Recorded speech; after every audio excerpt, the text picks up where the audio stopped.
Okay, so that started. So now YouTube should be, excuse me, YouTube should be live. Okay, and everything's completely black. Okay, there it goes. There it goes. All right.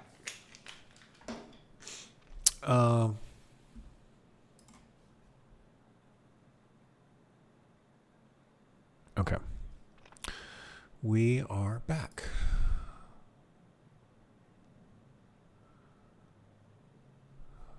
I feel like we're no. This is a cool website, but it's just I don't. We'll worry about this stuff later. All right, here is the essay. Okay, so let's basically finish this. Well, we got to talk about the media. And we're basically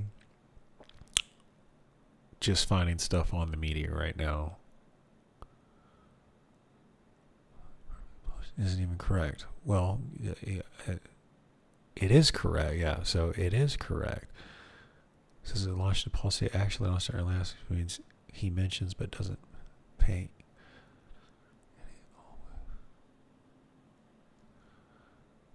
Okay.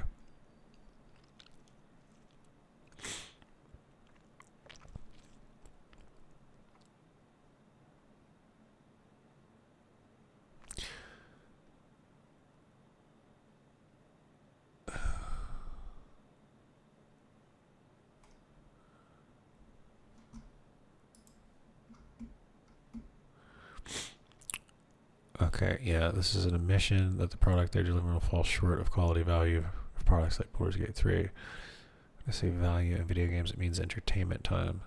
If you are sitting in front of a computer and you're enjoying a game, do you keep playing it if you're not having fun?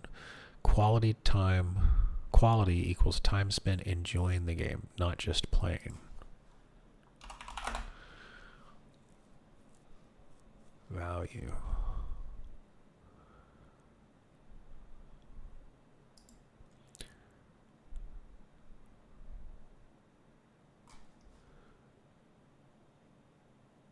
Okay, and it seems okay, so it seems to me like we're still where was this thing?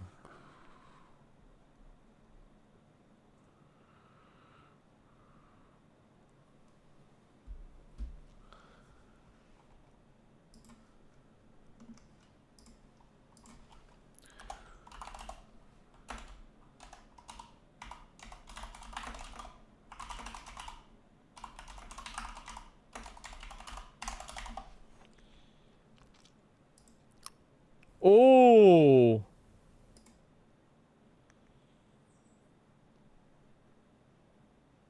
That could be a good one too.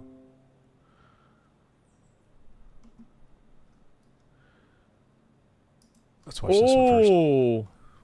Oh, we gonna watch this. There was an interview done about Xbox. She's the president of Xbox. Here we go. Please welcome to the stage Sarah Bond, president of Xbox at Microsoft, for a conversation with Bloomberg's Dina Bass.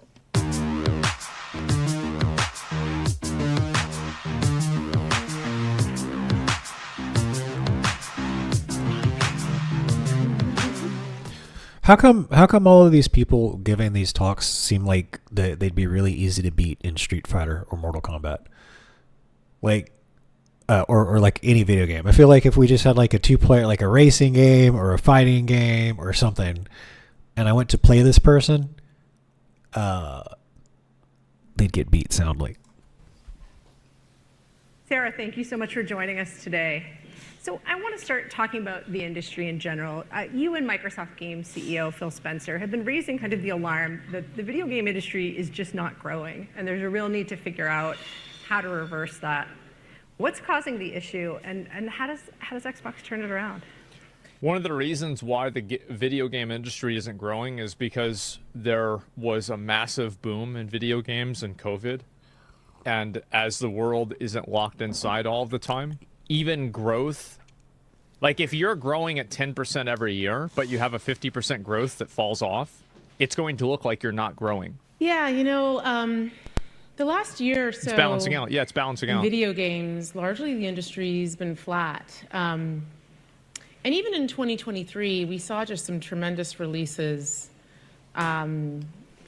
tremendously groundbreaking games, but still the growth didn't follow all of that. We're not going to get any examples, are we? Why don't we get some fucking examples? Which games sucked? Like what? Actually, you know what? Let's look at Xbox releases. We have 3 big Xbox releases last year. Hi-Fi Rush, which did extremely well, but it didn't really have like a huge player base, like not really compared to like other games. Starfield, poster child of aggressive mediocrity. That's pretty well said. Yeah, the way Starfield was presented. And then number 3 would be Redfall. Same thing. So yeah, if you work at Xbox, this is absolutely the way that you're going to feel. You know, a lot of that's related to our need to bring new players in, make gaming more accessible, but all of that has been happening at the same time that the cost associated with making these beautiful AAA blockbuster games is going up, and the time. Has it ever occurred to you that maybe that's not the way that you should make games? That you don't. That's what it boils down to. It's like, stop making games that way. Need to make these AAA blockbuster games. Maybe that's not the right decision, because like maybe that's really where the issue is, and this is the problem, right? Is like you're blaming the audience, you're blaming the market. Maybe it's your process. Maybe the process is fundamentally flawed.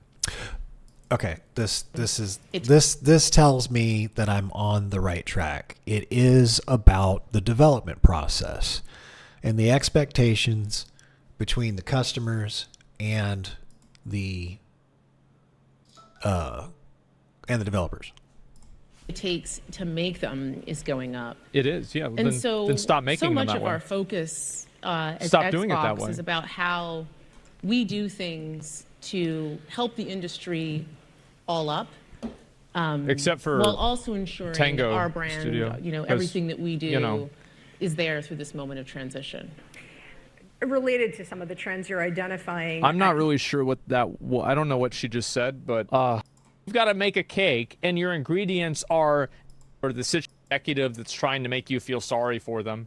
That wouldn't have been any better. She did exactly what they didn't do that. Got rid of them. We axed them. They're not making the games we think they should make, so we got rid of them. They're not making the new what was the game that they were, like, Phil Spencer was said that people are disappointed that the Hi-Fi Rush people weren't making, the Evil Within or something like that. Yeah, Evil Within 3. They didn't do that. They didn't bring home the bacon, and guess what happens? I disagree. She could have given a better answer. She could have touched more emotion more. It doesn't matter. Like, I don't think she should have touched any more emotion, because the problem is that if she had used more emotion, then people would have just said that they were crocodile tears, or it's just an executive that's trying to make you feel sorry for them. That wouldn't have been any better. She did exactly what she did. This was the best possible outcome for the situation that she was in.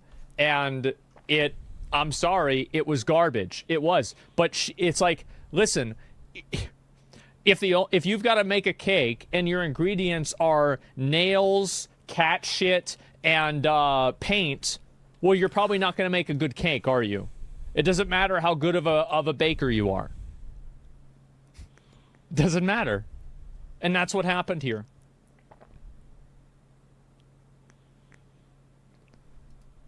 Things that was most upsetting both to Xbox gamers and to employees is that, you know, one of the shuttered studios in particular just created a hit game, did really well on Game Pass in terms of engagement, and won Hi-Fi a ton of Rush, awards. that's what she's talking about. Shouldn't succeeding in that way ensure the future of a studio? I mean, this is a W question. I mean, I'll tell you that for sure. Like, yeah, what a great interviewer. I mean, I love seeing questions that are really, you know, kind of tough. You know, they are getting in there. Yeah, exactly. You know, one of the things I really love about the games industry is it's a creative art form. And it means that the situation and what success is for each game. Why is some soccer mom who tells her kids to stop playing games the fucking president of Xbox? In studio is also really unique. Like, there's no one size fits all. So what? She talks like a politician. She talks a lot but says nothing. Well, that's what that's all the C-suite is. It's all just a way of talking and fluffing things up. And you know, I was kept out of giving presentations to the C-suite for at the last job I was in. I was there for 7 years, and it basically took them 4 years to train me enough so they'd feel comfortable to put me in the room with the C-suite. And I was told I was too honest. I cut through too. I did not. It was the way I talked was why they wouldn't put me in a room or let me meet with the C-suite.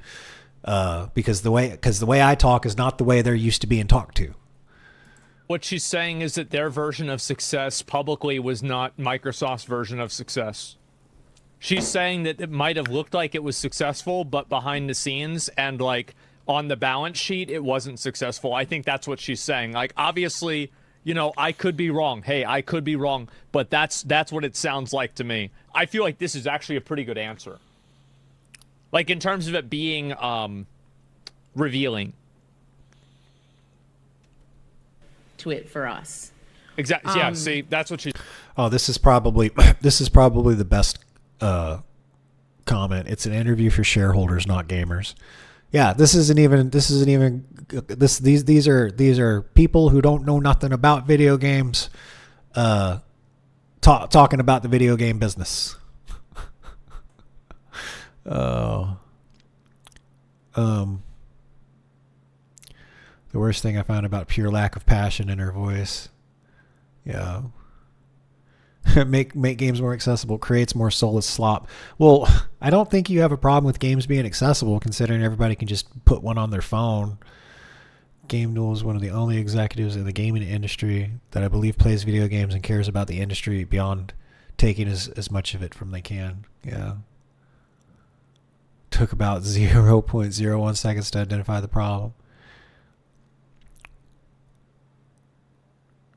make gaming more accessible. The fuck? That's not the problem. Stop trying to bring in more people and take care of your current customers.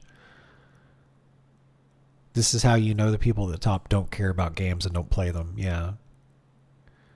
The ladies never. I wouldn't say that, but like I said, I think if you handed me and her a controller and popped in like Street Fighter Alpha, it'd be pretty embarrassing for her. That's all I'll say. The constant talking points of the corpos. Industry isn't growing. It's flat.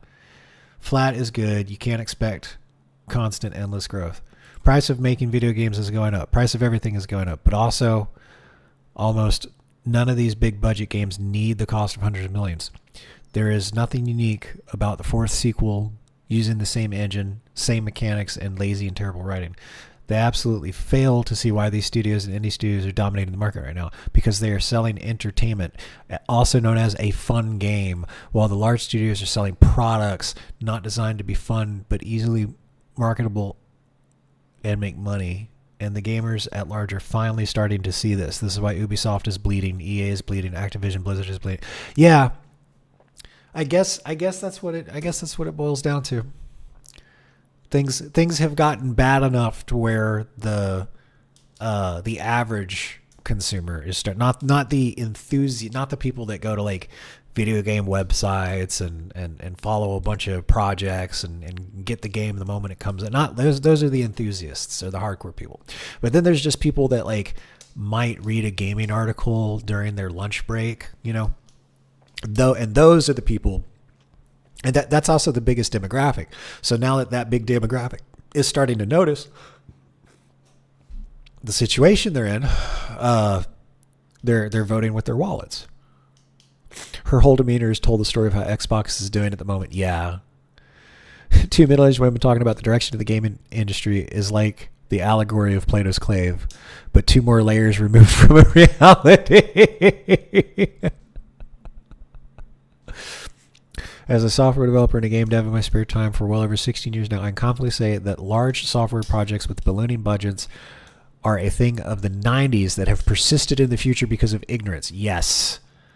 Attempts to solve it were being agile and running rapid prototyping, which worked before people like this decided to redefine agile into their own corporate version of events that we work with today. God, that is, oh my gosh.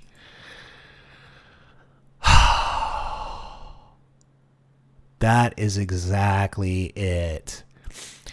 Yeah. So,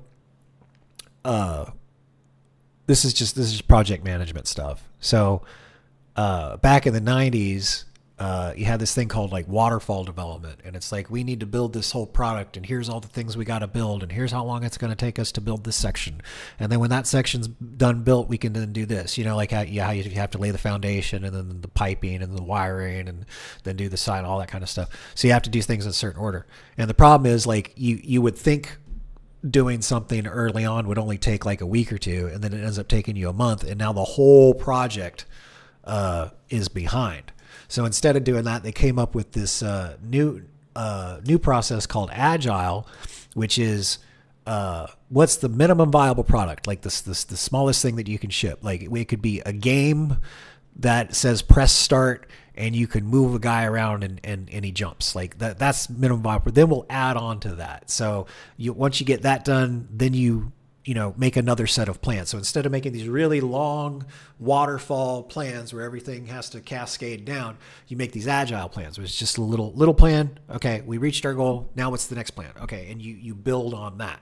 But like this guy's saying here, I've seen it in my industry where I've seen people use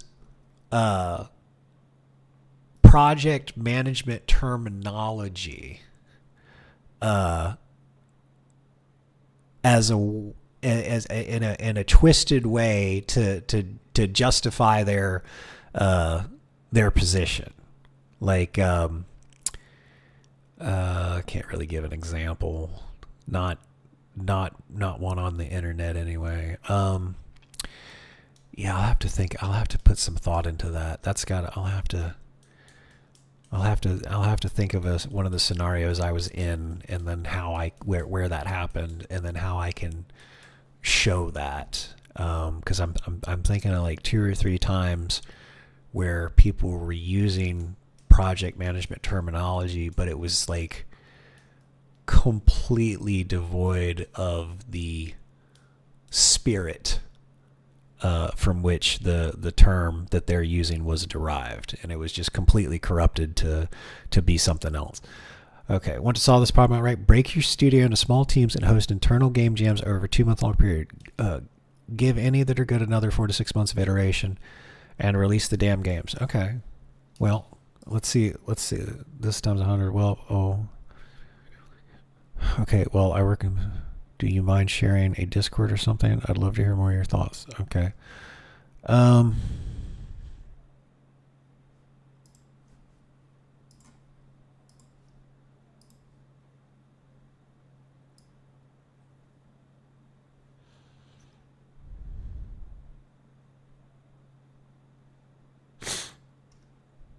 Okay, he's partly right here.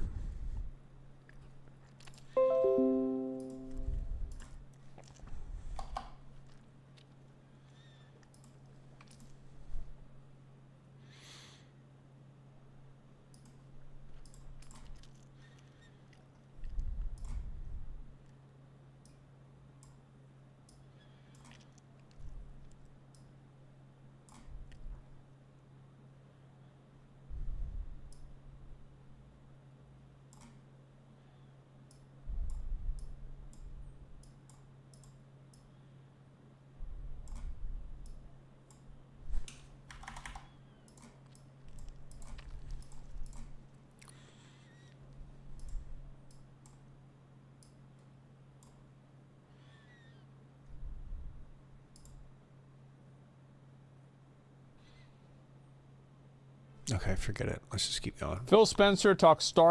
Oh wait, I want to get to that in a minute. Is there anything else? We're just mining the comments here. Dear gamers, Microsoft and Sony are telling all of us that we aren't their customers, that ESG companies like BlackRock are. Listen to them. Stop buying their products. Stop watching the movies and shows they fund. Stop giving traffic to their websites and generating revenue. Let these ESG companies like BlackRock foot their bills. We'll support the self-published indies instead. Yeah. Host, share your thoughts on the recent closures of the 4 studios. Sarah, Fallout TV series was great. The irony of talking about video games and you have 2 women who hate video games and gamers talk about the state of the industry.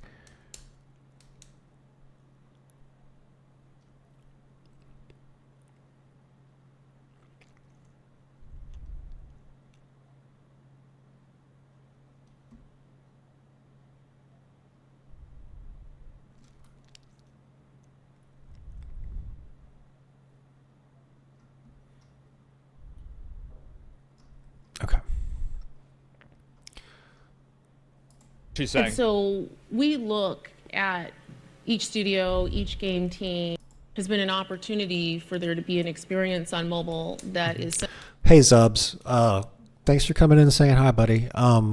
We are the Skyrim music video is coming along. We're making good progress, and with the Skyrim music video, because hopefully the Skyrim music video does really well. I mean, that's what I'm hoping. Like I get that I don't have a lot of people watching right now because it's basically just doing all the hard work that goes into making those types of things. But the idea is once I release the music video, it should be a little popular. Like some people will think that it's awesome and they'll want to come by my channel. So when they do that, like, you know, my plans for the channel is to like always be working on a music video project, like the Skyrim music video. I think we'll do Doom next. So get the Skyrim music video done and then we'll do a Doom music video. And then we got the Star Wars project, which is like basically a full feature deal that we'll be working on for years to come. The Star Wars project, and we've made some progress there, actually. So we probably need to make a video about that. And then the game development. So like those 3 things, like we're working on music video, my game development, because I'm the only way I'm going to get the type of gameplay that I want is if I make it, because I know nobody wants the crazy. Like I'm fucking crazy. Like the game that I have in my mind, like people are going to lose their fucking shit. It'll be the most amazing thing ever. Like I'm just going to build the game that I want. Like I fantasize about this fucking game I fantasize about this game while I'm playing other video games. Like the type of combat and the back and the forth and the hotkeys and anyway. So where am I going with all of that? So basically this video, so I'm going to have a video essay come out with the Skyrim music video, and the video essay is just going to be on the games industry, because I ignored the games industry for 7 years, and I come back and I look at it and it looks like a dumpster fire, or at least the big AAA stuff does. The thing right now is that little indie game devs are doing a good job, and then you've got let's type that. You got the media. They also seem to dogpile and minimize the accomplishments of other studios that are successful.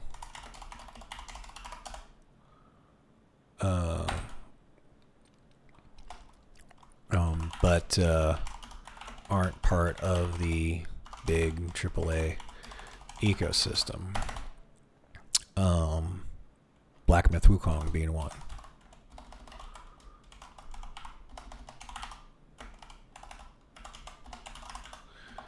So the idea is like I got a lot of things to say, a lot of observations about the games industry, and that's what this essay basically is. And then I'm basically in the process of proposing a new way to develop things, because of the way that games are developed is using methods and procedures from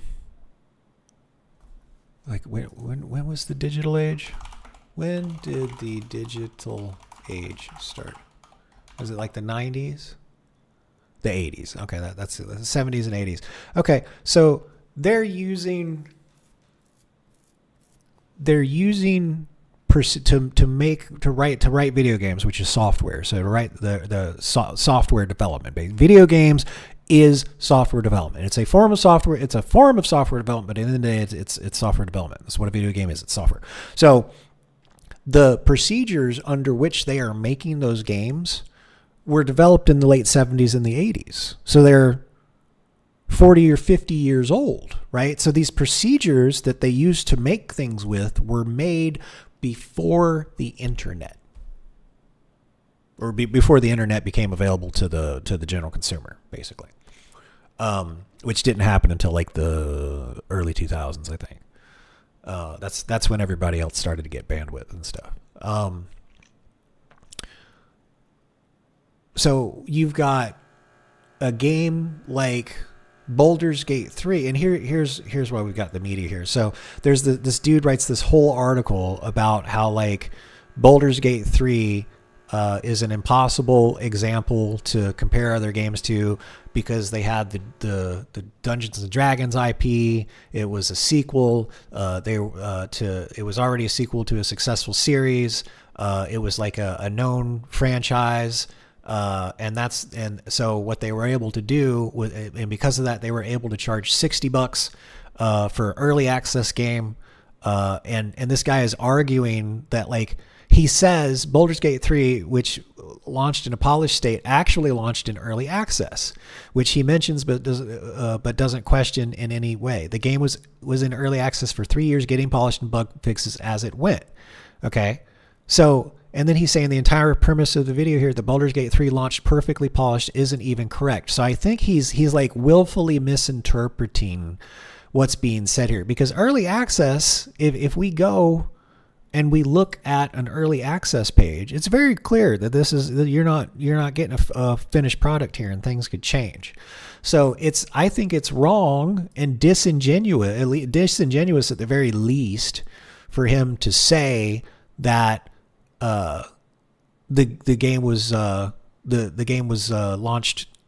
The entire premise of it here, that Baldur's Gate 3 launched perfectly polished, isn't even correct. That's wrong. It did launch perfectly polished, and it did that because it was in early access for 3 fucking years.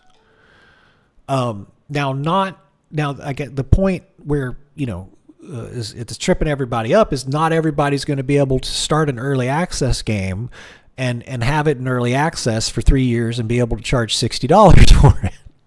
Right? Like I could go I could put my game up on the Steam store right now for $60. Now ain't nobody gonna give me the money for it. Right? So I see, like, from that perspective, I get where they're saying, oh, you can't do that. But why can't there be why can't there be a process where, the game is just developed over time, and then there's like regular updates. See, like with this, it'd be like, okay, hey everybody, we got to get the material. Like these are the stages and the things that need to be built. So version 1 of the game is everything here. That's version 1. Okay. But right now we're working on version 0.01.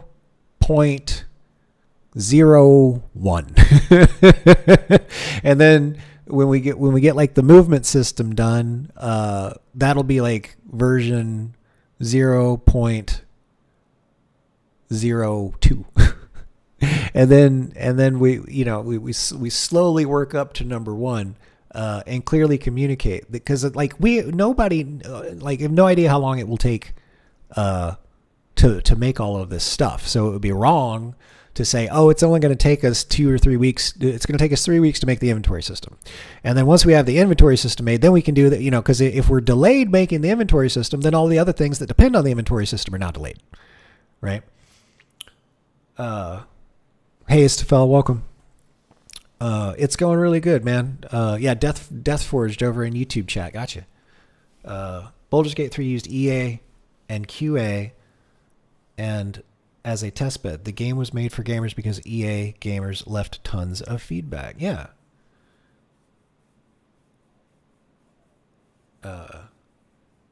So it was. Let me look at something.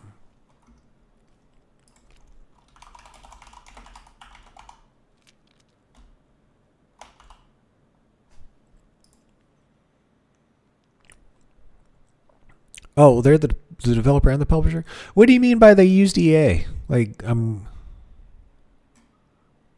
curious.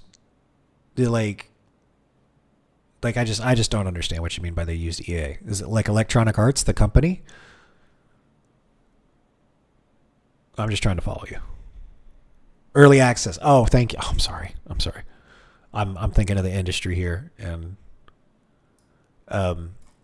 okay, yeah, but so that's my point. Is like, instead of because the old expectation, right, is that development process from the 60s and 70s. Oh, we gotta make it all and then release it, right? That's the waterfall development. But now with the level of communication that we have, we can have a new form of development, right? We can have development that like I'm doing, like, hey, I am making this one system, and you folks can watch me work on it and support me, if you want, and like, here's the end goal, and that's where we're going to go, right? So you can see progress being made, reports being given on, like, what the error, like, oh, if we're not making any progress, well, here's a report on why we're not making progress, and here are the things that we've identified to try and move forward. And then the next meeting, we talk about if any of those worked, and if they didn't, we talk about why and what we learned and what we're doing to move forward, that kind of stuff.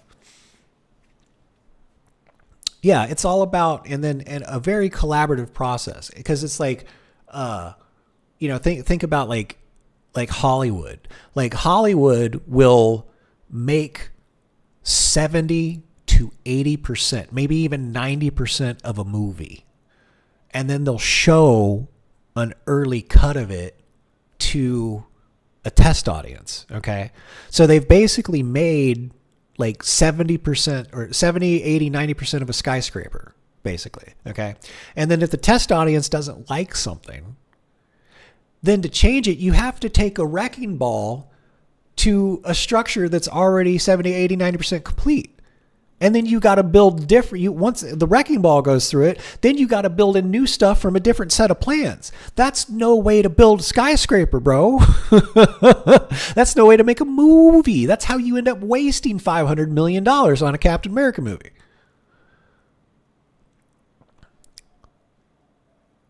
Okay, active is that the term, active development? I think you're right. Active development. Let's look that up.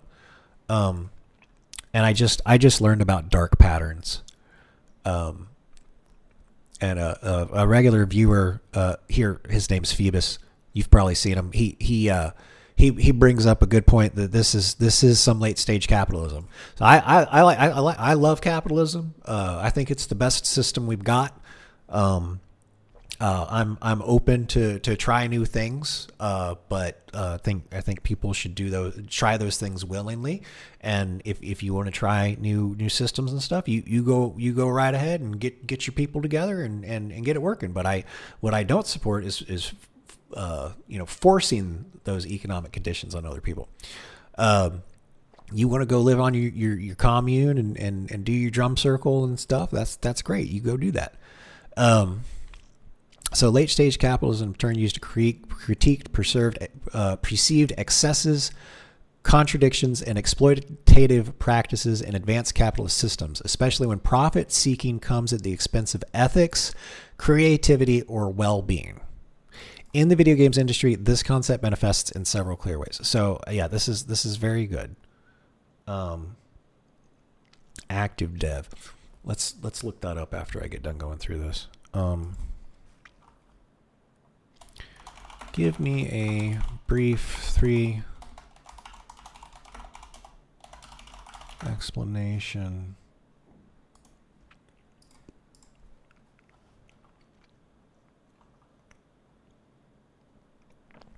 Okay, give me a brief 3 on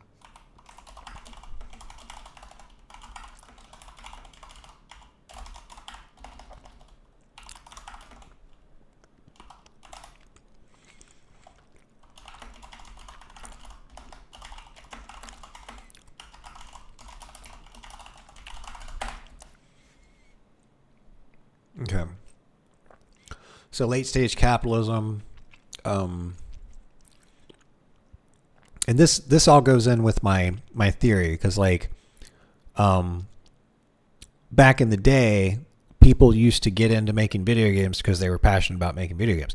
Now that video games are really big business, and you can make these big numbers, the people that are interested in big numbers are moving and driving things in the industry instead of people who are passionate about art and games.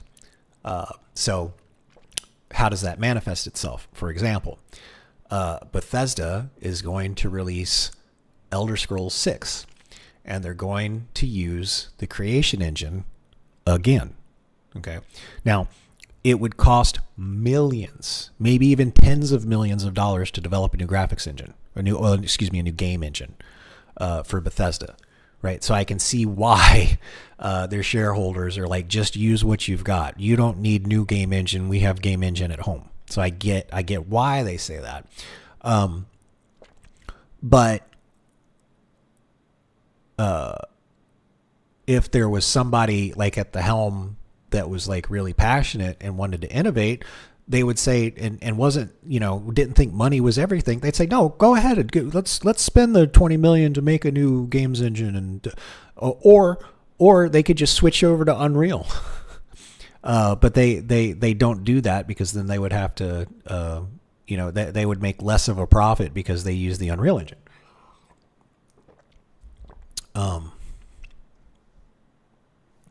Crowdsourcing development has to be a term that sticks. Yeah, that's the other thing. Active development, micro, waterfall development, active development, and or crowdsourcing development. All right, let's see what it spits out here.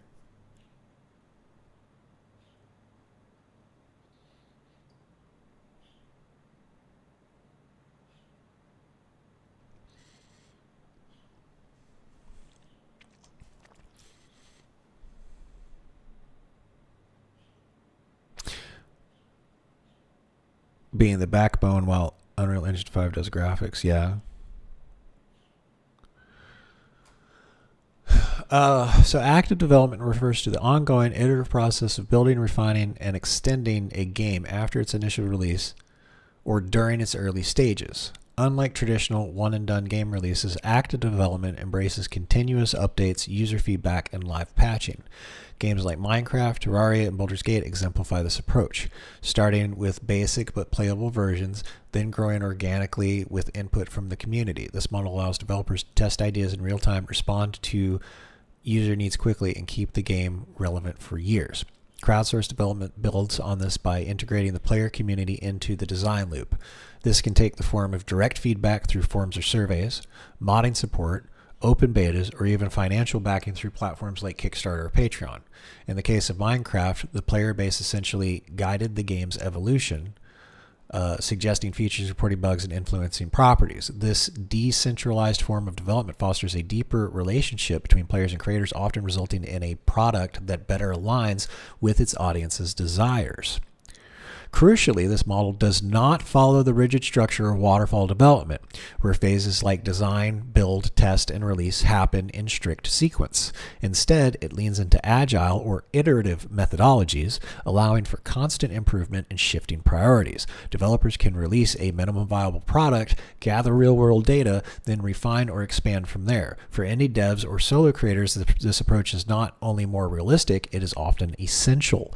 It keeps projects manageable, adapts to changing resources, and turns players into collaborators rather than just customers. Okay, let's copy that. New game development process. Vale Walker development. Okay.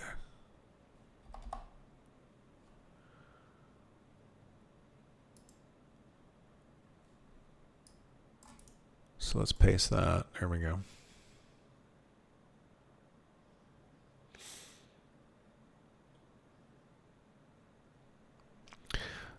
Yeah, I think what I'm talking about here is going to be active development. Um, okay. Um, there's. I guess I could share the good news with y'all. I talked with a recruiter earlier today, and the interview went really well. He's getting me in touch with with another consultant, looking at a remote gig over at a place in Utah. Yeah, so they want a senior consultant and project manager. It's temporary, and it pays anywhere between $57 to $66 an hour. So I am supposed to get an email from I think his name's John, and we're supposed to set up a time to discuss this temporary position that I might fill. So if I do that, if I land a gig somewhere around this, then we'll be off to the races. I'll be able to, money won't be so tight anymore. I'll be able to get that 3D printer, and I could even hire some contractors to do some stuff, like do special effects or animate things in a game. You want to basically make an early access product or have players QA and be part of the design loop. Yeah. I mean, I have this big, amazing vision for a game. And it's like, I'm just putting all the awesome stuff in it that I can think of that's possible. And I think, yeah, I like the idea of like collaborating with people. The thing that I got to show, the thing that I've got to do is basically like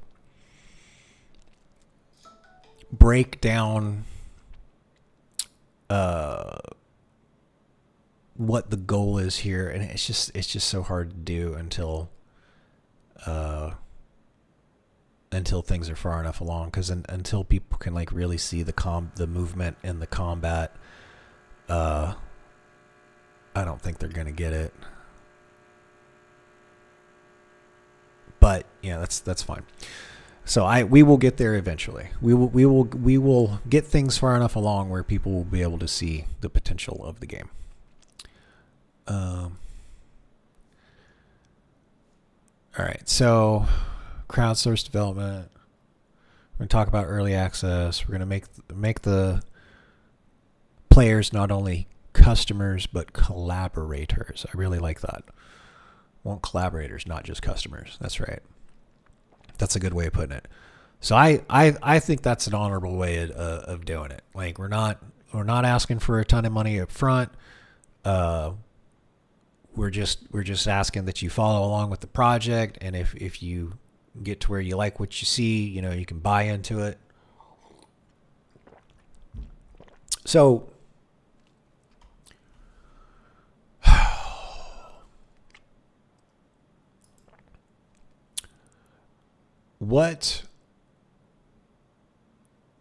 what would be like, all right, so let's put our business hats on real quick, Istfel.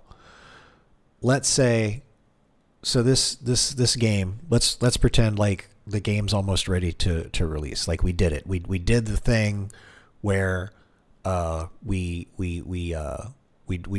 got all of this this stuff, like this whole plan, right? Look, so I got all this planned out, right? It's all documented.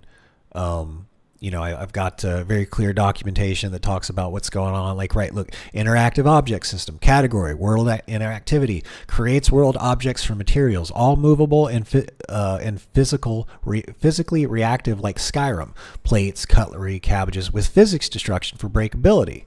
Key features: pick up, move anything, place with food, cutlery, baskets, cabbage, grab and reposition, stack plates.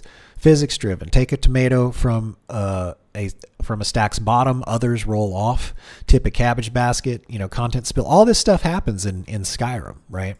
So in my game, we need to make sure that we build something like that in. So, I can update, create a website where everybody can come in and see these plans. Or maybe at least the people that like want to join and collaborate on the project, can see the plans. Now, so let's say we do that and we get people that are like supporting us. Like what, how would they even support us? Do we just like, do we just like accept money, on Patreon? Or do we have we'd probably want to cut out the middleman and set up a like membership thing on our own website. So people would sign up for the membership on the website, and then that membership would grant them access to, like the forums and the current build of the game. And maybe some, premium live streams for premium content, right? Like live streams only for those people. So we do that. So, we can keep the lights on and we can continue to develop the game. But now it's like, it's almost done, right? What I guess you would have the conversation with the community, right? Because the people that you're talking to have already gave you money. So, they've already got a copy of the game basically. So the question is, do you charge, do you just charge for a copy of the game like Baldur's Gate 3? Do you take the Warframe model where there's in-game currency and you only really use it for cosmetic stuff, right? So it doesn't really like affect the game, because we don't want pay to win, we don't want gotcha loot box mechanic, we don't want any of that crap.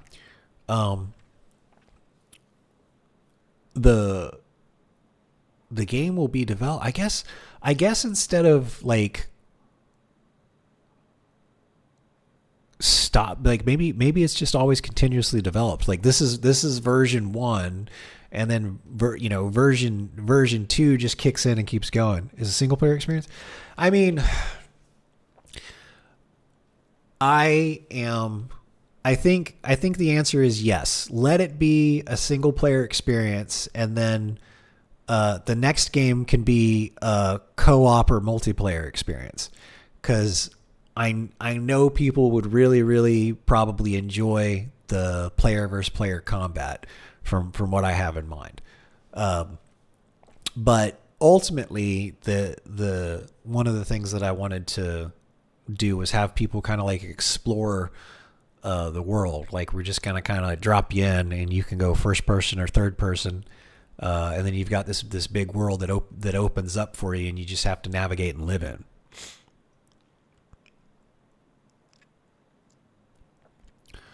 Half of Act 1 and just built from there. Yeah.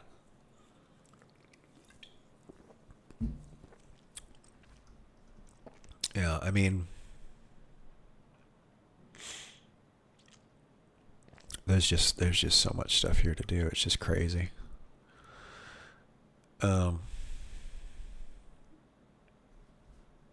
Okay.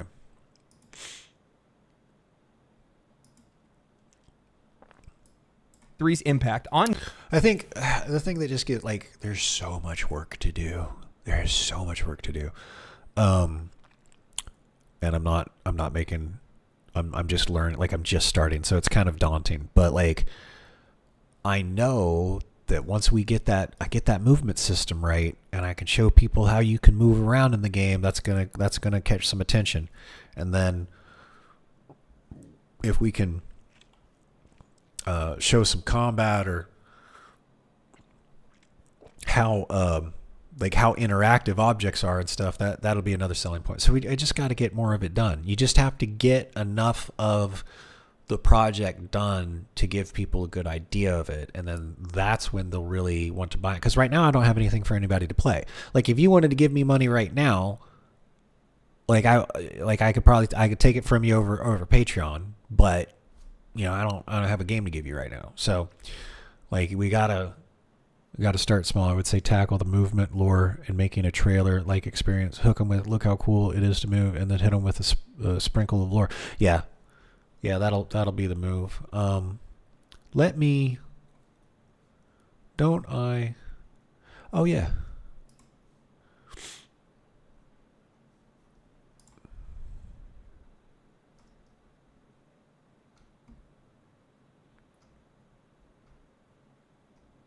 Okay, this is old. This doesn't need to be here. Okay. Star Wars project.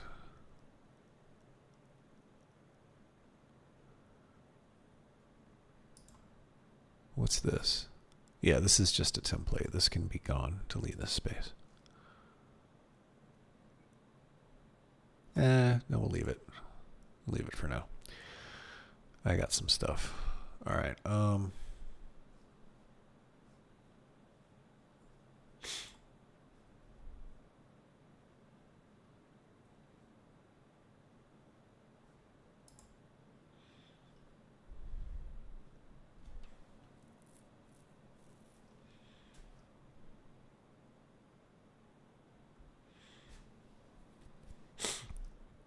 Oh, here it is, right here, the world building. This is where, yeah, this is where I've got things kind of figured out.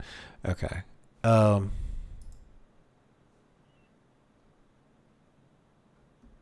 Magic. All right. Let's.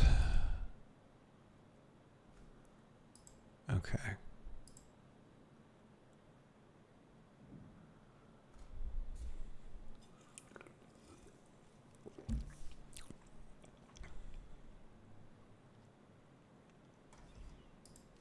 All right, let me get through this video, and then we'll, I think we'll focus on, we'll pick up that the Unreal development for the game. Game dev will be somewhat muted thanks to industry convention, and I can't help but think we got it all backwards. In it, we get a summary of a YouTube video by Mark Dara, former BioWare executive producer and consultant on Dragon Age: The Veilguard. In that video, Dara makes the case that Baldur's Gate 3 may have been wildly successful, but its influence on the broader industry will be minimal. Muted, to use his term. Dara opens by making the argument that sometimes there are games that sell very well but ultimately don't really have an impact on the overall game development landscape, or games in general in terms of what gets made, but also the reverse happens as well. Games that were not as successful had an impact on the game industry much larger than their initial impact. And sure, in a vacuum, that's technically true. He brings up examples like KOTOR, Mass Effect, which defined genres but weren't colossal financial successes. But then he brings up Defense of the Ancients, Dota of all games, as a game that is overshadowed by its legacy, despite it inspiring countless copycats while still being one of the most played games on Steam. And for me, that's where that logic completely collapses on itself, because he turns around and argues that Baldur's Gate 3, a game that sold over 15 million copies, swept every Game of the Year award, and is now still one of the most played games on Steam years after its release, somehow that game won't have a comparable influence like KOTOR or Mass Effect, because the game is too much. Hey, Flame Mage. Welcome back, Bolly. Oh, yeah, we're getting through this video, and then we'll move on to trying to pick up some of that animation tutorial. Of an anomaly. According to him, in the case of Baldur's Gate 3, it looks like the perfect storm of factors working together to make this game work, some of which are externalities that aren't something another studio can replicate. So let me get this straight. The only reason why you believe that Baldur's Gate 3 won't influence the industry is because you believe it's a one-time thing that nobody else could achieve?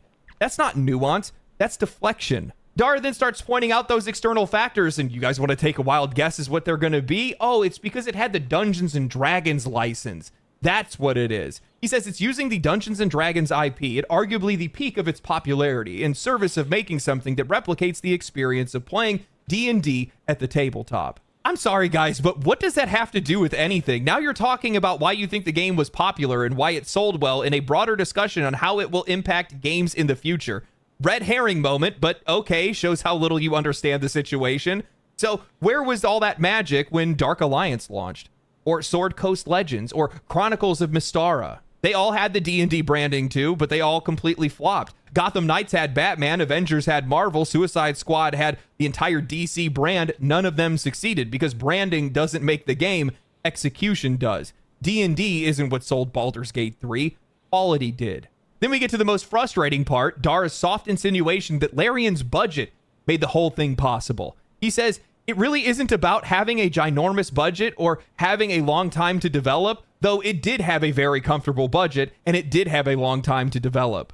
Excuse me, what? So it really isn't about that, but it actually is all about that?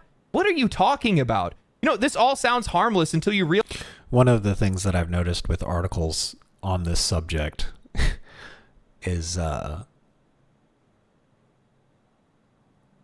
there's a lot of like what is the term? Not misdirection.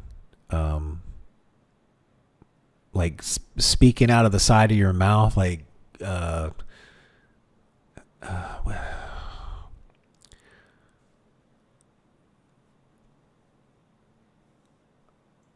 don't. Okay, I don't know. I'm trying to think of a way to summarize the way some people are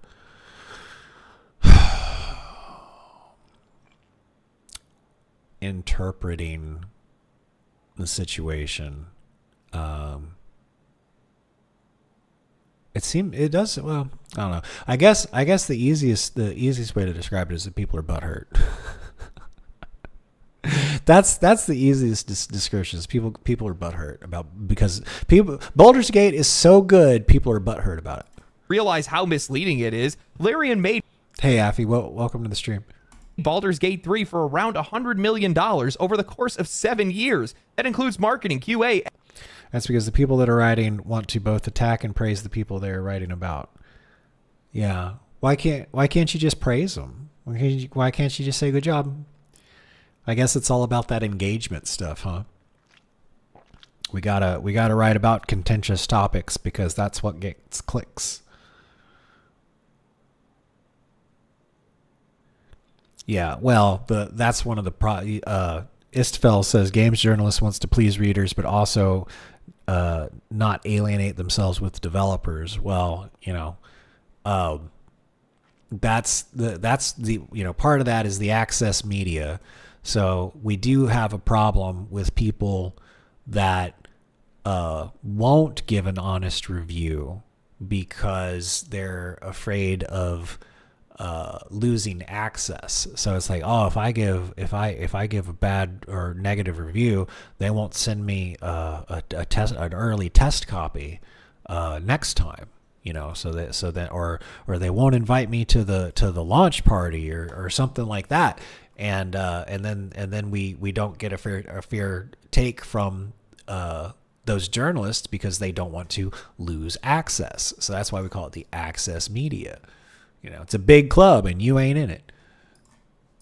Everything. Compare that to the $200 million or $300 million budgets we've seen out of you. Why doesn't my Shadow Heart not have this garment on? How do I get the long? How do we get her to wear that? Ubisoft, EA, Activision, Blizzard, and more for games that are shipping broken, unfinished, and utterly lifeless. Dragon Age the Veilguard was in development for 10 years. You worked on that, Dara. I guarantee you spent more than $100 million. What happened there? This isn't about money, it's about competent leadership and knowing what your audience actually wants. He then goes on to bring up the so-called untouchable games, ones that he claims that the industry quietly acknowledges but then walks away from. According to him, what actually happened for the most part is the industry acknowledges the existence of games like Grand Theft Auto 5, acknowledges the existence of games like The Wind Waker, but then sets them aside and allows them to be their own things off on their own, and not attempt to make games that are directly competitive with them. This is one of the most historically inaccurate things that I think I've ever read from a developer. Grand Theft Auto 5 literally wrote the book on live service monetization. It changed how nearly every studio has handled online content, microtransactions, and engagement. Wait, it changed what? from a developer. Grand Theft Auto 5 literally wrote the book on live service monetization. It changed how nearly every studio has handled online content, microtransactions, and engagement loops. Beyond that, He's straw-manning a single title's release and not the broader impact of the entire series. While Grand Theft Auto 5 exploded, every single Grand Theft Auto game is done well. And without Grand Theft Auto, we don't have Watch Dogs or Mafia. We don't get Cyberpunk 2077. I mean, if you want more recent examples, what about Breath of the Wild? That game reshaped exploration and traversal mechanics in open world games. You can see its fingerprints on everything from Genshin Impact to Immortals Phoenix Rise. Miss the old days when you would read and review and the dude was like 310. I'd rather jump off a roof than go into a coma for 200 hours and sink any more time into the slop. Yeah, that's what you need from game reviewers. I don't need somebody who wants to be, buddy with the developer and, water their language down because they want to get invited to the developer holiday party or some shit. And then you say GTA Online was the trendsetter and for the wrong reasons. Why? What were the wrong reasons? I'm very curious as to what you have to say there. So definitely answer what were the wrong reasons that GTA was the trendsetter.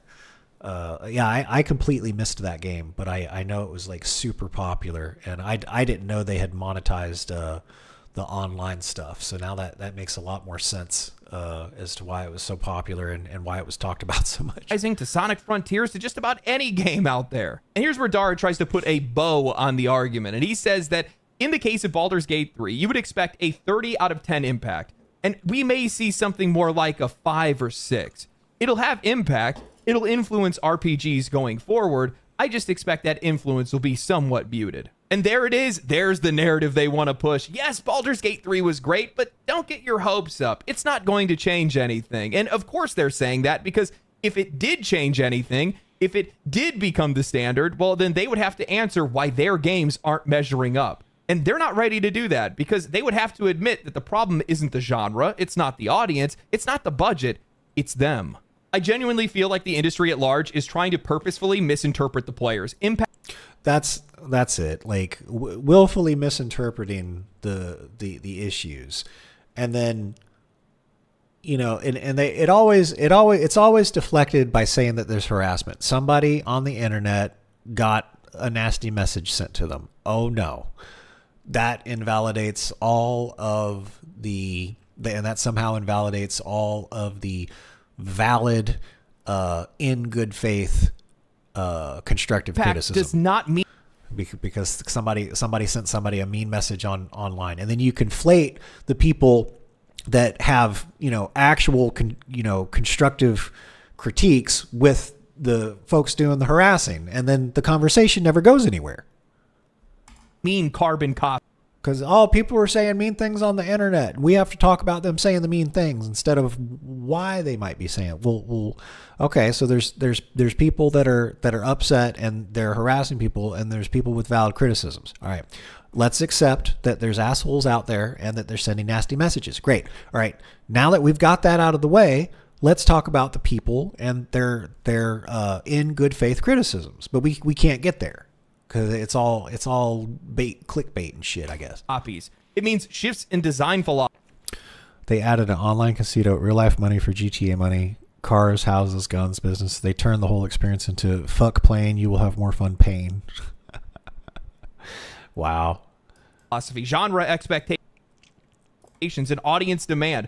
All of those things that have already been triggered by Baldur's Gate 3. Players are already asking why other RPGs are not giving them the same level of freedom, polish, or respect. But Dara and many others want to paint this game as unreachable, not to temper expectations, but to create distance. They want to put up a wall between them and accountability, because if this game really is just some lightning in a bottle moment, then they don't have to learn anything from it. They can keep doing what they're doing. They can keep burning hundreds of millions of dollars on trash, talentless games while insisting that they're giving players exactly what they want. I mean, this is exactly why Baldur's Gate 3 hit the way that it did. It wasn't just good, it was a revelation. It was a game that made people realize what had been stolen from them over the past decade. All the systems that had been stripped away, all the content that had been turned into DLC or microtransactions, all the bugs, crashes, delays, and half-finished promises. Suddenly, they had something that respected their time. Yeah, see, that's why I'm talking about like the transparency. thing of the development. Like, here's version 1 of what the game is right now. There it might be changed because you have to make changes. So I'm not saying it's going to be this 100%, right? But there should be a process of making that change and a reason behind it. Yada yada yada. So, where was I going with that? I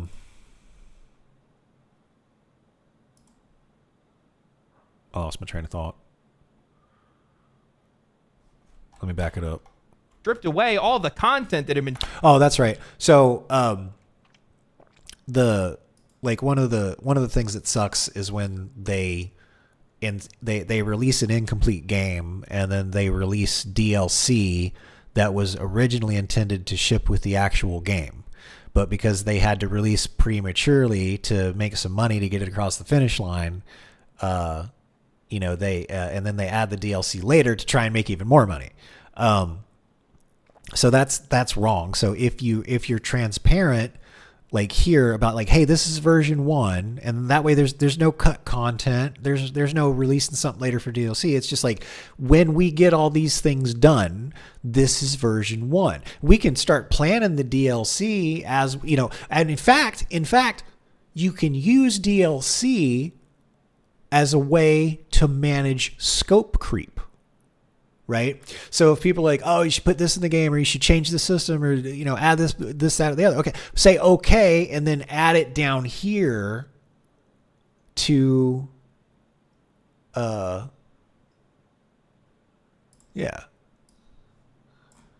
And you go here, and you go white.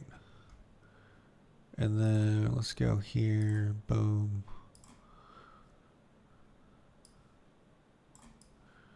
Okay, and we'll call this use DLC to manage scope creep.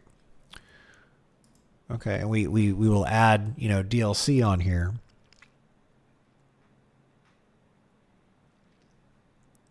Okay, that's what killed Star Citizen scope creep. Took what should be a 2 or 3 cycle to the monster just now. Yeah, see, that's you're absolutely right that Star Citizen has fallen to scope creep. So we have to be cognizant of that happen. We can't let this game, because this thing's already huge. We can't let this thing balloon in anything bigger than it already is. So we have to stay the course, right? And then once this project is complete, treat the DLCs as mini projects to further refine the game. And that way you're still developing, you're still releasing, you're still communicating, you're still collaborating, and you're cognizant and properly managing scope creep while still working in additional feature sets based off of feedback from the user base. Holy shit! It's almost like I know what I'm talking about when it comes to software development. Okay. And turn into DLC or microtransactions, all the bugs, crashes, delays, and half-finished promises. Suddenly, they had something that respected their time, their money, and their intelligence, and you better bet they're going to remember that. This wasn't some niche project that hit harder than expected. This was the market correcting itself. This was players saying enough. And the fact that we have some developers that can look at that and still say this won't change anything is honestly surreal. Let's stop acting like Baldur's... Well, I don't think it'll change much because the development process isn't being changed. That's why I'm proposing a different development process than what the AAA industries are doing right now. Gate 3 is in some untouched. So I really don't think it will have that big of an impact on the community, but not for the reasons that these people are saying. Bubble. Let's stop acting like it didn't leave a crater in the ground the size of a small country. Its success will shape this industry. Maybe not overnight, maybe not in ways we can immediately measure, but chronically, absolutely. And trying to deny that, especially if you're a developer working on RPGs, that's not humility, it's fear, and we can smell it. At the end of the day, players do not want to hear we can't do that. They want to hear we're going to learn from this. They want to hear that the success of Baldur's Gate 3 lit a fire under somebody's ass, that it got meetings canceled, that it got ideas reevaluated, that maybe, just maybe, someone finally asked, are we actually making something good? But I guess that would require some real introspection, and clearly, for some people in this industry, that's just too high of a standard. I don't think that there is a game that is more loved and feared than Baldur's Gate 3. It is wild to me that you would look at a game that is the first game ever in history to win every single Game of the Year award. And you're Oh, wow. Is it? It won every single Game of the Year award? That's awesome. somehow thinking that that game isn't going to impact games in the future. I'm immediately remembering all the conversations back about a year ago. Yeah, Baldur's Gate 3 publishers want cash, quick cash, and they don't care about long dev cycles. Well, see, and that's the crux of the issue, right? Because the publishers have the money mind. The publishers are in games publishing not to publish games, but to produce products that sell, right? But here's the thing: the product that they're selling, there are certain intangible things, especially in the creative, artistic industries, that cannot be quantified, that can't be proceduralized, right? That's where the passion and the talent and the skill and all that stuff come into play. The people with the money, they're good at like procedures and, coming up with ingenious ways of making more money. But those ways can be short-sighted, right? Or be so devoid of what the community wants, you get a debacle like with Unity, where John Riccatello was trying to charge a runtime fee, a retroactive runtime fee. So if you made a game back in 2014 using Unity, and then in 2024 somebody installs the game again, they're going to charge you for it. That is just so tone deaf. So that's an example of somebody with a money mind trying to make this, like, it's so detrimental. In fact, he ended up like stepping down over that. Because it was so tone deaf, and I use it as an example because it's think about that for a second. The CEO of Unity thought it was a good idea to charge developers a runtime fee based on the number of installs. He thought that was going to fly. Okay, and everybody around him thought that was going to fly, or worse, they didn't think it would fly, and they were too afraid to speak up. Where they're talking about the scope, the fidelity, all the choices that you have, trying to strawman these arguments on what player expectations are. Guys, for some odd reason, we can't do it. What's the D&D IP? That's what it has to be. Yeah, see, we can't do it because of the D&D IP. Sorry about that. Yeah. Well, I think what they're saying is that they can't charge $60 for an early access game for 3 years. I mean, you got Baldur's Gate 3. Everybody loves Baldur's Gate 1 and 2, and Larian Studios. So there's a couple of things going on where, like, yeah, you probably can't do that, but it's like just throwing a tantrum and saying it can't be done instead of trying to work with and adapt and learn from the success. All of it, literally all of it, ignoring what the player's expectations really are, where that shift in expectations went. It wasn't fidelity, it wasn't scope, it wasn't how long you could play the game. It was the fact that players got their money out of a game that they bought. They saw that it was a full effort. They could feel that it was a game that wasn't made purely for profit, that it kept them at the forefront of their mind. They were the priority when that game was being made. They finally got a damn good video game and realized how many of these AAA games are ripping them off while asking for the same amount of money. That's the problem. That's where the standards shifted to. How do you not notice that? And the thing is that even if for whatever reason Baldur's Gate 3 is this impossible game to replicate, and Which for it's whatever not. reason you cannot let it influence your games because of just how special it is, it doesn't matter. You don't get to tell players what the standard is. The one that is spending the money on the game does. You don't get to redefine that. You don't get to tell me what to expect. That's not how this works. You can't shift that. It's called reality. Every time I see conversations like this, I don't think they realize It is a lot of like trying to manage expectations, and it's no, to be more accurate, it's manage down expectations, because that seems to be the crux to the issue, is that people are worried that expectations are going to be increased and that they can't meet that increased expectation. So that's why they're saying what they're saying. How much it destroys their credibility. These are people in leadership. Yeah, because the people in leadership saying that, like, it's not a good look that you've got people in leadership going, we can't compete with that, so don't expect us to.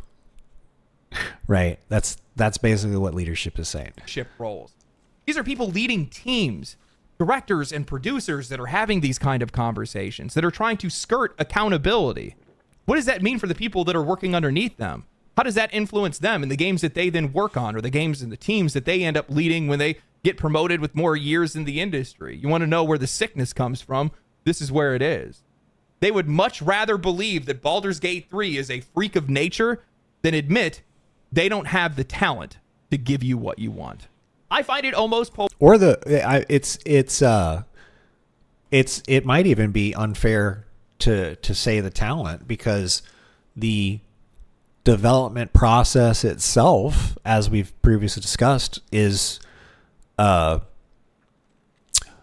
fundamentally flawed due to its inception date, because the development procedures were incepted in the 70s and the 80s. Okay, there are new procedures to follow, like Baldur's Gate 3 did with the early access and the active development, that do allow for the talent to come out and shine. But you can't do that with when you've got what's known as waterfall development and an arbitrary and a deadline for release set by the shareholders, right? Because the shareholders, they're in the business of investing in things and getting money back from it. They're not in the business of actually making a thing. Poetic that Dara, the very same man that consulted on Dragon Age the Veilguard, now chooses to release a video explaining why Baldur's Gate 3 won't actually impact future games. This is the second time now that he's released a video attempting to soften players' expectations. Not long ago, you can tell the person that this is the player character, and they spent a goodly while making their night elf mommy. Posted a video. She's pretty hot. Arguing that paying $70 for a video game doesn't entitle you to be cruel to developers using. Yeah, see, this is the other thing where it's like, oh, people are being mean. This is what I mean by like lumping everybody in the same group. Oh, there's some people that said mean things on the internet. Now it's everybody saying mean thing. It's not it's not just a few bad apples that we can ignore and have an adult conversation about the actual reasons. No, we just have to like deflect all criticism by claiming it's harassment and then gaslight the people. Video game doesn't entitle you to be cruel to developers using online extremists as a straw man in a broader discussion about customer dissatisfaction. See that's just the pot calling the kettle black, isn't it? Online extremists as a straw doesn't entitle you to be cruel to developers using online extremists as a straw man in a broader discussion about customer dissatisfaction. He tried his best to blur the chain of command, telling players that you don't know who's responsible for what, implying that most criticism is misdirected or uninformed. You're welcome to be mad, just not mad at us. That was the overall message. Both videos have something in common. They deflect, gaslight, and obfuscate issues. They shield projects like Veilguard from fair comparison and criticism. And, well, regardless of whatever he says, it's not going to work. Players are going to compare, they will complain, and they are going to make demands. You don't get to tell them what the standard should be. You don't get to tell them this is the bar, that was the exception. The market decides that. The players decide that. And if they decide that Baldur's Gate 3 is the gold standard now, then every RPG is going to be judged by it, no matter how uncomfortable that is for you. Now, I want to be clear, I don't think anything said by Dara or the media or any of these other developers is out of malice. I think it's a knee-jerk reaction, like when you watch a little kid break something and they don't know how it happened, and in the same breath, they turn around and tell you that they didn't do it. This was never about Baldur's Gate 3 being too ambitious or too unique to be able to replicate. That's just a story that they tell themselves to avoid facing reality. Larian made a game that delivered more quality, freedom, and value than most studios can manage with triple the budget and development time. It didn't take 10 years. It didn't cost $300 million. It didn't have to hide behind a live service model, and it didn't have to crumble under the weight of sensitive themes. In fact, Briefly explain a live service model of video games to me. 3 paragraphs.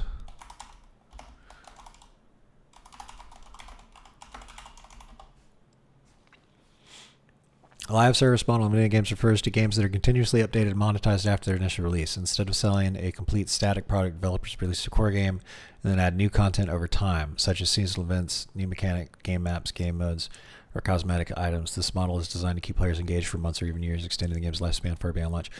The games often include features like Battle Pass, daily login, and limited time content to encourage frequent play.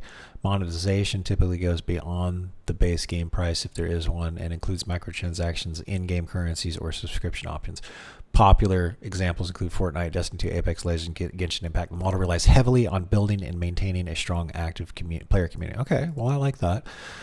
While the live service approach can lead to rich, evolving game worlds and long-term engagement like Warframe, it's also criticized for creating pressure to log in regularly, encouraging pay-to-win mechanics, and releasing games in incomplete states with the promise of future fixes. Done well, it offers players fresh experiences and strong community ties.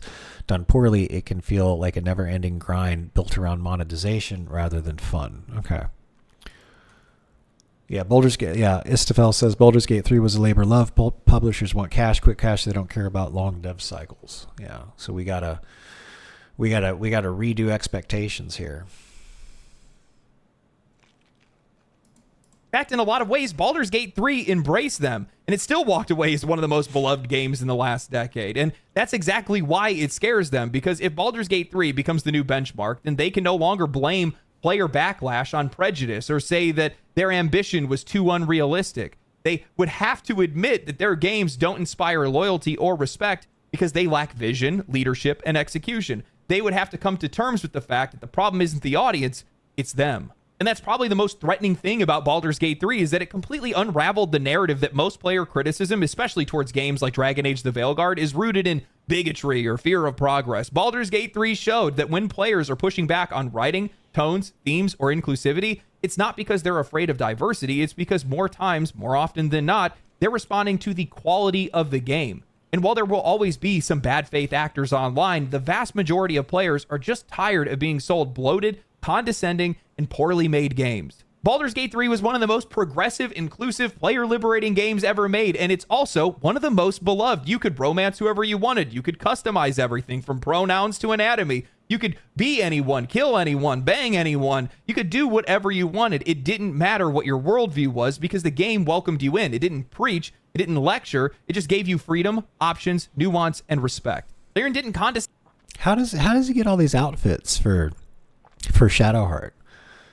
Why? Maybe I just haven't played the game enough to see Shadowheart dressed like that. Send to players. They didn't wrap their game in corporate messaging. They made the game that they wanted to make, but they also listened. They engaged. They showed humility. They put in the work. They understood that you can't make a game for everyone, but you can make a game that everyone can play. It didn't turn representation into a spectacle. It didn't frame every female character as a victim of oppression or force Carlock to be some metaphor for identity politics. It didn't sand down its cast to be bland, androgynous archetypes or drain them of charisma just to be able to make some statement about beauty standards. Instead, they gave us characters who felt real, emotional, flawed, magnetic, sometimes messy, sometimes noble. Larian understood that people are... It was basically characters that didn't get filtered through an HR department.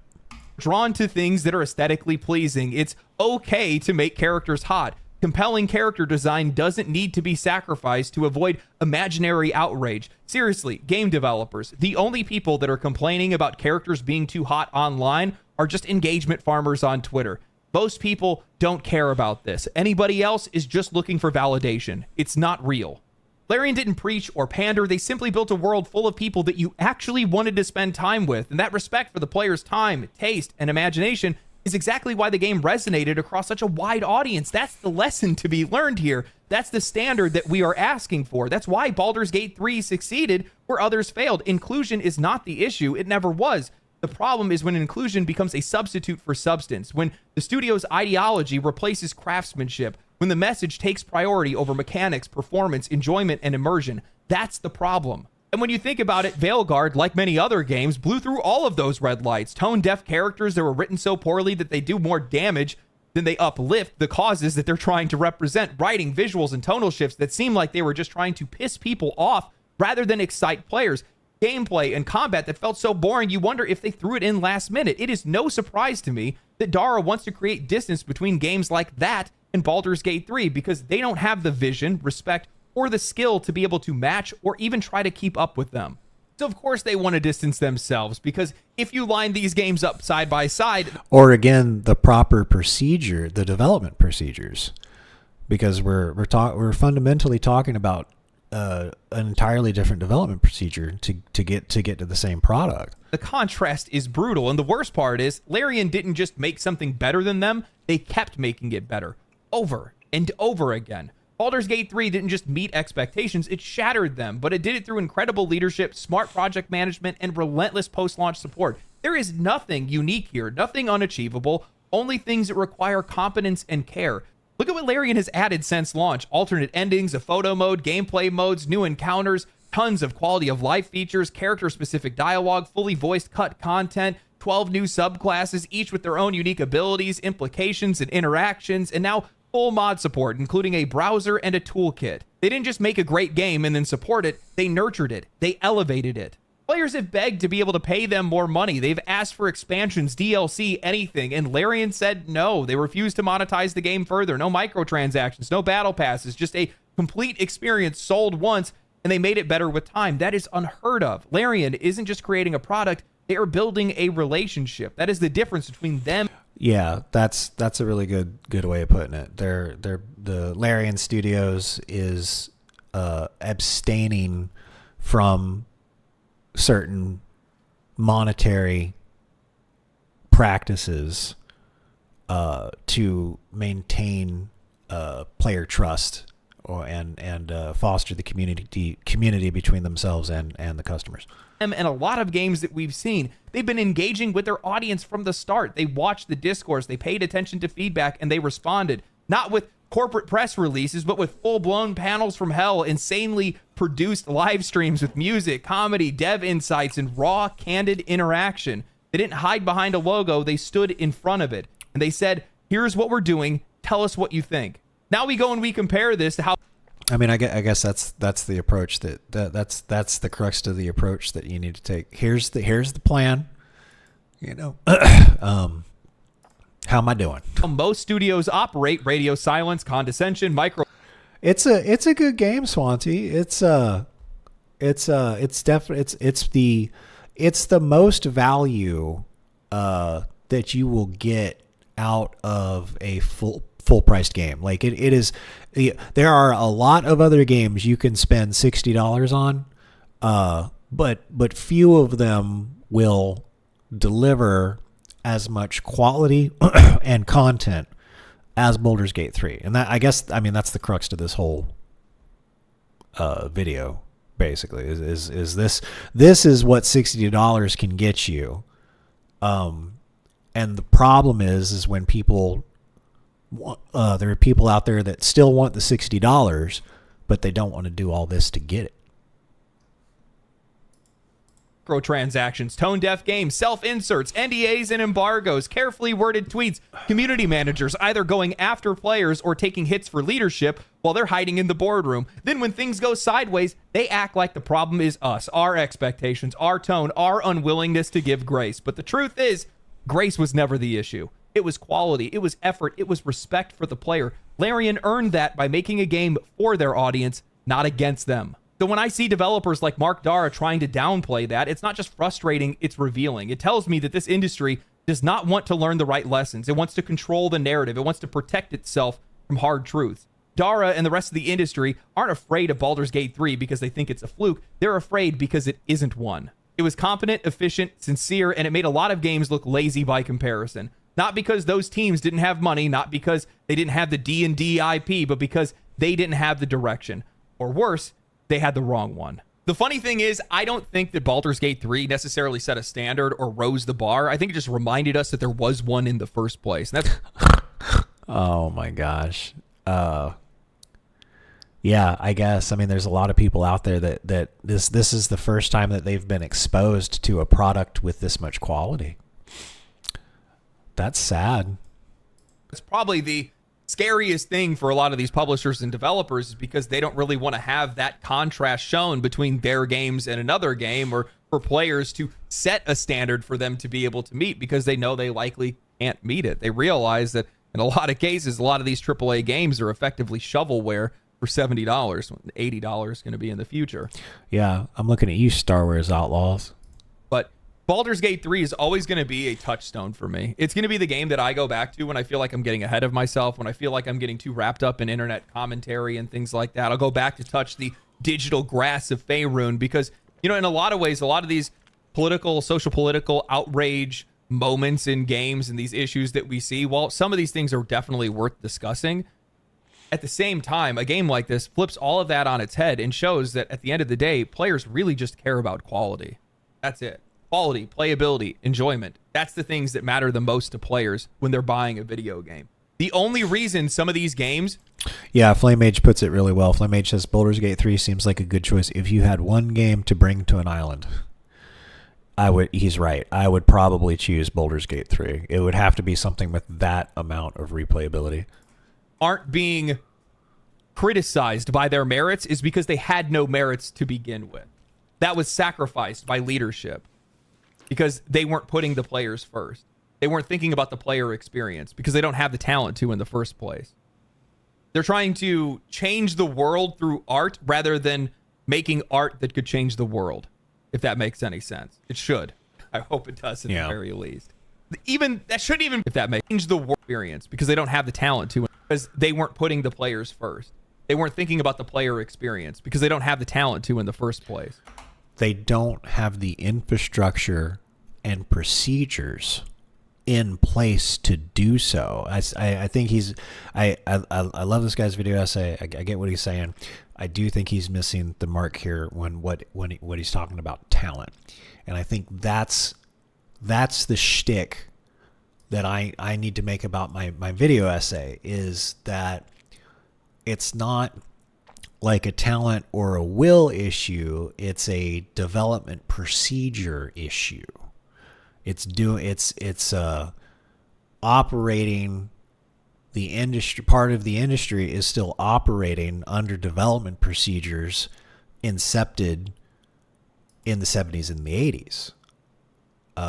In the 90s and early 2000s, new development procedures came out. It's called Agile and Scrum. They're trying to change the world through art rather than making art that could change the world, if that makes any sense. It should. I hope it does at the very least. Even that shouldn't even be their concern, but if it is, you have to have your priorities straight. Larian has their priorities straight. Larian just has better management, stronger vision, stronger leadership. They just know what they're doing in comparison to the rest of the industry, while they're all grasping at straws. Look, man, I'm just going to say this. Under no circumstances whatsoever do I want to hear from any developer that you're not going to learn anything off of Baldur's Gate 3. Nobody wants to hear that. I don't care what the circumstances are. I don't care how hard it was to make the game. I don't care how much money it cost to make the game. You need to learn from this. And I think it's showing that they want to push back against it. And they've been doing it for over a year now. Ever since the game released, they constantly want to talk about not only how great it is, but how they'll never be able to learn anything or implement anything or be inspired by it. I don't want to hear that. You're too far gone if you think success is something that you need to be afraid of. Anyway, hope you guys enjoyed the video. Thank you guys for watching. If you guys did enjoy the video, like the video, subscribe to the channel, share the channel with your friends. Okay, good. We are come subscribed. follow me on Twitch, link down below. We'll give him a like. We'll watch the whole thing. We'll appreciate it. Okay. And then here, Corrected, deceived. this is before he had a beard, and he mentioned this in he mentioned this. Let's just go. This is like one of the most replayed parts. Let's just watch this part real quick. It's like a gem collector turned mining outfit. They used to do it for the love of the gems that they were collecting, but now they're just mining for every resource they possibly can get out of it. Now all they're going to be left with is rocks till the eventual collapse of the mine. Sheffield goes on to explain the rocks that we get, saying, in abstract, here's a big part of it. Games release in imperfect states because devs either run out of money or shareholders of their parent company mandate that the game must come out in a certain window, which devs have no control over. They run out of money trying to make the best game possible in the least amount of time. Devs rarely control their own budget and are trying to make as much cool stuff as they can with the time that they're allotted. In short, for one reason or another, they are often forced to start selling the game in order to pay for the completion of the game. This has been done through... Okay, yeah, and this is a fundamental flaw of waterfall development. Because they're like, hey, you know, we're going to give you this amount of money and you need to release a product in this amount of time, but you don't know how long it's going to take you to build that product. DLC, patches, early access, and yes, even microtransactions for ages because of rising expectations for AAA and because big studios are beholden to financial year results and reporting to their investors. Devs burn through their life force trying to make this happen, and it's upsetting to see this brought up with absolute incuriosity. And this is it. This is exactly what I'm talking about. This misunderstanding that we, the consumer, blame the developers that are working at the desks when in fact it's the company who we direct our dissatisfaction towards. We see it for what it is. Productivity being pushed by overpaid CEOs and the shareholders they answer to that want to provide as little value as possible to the consumer for as cheaply as possible while also selling it for as much money as they possibly can. I mean, that's you know, that's capitalism for you. It just doesn't work too well when it comes to creative or artistic endeavors, because there's certain things when it comes to art or you know, creative stuff that you just can't measure. You can't make it a target on a spreadsheet or a quarterly report. You know, there's just certain things like that. There's a they talk about this in project management where you know, if you got to be careful about like setting targets in certain way. Like if you're a customer support person and you've got to get through, you know, 30 calls in a day, then the job is suddenly not help the customer, it's get through 30 calls in a day, right? So there's a where am I trying to go with that? Yeah, it's needing to report. It's you know, a game is ultimately a product that is supposed to deliver entertainment, but it's being built and developed for reasons other than entertaining, right? Now, even Sheffield is sold on the corporate narrative that it is our responsibility as the consumer to soak up the full game price so that they can finish making a full game later, just to appease investors, make up for their poor planning, their misuse of resources, and their lack of vision within their leadership. Moreover, why are we giving microtransactions a pass? Like, oh, guys, you know, it's totally wholesome. They're just doing it because they need to be able to fund the game and, you know, keep the servers up and things like that, when we know that's not the case.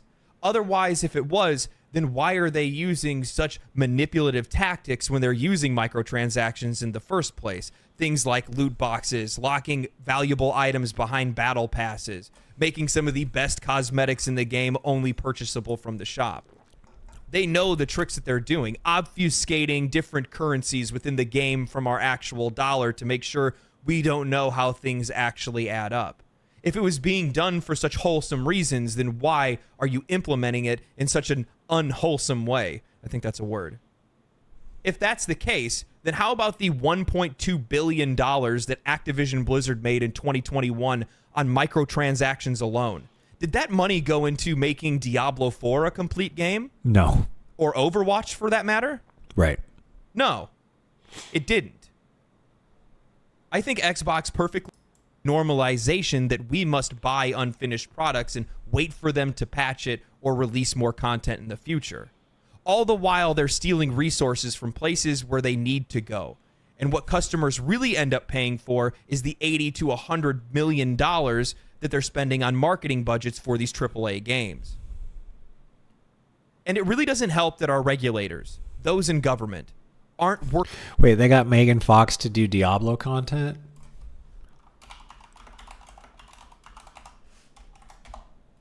When did this happen? Oh my fucking god. Are you serious? If there's one thing I love, it's the sight of blood. And in Diablo 4, there are rivers of it. Show me your worst endgame death with hashtag Diablo deaths, and you might get a eulogy from yours truly, telling the world that you went out like a hero. I see she's got a boob job. Or a chump.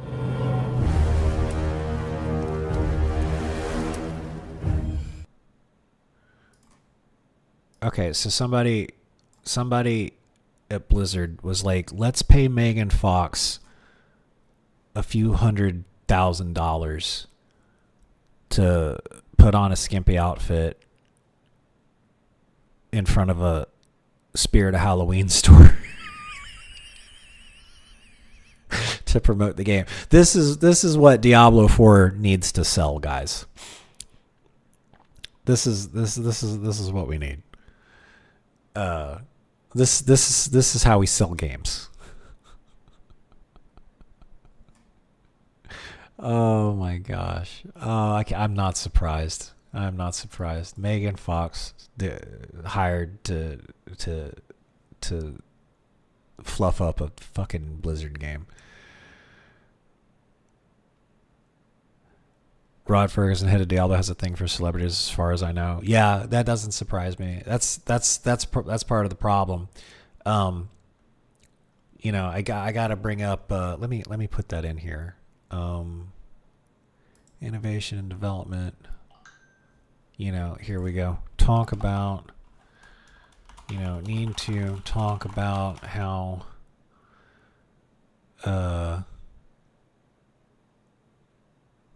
Instead of spending all that money on Keanu Reeves,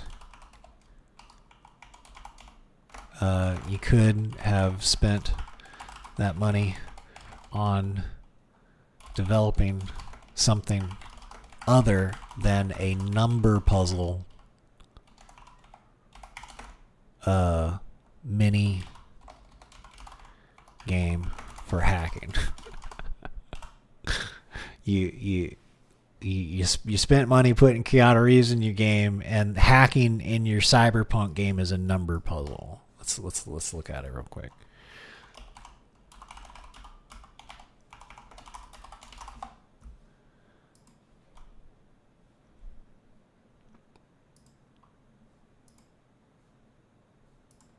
There it is, y'all.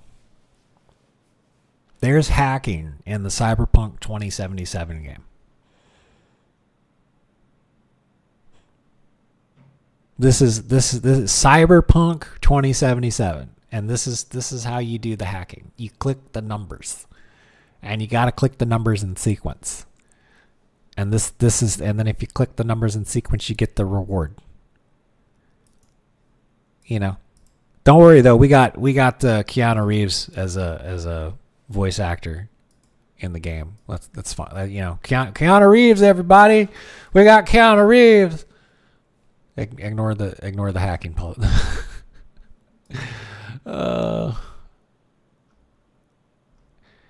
Okay. I'm going to copy this article too to bring it up. And let me copy and put this over here under the media. And this article also talks about how BG3 won't have an impact. The I think it misses the mark. I think it misses the mark. It won't have an impact, not for the reasons stated in the article, but because of the antiquated development processes that are still being used by the majority of the industry. You know, this waterfall development thing is an old way of thinking, right?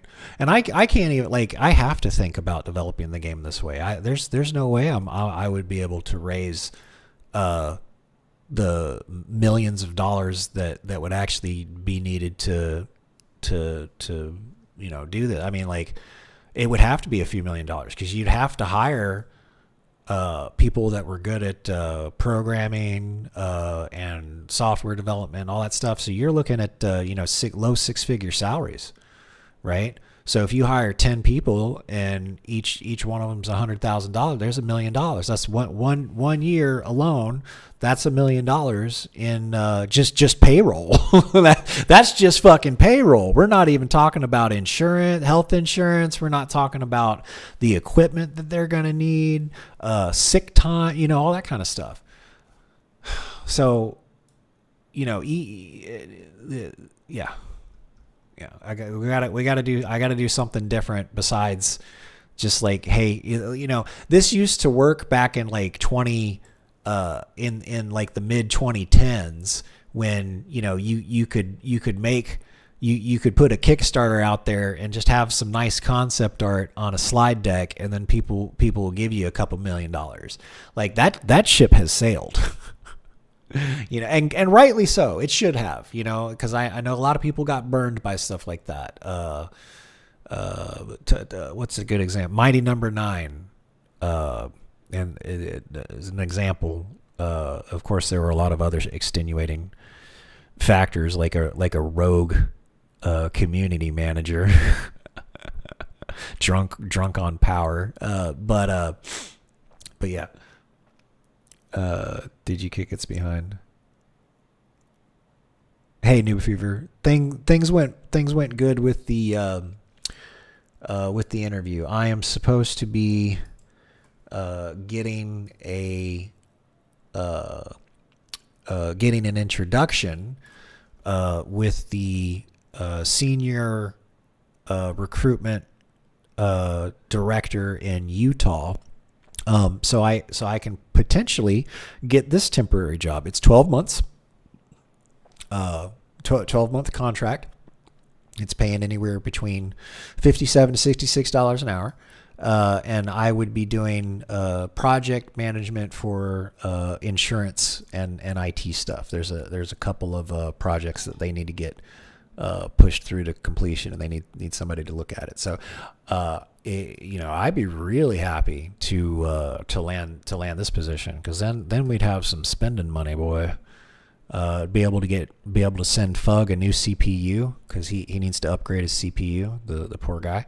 And we'll be able to, you know, we'd be able to like hire people on Fiverr, like to contract them to do certain things in Unreal, you know, or what have you. So, you know, fingers crossed that this relationship can continue and develop, and I can get a position like that. You know, I am bound to get a job somewhere around something like this.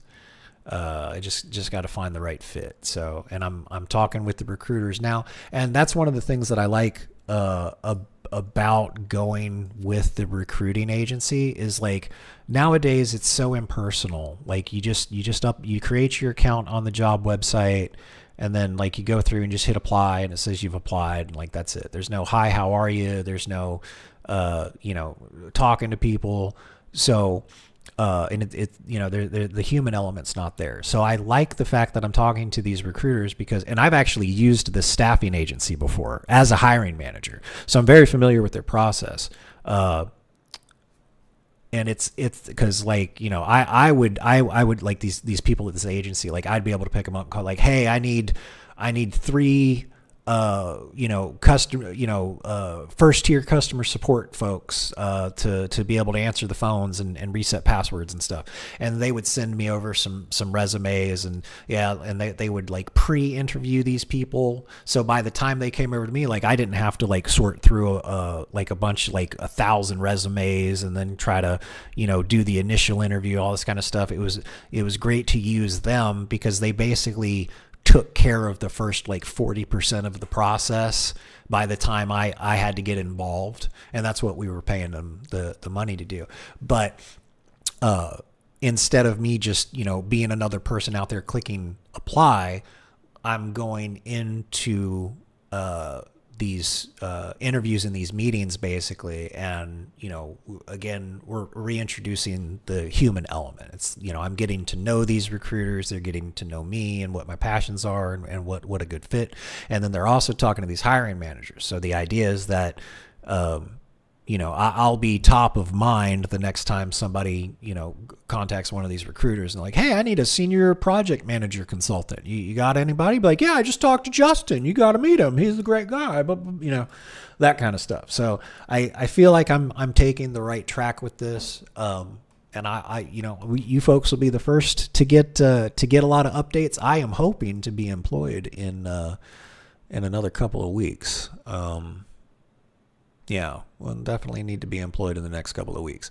The next 4 to 6 weeks, I think. I think finding a job, even you know, I'm even open to something temporary like this other contract. And like I don't really have a lot of bills, and I got some money saved, but it's dwindling, and I don't want to see the numbers go down anymore. I want to see those numbers go up. So, you know, fingers crossed. I know something will happen. Something will work. And I just got a message from one of my former bosses, because I had reached out to him over LinkedIn. I'm like, hey, I got laid off. Can you write me a review or something? Because I wrote him one when he left the company that I used to work for. And he was like, yeah, sure. Also, you should check my company job posting board. There's a couple of openings, and there's a program manager job that's available that I think I will apply to. It might be remote, so we'll as long as it's remote, we'll see. I don't want to move from Puerto Rico. Oh, that was the other thing, and one of the other reasons working with the recruiters, because I'm got like a unique situation where I'm a U.S. citizen and I basically work for U.S. companies, but I'm over in Puerto Rico. I guess Puerto Ricans are considered U.S. citizens too. It's a territory, it's not a state. But that's the interesting thing about the IT careers. Like now with the remote stuff, you know, I got a lot of options available to me. I worked, when did COVID happen? Like 2020. And then like for the last 5 years, like I've been working remote, no problem. I remember people used to like really, you know, scoff at like remote work jobs, or that remote work jobs weren't real or something like that. And I'll grant that there is a different dynamic to them. But you can get shit done remotely. You can work hard and have a strong team that works together online. What do you think World of Warcraft guilds in vanilla were? You had to fucking coordinate 40 damn people.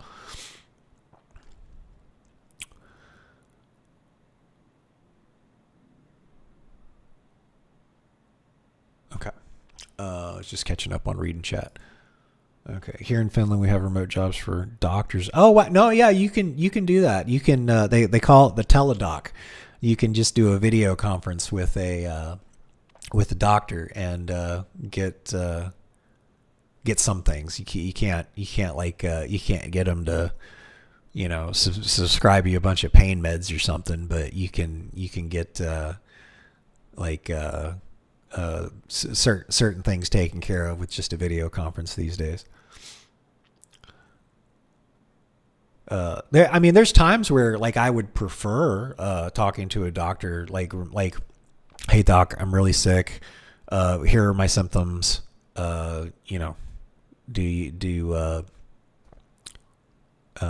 know, can you just prescribe me some antibiotics? and then you don't have to go in and all that kind of stuff. But at the same time, I think if somebody wants to go in and be examined by a doctor, they should.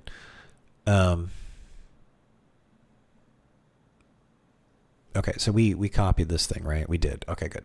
So we can actually close this down. All right, we're almost all right. So let's close this. All right, so we looked at this one, and this is this video right here is real, like, you know, these two women are talking about Xbox games.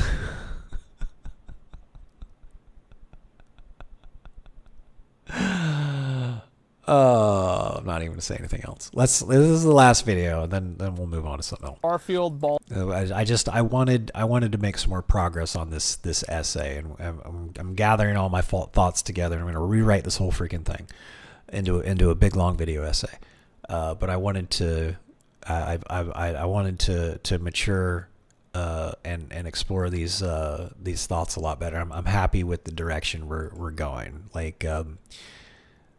Talking about minimum viable product requirements, using software industry terms, and then talking about how the money decisions are stifling the passion and the talent situations. Hey, thanks for hanging out, Swanty. Have a good night. I'll see you tomorrow. Thanks for hanging out. Yeah. Oh. Swanty was here early. I think Swanty was the first one to say hello this live stream. Okay.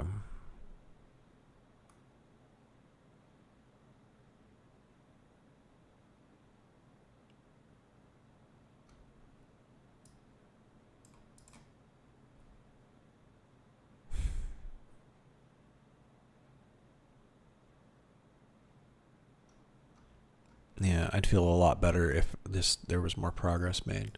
Anyway, Baldur's Gate. The reason I want to see this is because it's Phil Spencer talking about Starfield and Baldur's Gate 3, two totally different games, and have had totally different impacts on the industry, and I want to see how he frames it. And more. Here we go. Joining us here on Gamescom Studio, the head of Xbox himself, Phil Spencer. Hey, how's it going? Going well. It's good to have you here on the set. Now, at least Phil Spencer here looks like, you know, he plays some Gran Turismo or something. Talk about Xbox. It's awesome to be here at Gamescom. I haven't been since 2017. Really? So, yeah. Were you here last year? Nope, I skipped last year. I am, like, just jazzed. It's so cool to see everybody, and it's fantastic to be at Gamescom. I guess the biggest consumer game show on the planet. It's huge. Is it? Yeah. Holy shit. You know what else was cool to see? That What? Starfield presentation that you and Todd introed a little bit ago. It's all Todd. Yeah. I was there to intro Todd. Yeah. Oh, Todd. That's my job. You were the setup guy. I carry his bag and I intro him. Starfield's a huge moment for Xbox, obviously. When is the last time Xbox has had a moment this big? I think, well, It was Halo Infinite. You guys fumbled that one. So see what happens. I think He's probably thinking of Redfall. Well, I think everything, every month, every time we're doing something that changes, hopefully enhances a customer's experience Volume on up. Xbox is important. Sure. You think about big new IP that has launched on the platform. I might go back to like Gears 1. I don't know, like a game that is brand new IP. It's Todd's first game in the BGS team as part of Xbox, launching on the platform. It's a big moment, and I'm proud Gears that we 1 were able was to a give big them deal. time, and really happy with the results. You have a build, Yeah. but you're not playing because you're working. I don't know what I'm allowed to say about it, so I don't want to break embargo. Have you booted or it? anything. I have turned it on. That's an embargo break. Like, Oh, no! Well, I'm blacklisted now. Oh, well. Sorry, Todd. They're joking about breaking media embargoes. Haha. Baldur's Gate 3 is the talk of the town right now. great game. You know, this RPG comes along, kind of takes the internet by storm. Do you think it's set expectations for Here we go. Starfield, or did it steal a little bit of thunder? Here we go.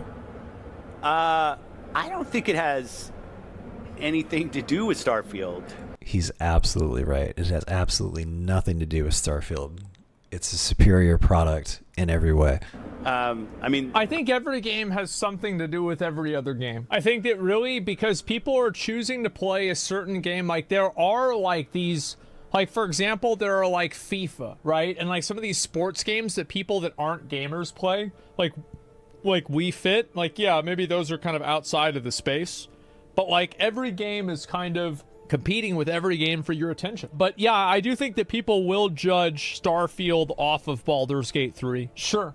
I think people will judge a lot of games off of Baldur's Gate 3 from now on. great games coming out. It's a good thing Good. for the industry.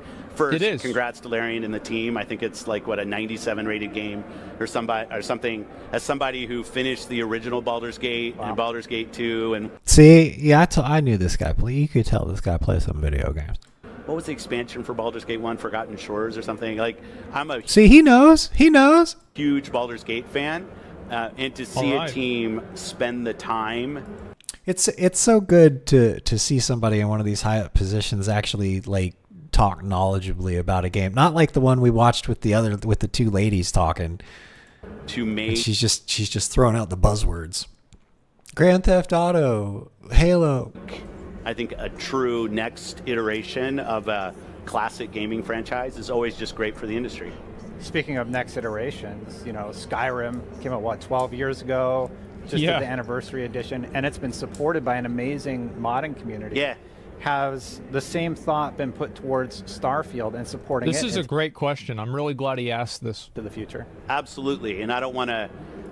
And but the problem with Starfield is that the game's already dead. Like you have to get people really passionate and excited about the game for them to want to mod it.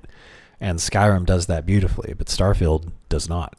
Disclose what the team has been thinking about, but Yeah. obviously when you're BGS and you've seen the legs and the support that Skyrim gets even today, right? When you look at what the modders have done, it went into the thinking about what Starfield should be, and like proof will be out in terms of how people receive the game. But our hope is that it is another game that's How old around is this, a year? decade plus Yeah. longer, later after it launches, and people are still enjoying it.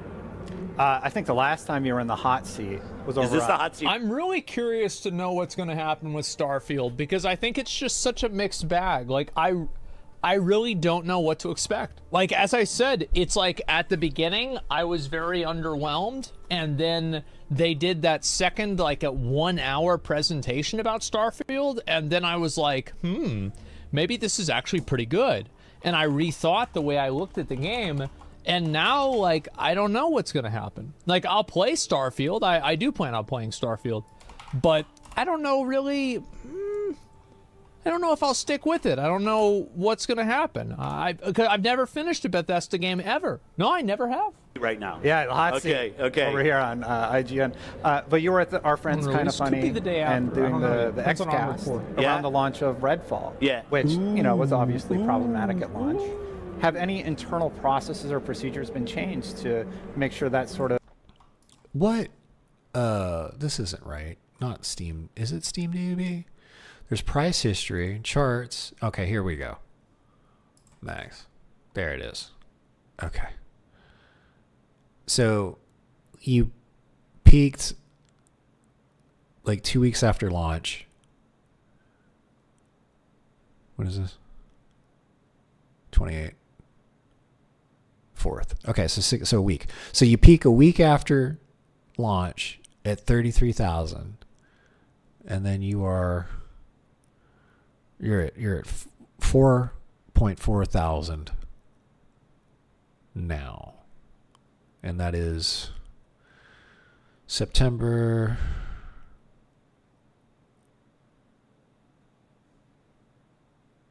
So it's a little less than a year. Okay, let's see this. So there's just not enough concurrent players. There's not enough people excited about it to create a robust mod community. reaction or issue doesn't arise again. Yeah, And doing I don't know. the Depends on our XCast report. around Yeah. the launch of Redfall. Yeah. Which No. Okay, I want to hear this because he's asking about what procedures were changed after Redfall. Like Redfall really flopped, huh? I don't even. What is Redfall? Redfall. What the hell is Redfall? The town of Redfall is under siege by a legion of vampires who have cut the island off from the outside world. Trapped in a handful of survivors, stay alone or squad in an open world FPS action. Oh, that's just the thing. Where's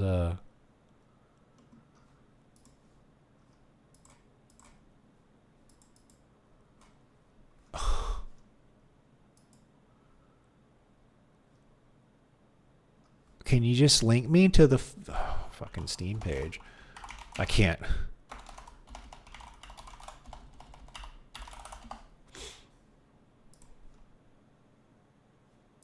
All right, what do you got? Here's the launch trailer.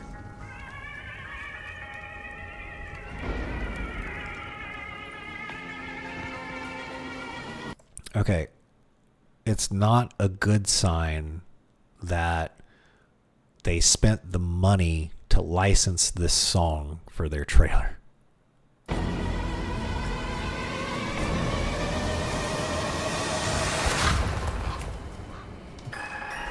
Okay, they might have not had to license the song for doing that.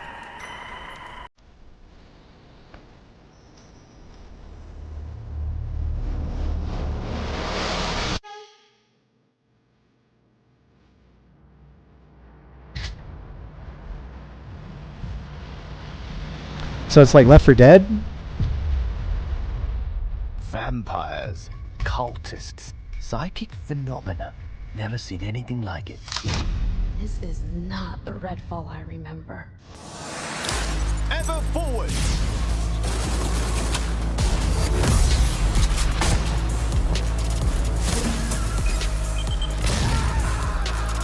No one is coming to help you. There is no death for us. It's the four of us against the darkness. No matter how many you kill, there will always be more.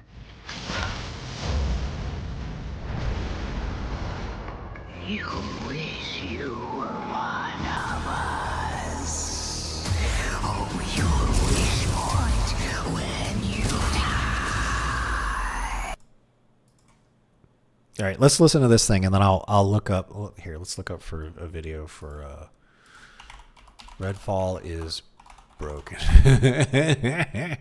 Redfall is a broken mess. $100 for this. Oh, Angry Joe. Okay, what else we got? G-Man Lives. I never heard of him. I've heard of Angry Joe though. All right. What's going to happen? I've never finished a Bethesda game ever. No, I never have. Right now. Yeah, hot seat over here on IGN. But you were at our friends Kind of Funny Could be the day and after. doing the Depends on our XCast report. around the launch of Redfall, which was obviously problematic at launch. Have any internal processes or procedures been changed to make sure that sort of reaction or issue doesn't arise again? Well, we're always learning in everything we do, no doubt about that. I would say that, and I've shared some of this, but with Redfall, it was more of us not using our internal processes that were in place already, just because of when integration happened. I'm not using COVID as an excuse, but we did close the ZeniMax acquisition, and then everybody got sent home, and it was just not as easy as maybe some of the earlier companies, studios that we'd acquired in terms of integrating in our process. I think So the game was already, so his excuse is the game was already in development by the studio, and then we acquired the studio, and then we didn't have that studio execute our company's procedures. And he's basically saying, well, we have procedures that work, but we just didn't make that studio use them because we acquired them after development started. The reality, that's basically what he's saying, is they just need to have, I feel like Xbox is in a position where, like, why would somebody buy an Xbox? Why would somebody be like Game Pass as like a massive like service, I think is the incredible. Like, it's fucking amazing. But I don't know if Xbox has as many like blockbuster big games as PlayStation does. I feel like PlayStation has more of them. And I think Xbox, like, they need to go into the fucking basement of Microsoft headquarters, something like that. And, you know, the fucking break on emergency thing that says Gears of War on it, they need to bust that shit the fuck down. Because we haven't had a Gears of War since how long? When was the last time we had Gears of War? I don't even remember. And they just decided they just forget about this? It was fucking amazing. Asmongold wants Gears of War. It's about time. Yeah, it's about time to see another one. I think so. And same thing with Halo Infinite. Like, I think that they need to provide. I think of Halo that I feel like Forza. I'm not a weird shit with it not happening. But that's all on us. So I'm not trying to deflect any of the criticism. But absolutely, anytime we launch anything, and we're going to learn from the launch of Starfield, we're going to learn from the launch of Forza. Okay, so the question that was asked was, have any procedures or anything been changed, and to avoid what happened with Redfall? And he basically said no. And we reevaluate our process because we want to make sure we're exceeding customers' expectations with everything we do. Yeah, I'm always sort of curious about that, like what causes that. In my opinion, I think that the future of Halo is making a game that is set probably before, like in like the Reach era, with like really cool that would, because any just right, aka deck expand. Is it like? So like, is it the cert process? Is it like what wall is hit where that sort of stuff is missed? So I appreciate you being candid about it. Yeah, and I'd say one of the things that was helpful for us with Starfield was our long working relationship with BGS, which you know well. Like if you go back to original Xbox, like in what we've done with those teams. Oblivion. So the relationship between Todd, BGS, and our platform team was just stronger than it was with Harvey, not because of, and the team at Arcane, not because of anything other than just relationships. Like we've just known them longer. So sure, Todd brought in the team brought in the ATG group early to start working on Starfield, and that's on us. Like we should have done that with Arcane.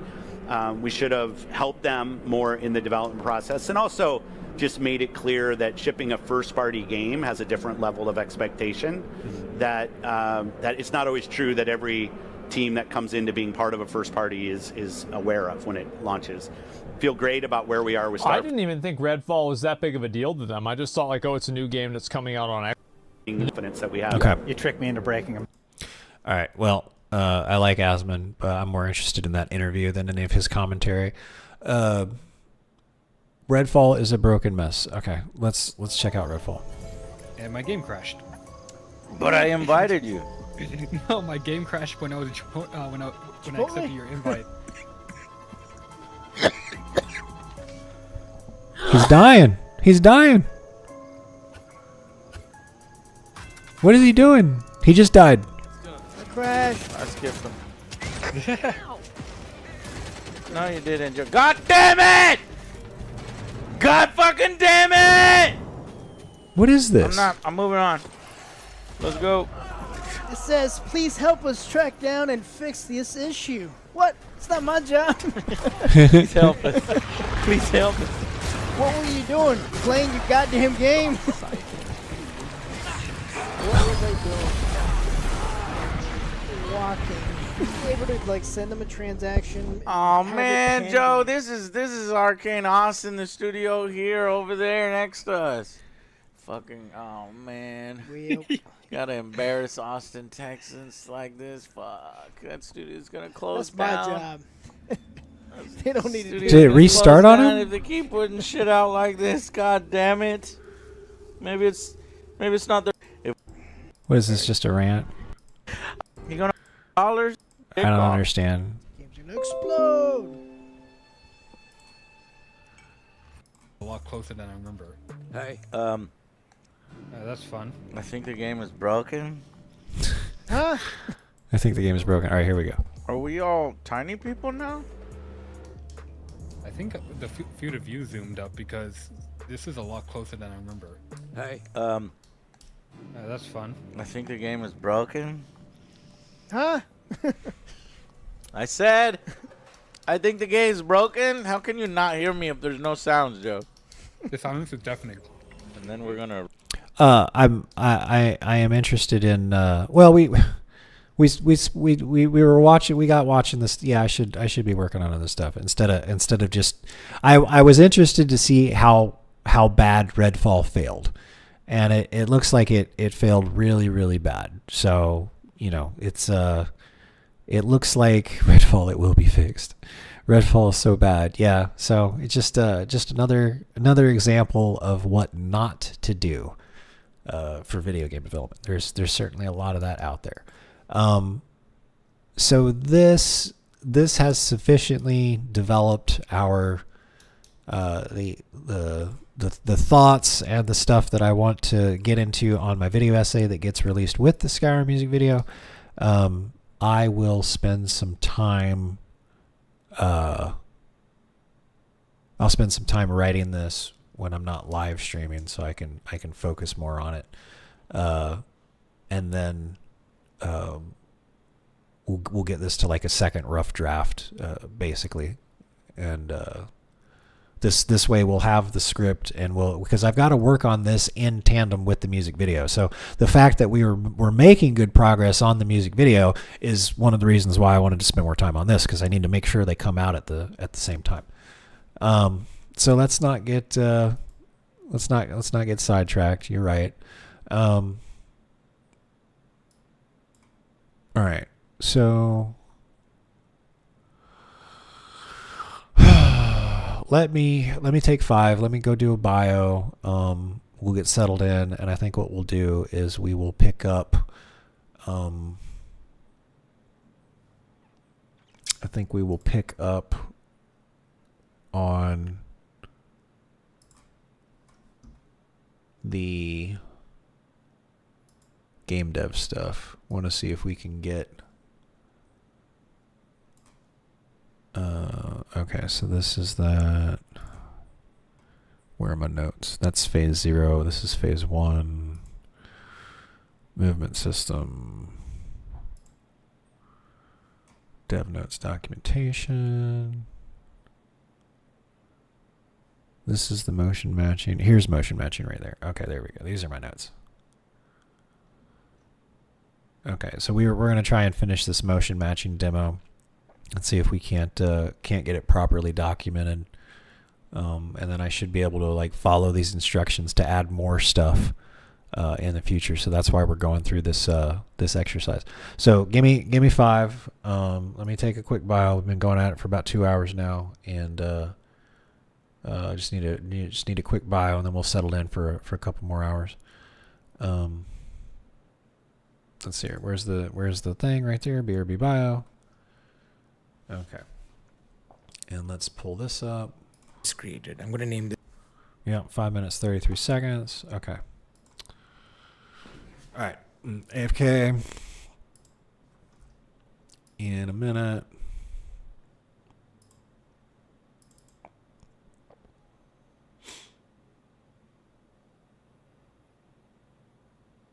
All right, well, while that's loading.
Flame Age, if you can, if you find me one of those a good video of Redfall being broken, I'll take a look at it.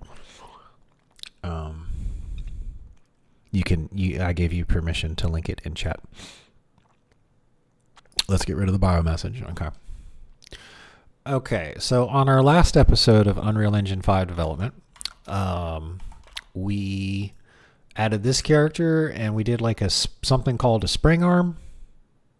I think, let me see. If I do here, and then if I open this guy in the editor,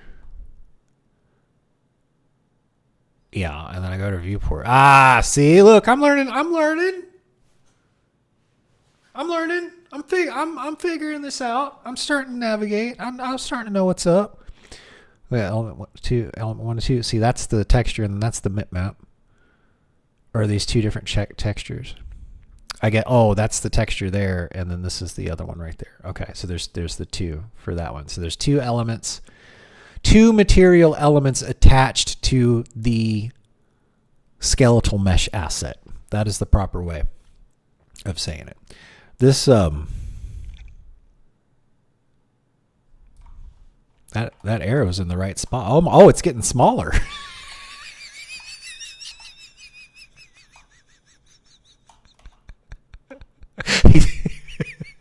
He's cursed. He's cursed. It's giant, but the moment she gets close, it shrinks.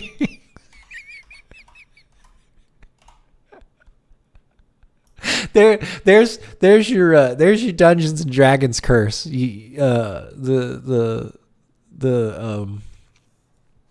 warlock curses a guy with the huge wang, but it shrinks anytime a female gets close to it. Oh, I'm only 15 years old, y'all. I never grew up. That's fine. I'm all right. I am easily entertained. That's it. Where were we? We were we're doing some yeah. Okay. All right. It's time to be serious. Okay, so let's hit edit.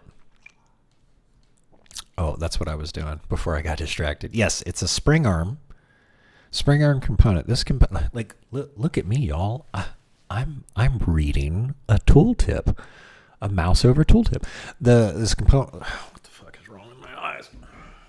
Hold on. Give me 30 seconds.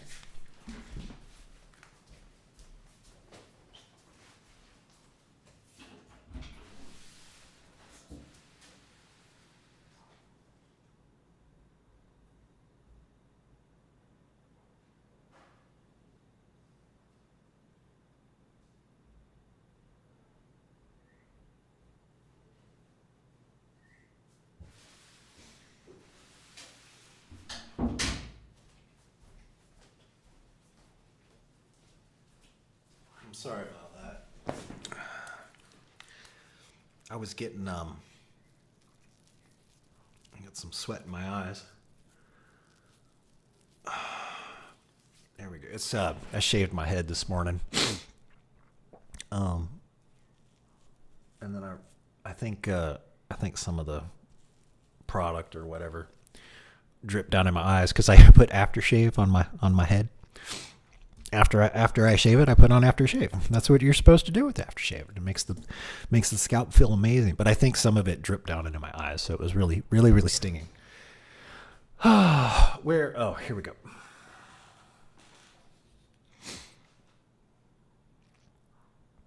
How did the call go? The call went really well. It went as I expected. I have used the staffing agency that I'm talking to the recruiters at.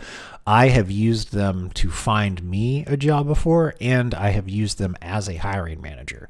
So I'm very familiar with their practices already. And we were at the step where, like the guys reviewed my resume. He's basically interviewed me to figure out what the good fits are going to be.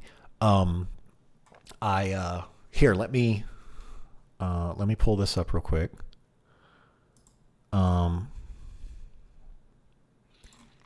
Is it this one? No. Is it this one? No. Is it this one? Yes.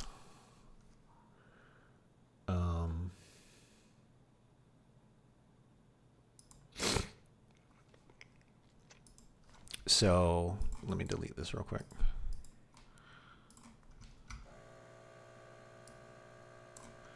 Copy. And let me black that out. Here we go. Let me make sure there's no more PII. Okay, good. So now I can show you. So this is the message that I sent to the recruiter. Hi, Chris. Thank you for taking the time to speak with me today. I really appreciated the opportunity to discuss my background and potential roles we could pursue together. I'm looking forward to your introduction to Jason White regarding the opportunity in Utah, and I'll continue applying for roles in the meantime as we discussed.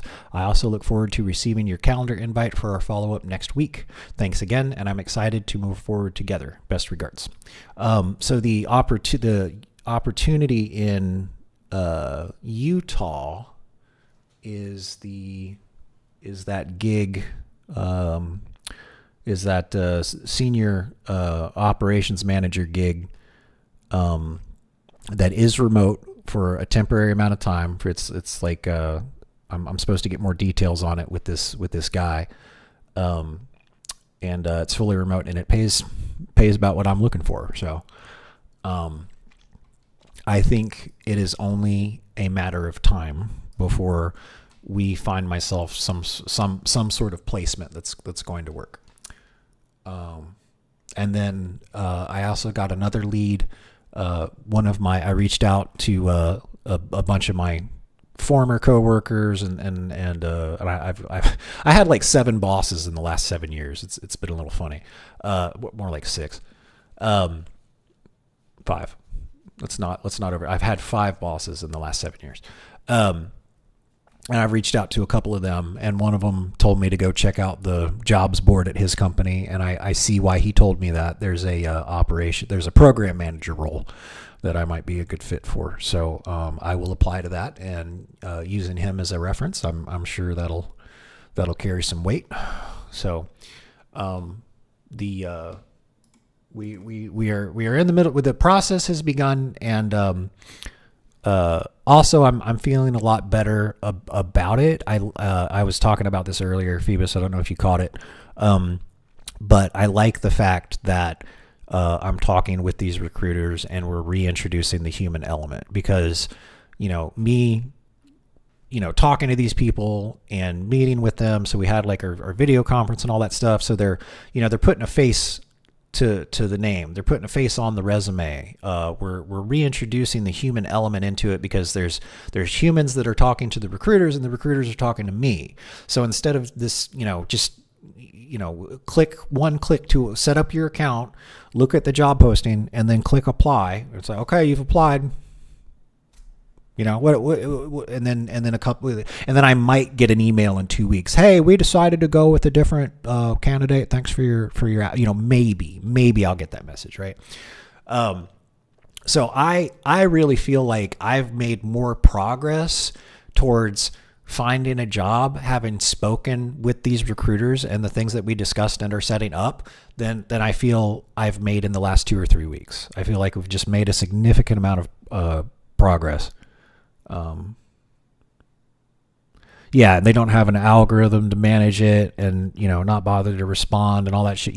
So it's going well, and I'll be sure to as things continue, let me know if you want, shoot me that resume, and the next time I'm talking with one of these recruiters, I'll bring you up or something like that. I'm still kind of developing the relationship and things like that. But, I mentioned that, I got a couple other people that might be looking for work and that they might assist. So, let me know. Yeah, no rush. Okay. So, I feel good about that. I feel like I should have another gig in the next, couple of weeks, basically. I'm sure we'll find something. and then when I've got that income, I'll just feel better. Like I just don't. I like it's. I'm not hurting. I'm not. I'm not in any debt. I don't owe a ton of money. I could pay off my credit card, and I could pay off the loan on my car. And then I'd have a little bit of money left over, and then that's it. And I don't have any expenses, so I'm doing really, really good. But like I could pay off all of my current debt, and then that would be it. I wouldn't have anything else. So I wouldn't have any bills, but I wouldn't have anything either. So I'd like to get another job and be able to have some spending money, because right now it's just the necessities. I want to be able to buy a 3D printer. I mean, I could right now, but I just can't in good conscience. I need income before I can start spending again. Thanks for Red Fail. Thanks for looking, Flame Mage.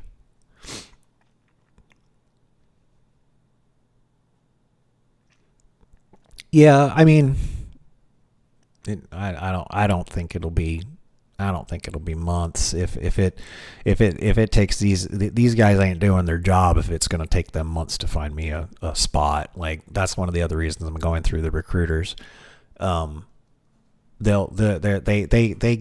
They make money when they find me a job. Like I think they get like a certain percentage of however much I make. So they're because the way it works is like, we pay the staffing agency, and you end up paying like 120% of the salary, and that other 20% goes to the recruiter, right?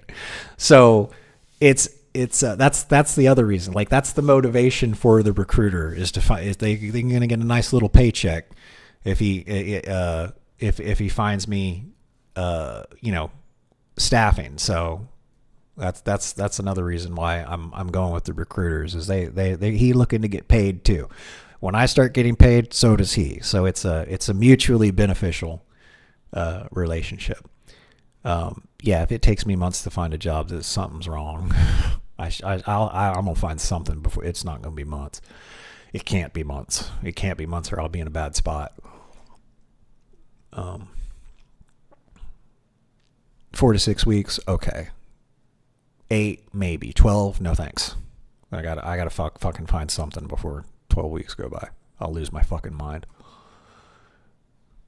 All right. And post search database. It's going to ask you to pick a schema, choose it, and found the bone it's looking for. Click save, and then. Okay, so we did this because. Okay, let me go. Here's the thing. Okay. So this is where we made the PS. What's the P? Pose search schema. So you make the schema, and then you make the database, and the database is where we put all the animations, I think. Oh, this is not where we got to. Oh, wait, you click idle here. Okay, there's the thing. I got tripped up on this the other day. Okay, so here's the idle animation. All right, so let's just start watching. Let me move this over here. There we go. Okay. Close this. In the same folder, right-click, choose animation, motion matching, and post search database. It's going to ask you to pick a schema. Select the one you just created. I'm going to name this PSD_Mixamo. The database is where your montages, your blend spaces, your sequences are all going to live, and then the engine picks between them. So I've just added a sequence here under selection details. You can see I can link it to any imported sequence. Once I select it, it's going to show up. Okay, so left strafe UE. So if I go here, and I go here, and then we go over to...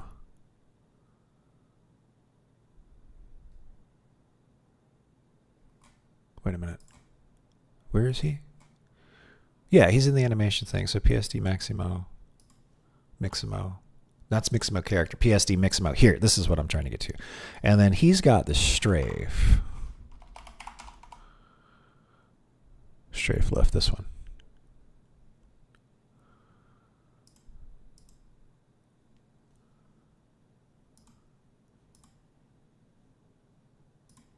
Oh, there we go. Oh, there we go. Okay. Oh, that's looking weird. He runs and then he like pauses. Oh, it's because it's not looped. It's because we didn't. Oh, I know what's going on. It ain't looped. If we loop it, why can't I loop it? All right, let's watch the tutorial. So this is the same thing, right? I'm looking at yeah. See, I'm looking at the same thing he is.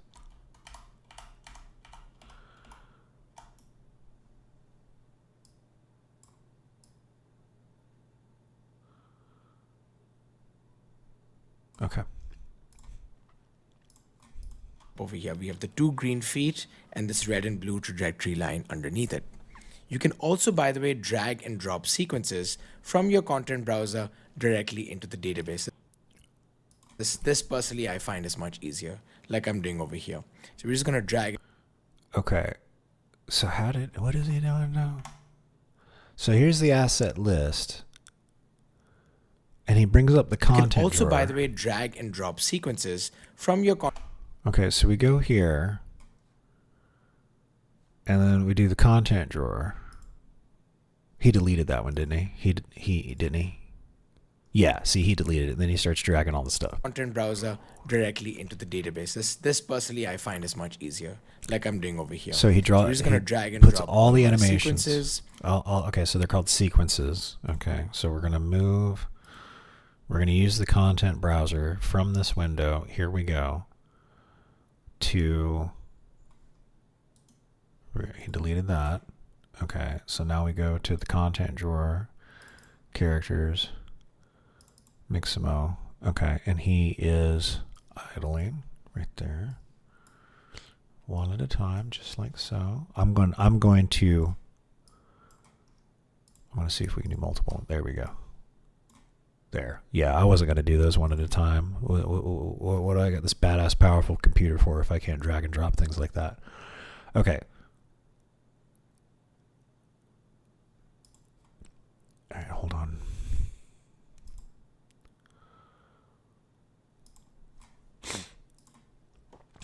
Okay. Now if we press play, all right, so we need to tell the game to use our new character's blueprint instead of the default. Okay, so we did that. Double click to open classes, default pawn class. Okay, we did that by selecting. You're now changing the default actor the player controls over to the new asset that was just added. That makes sense to me. Now if we press play, we can move the character around and it responds to input, but is stuck in a T-pose. Got it. Now we need to enable the motion matching. Create a new folder. We did that. Animation, motion matching, pose. We did that. Okay, so we created the schema. Okay, and then we created the database that uses that schema. Okay, you can now open up this file and will help control when animations get picked. There are options that will allow you to choose which bones the motion tracks. We want to see it tracking right and left foot. Okay, we checked that. In the same folder, right click on animations, motion matching, post search database. It will ask you to pick a schema. You choose PSS Mixamo once it is created. The post search database is the container for data set of all different animations that the engine chooses between. With the PSD open, click add in the top left and choose sequence. From here, okay, you can click sequence and choose sequence. Okay. With the PSD open, you can use the content browser. Is that it? Content browser? The content drawer.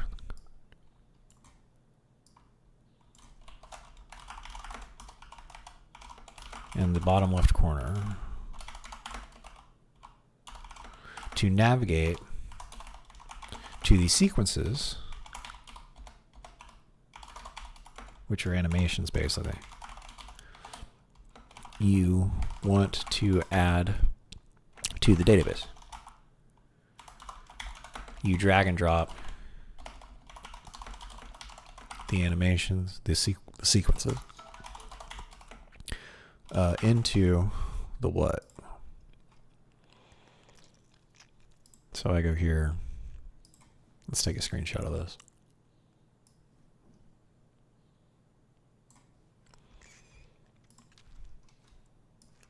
Okay. So it would be, what do we want to call out here? So this is yellow. So we use a content drawer. Here, let's do.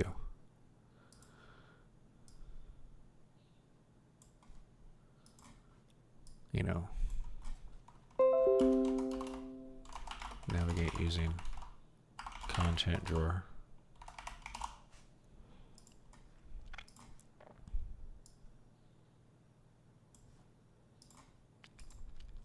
Let's change that to green. And then point up here. And we'll say drag and drop the sequences into the asset list is its name. Asset list.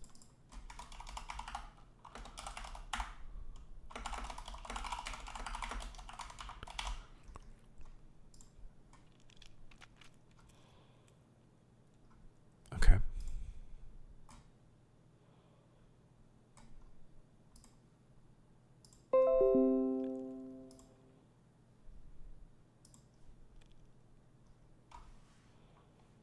The sequences into the asset list to add them to the database. Let's go ahead and upload the file right there. Okay. Okay, I was about to say, like, why aren't you? Okay. How to add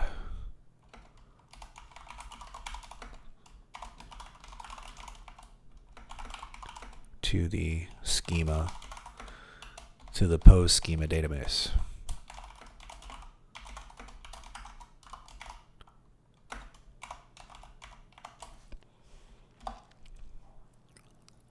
Okay. One by one into the database on the top left over here. I'm just going to go ahead and delete the left turn and the right turn. Okay, does he do that? So left turn, right turn.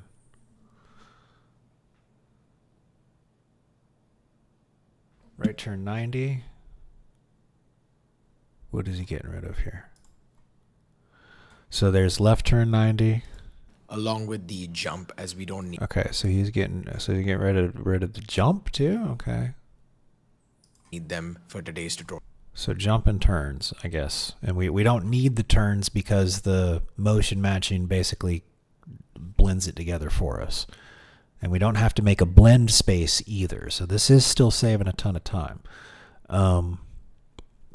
This is a lot easier than doing the other animations. Having to make a machine state and all that. A state machine, excuse me.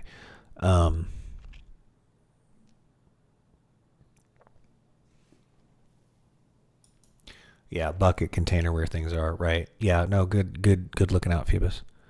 Come on now.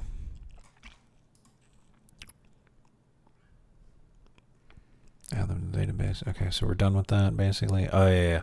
So let's say for the purposes of the tutorial, we deleted the turns and the jump animations. Alright, so let's do that. So here's the strafe, turn, right? So there's this one and this one that we can delete. And then there's the turn 90, turn this one and this one that we can delete. And then we got rid of the jump. Delete. Okay, so then he just clicks all these and it does this cool thing. So there's all the different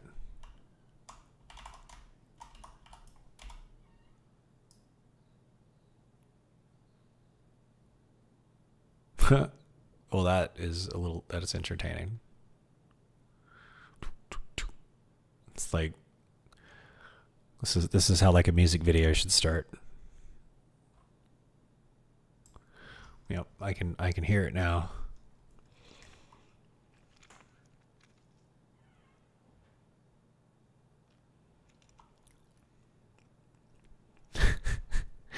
No, that makes sense.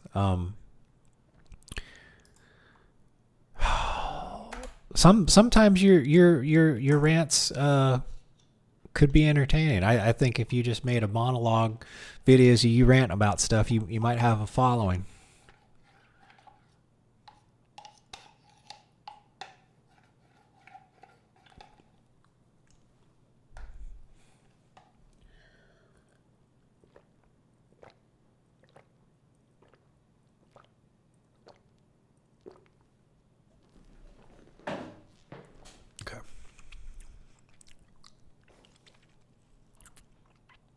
Okay, so we deleted the turn and jump animations, the motion matching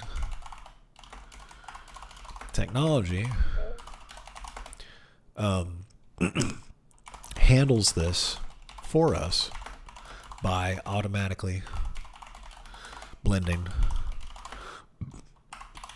the character animations. If we were doing this the old way, we would have to make a state machine for the animation loop and then a blend space for every state change. So think about that. Think about how much work we were saving using this new procedure, because we can basically get rid of the turn left and turn right stuff because this technology will automatically do it for us instead of needing to create a special animation that handles the transition from idle to walking and from walking to running and from running to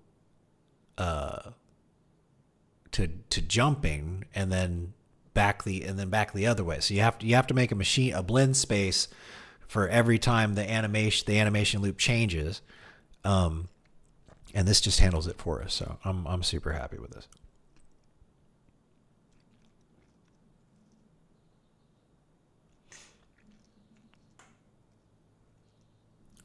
Phoebe says there were people at work trying to get me to create a podcast like 6 years ago where it would be me and another smart guy discussing things and me telling him he is wrong and how. It came about because I was correcting him on science stuff at the time. Dude didn't like finding out that undergrad physics is literally taught incorrectly because they don't need that advanced knowledge yet. Yeah. I suppose there are certain times where it makes more sense to withhold withhold information related to education because there is a proper time to provide it. Like you got to have a certain amount of like base knowledge first before you can actually truly comprehend something else. Yeah. Tutorial. Now you can shift select all your clips to get a visual representation as to what your possibilities are. Now I'm going to select this running_UE and show you a problem you may have. This clip is not starting and stopping at the same point, right? So it's not going to loop properly. Now you can see here looping is disabled. So I'm going to double click on running_UE, search for loop and enable looping. I'm also going to go ahead and enable looping on all of my clips that. Now wait a minute. Does he have to? Can't you just click this thing?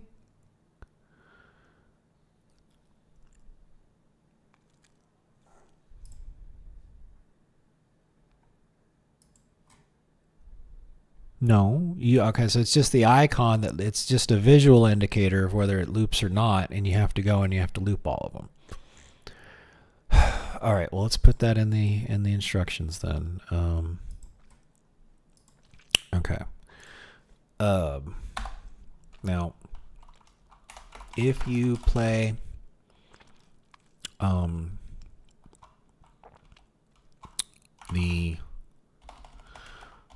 one of the strafe sequences, how did he even define the problem? What did he? See here, looping is disabled, so I'm going to the same point UE and show you a problem you may have. This clip is not starting and stopping at the same point, right? So it's not going to loop properly. Okay.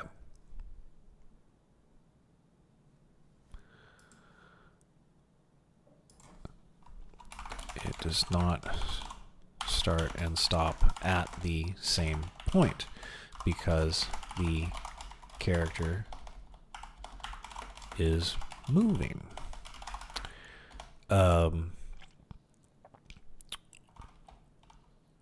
To resolve this, you need to loop the animations. To do this, you double click on a sequence in the asset list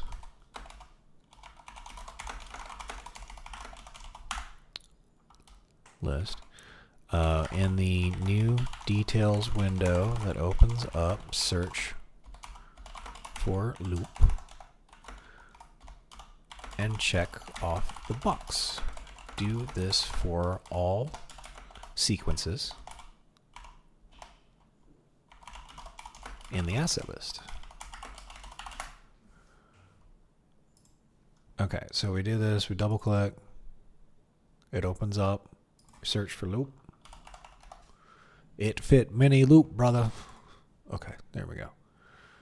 And we're done. Okay, and now if I come back over to the thing, it's got the loop around there. So we got to do the same thing. Loop. Loop. Bloop. Are we done? We're done. Why am I not good at this? Okay, yeah, it's this one. All right, and then I'm going to do it. Oh, no.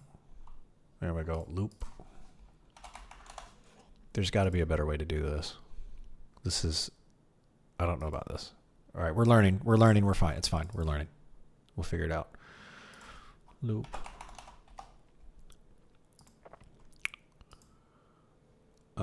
Loop.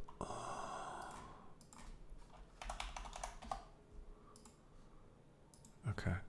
And then loop. Last one. Loop.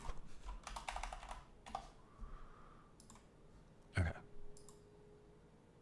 Okay, they're all looped now, brother.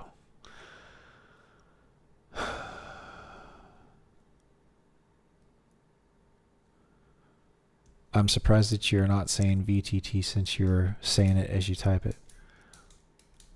I'm legit excited to see this finish and working. Oh, dude, like the combat gameplay that I have in my mind is just fuck.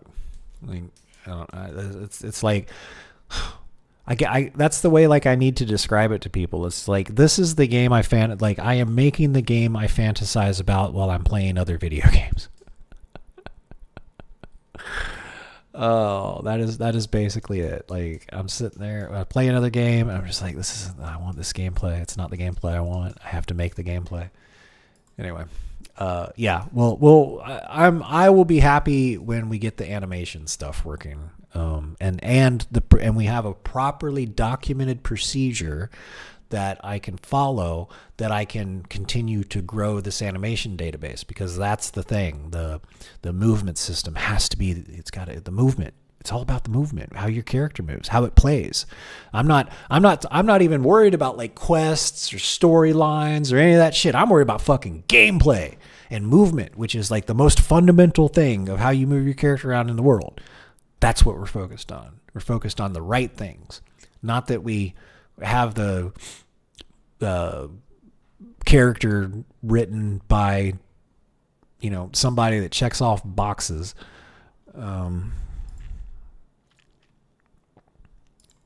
All right, so you should play this strafe and do this for all the sequences in the asset list. Okay, so what do we do after that? Now you can see here looping is disabled, so I'm going to double click on running_UE, search for loop, and enable looping. I'm also going to go ahead and enable looping on all of my clips that have looping disabled. If I select them all, now that they are looped, do they loop?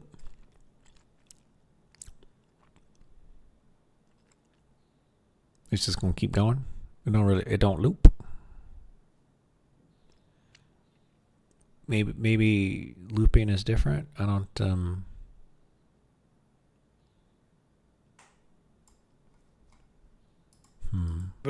As you can see from the interface over here. As soon as looping is enabled, it turns white. So we just go ahead and enable looping on the other clips as well.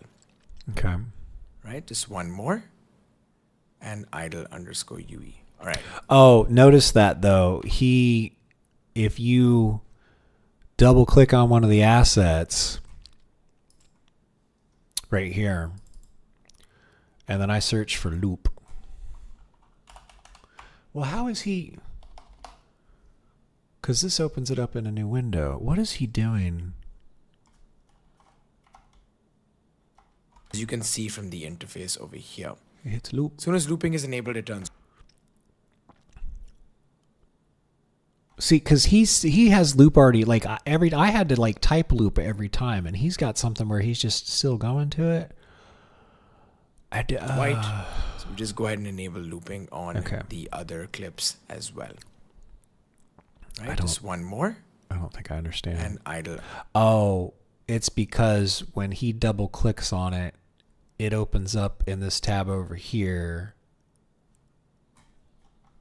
Let me watch that again. Right, just one more.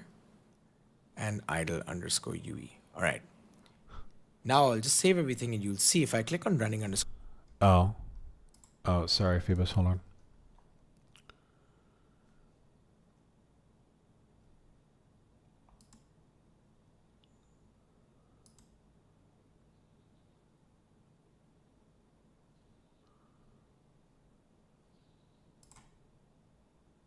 Hello. Hey, bud. Hey, buddy. Yeah, I just figured it's easier to jump in here like this, but I noticed that like when he's opening that tab, like the search term, it seems he's not typing it each time. He's it's right. Just already Exactly. present. Exactly. So don't delete it, or there's some kind of persistence there, or maybe that's a settings flag. I don't know.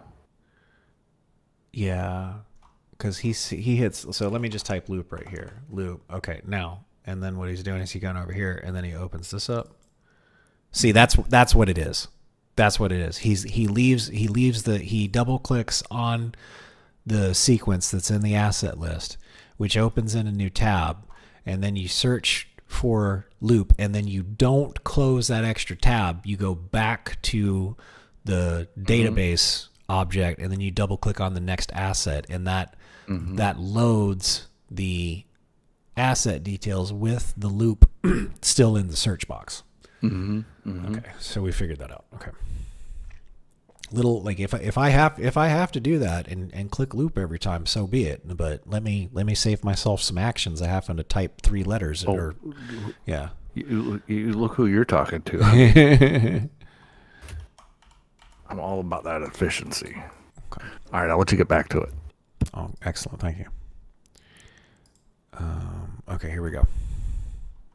UE, it's now starting and stopping at the same point that stride is matching. Right, so it's going to loop properly.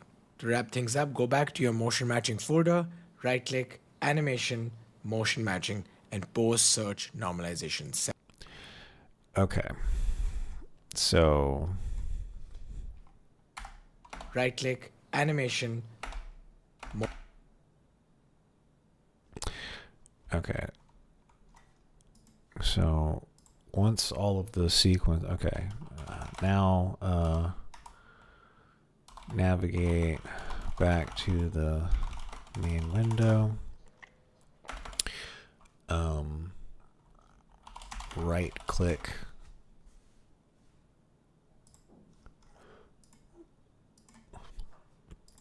Okay. Copy. Okay.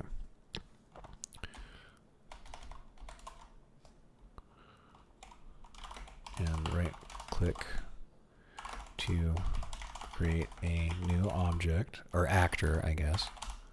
Actor. Choose.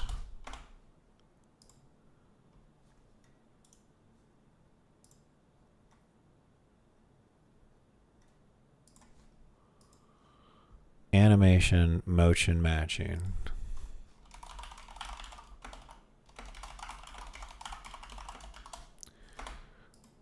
And then it is a pose search normalization set.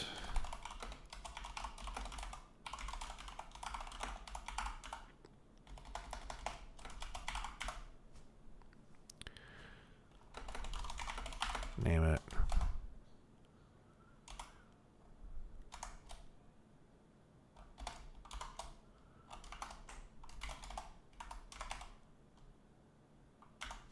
PSN Mixamo, probably. Motion matching and pose search normalization set. I'm going to name this PSNS underscore Mixamo. PSNS. Mixamo, okay. So right click, animation, motion matching, pose search animation set. So pose search PSAS underscore Mixamo. Okay. Okay, let me just do something here. So in Unreal Engine 5, I'm learning how to do motion matching. The process I'm following has me create a pose search schema first, then a pose search database, and finally a pose search normalization set.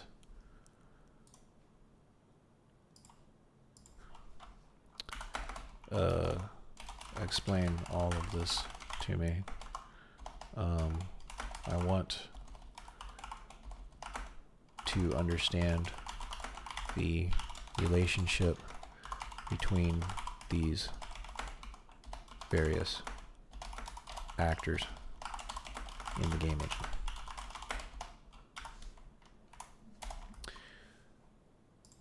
All right, let's put this where y'all can see it.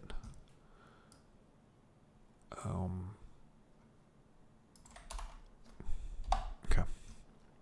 So I said in Unreal Engine 5, I'm learning how to do motion matching. The process I'm following has me create a pose search schema first, then a pose search database, and finally a pose search normalization set. Explain all of this to me. I want to understand the relationship between these various actors in the game engine. When working with motion matching in Unreal Engine 5, you're essentially building a smart system that analyzes a character's current movement and dynamically selects the best fitting animation pose from a large database. Rather than relying on rigid state machines, to do that, Unreal Engine 5 uses a few key assets that work together to support the system. Pose search schema, pose search database, and pose search normalization set. Here's how they relate and what each one does. The pose search schema. This defines what data is important when comparing different poses.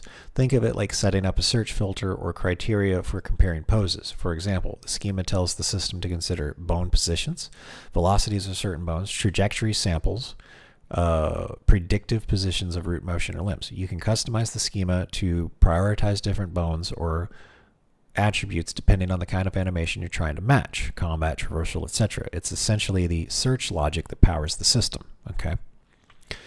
Pose search database, the library of animation poses.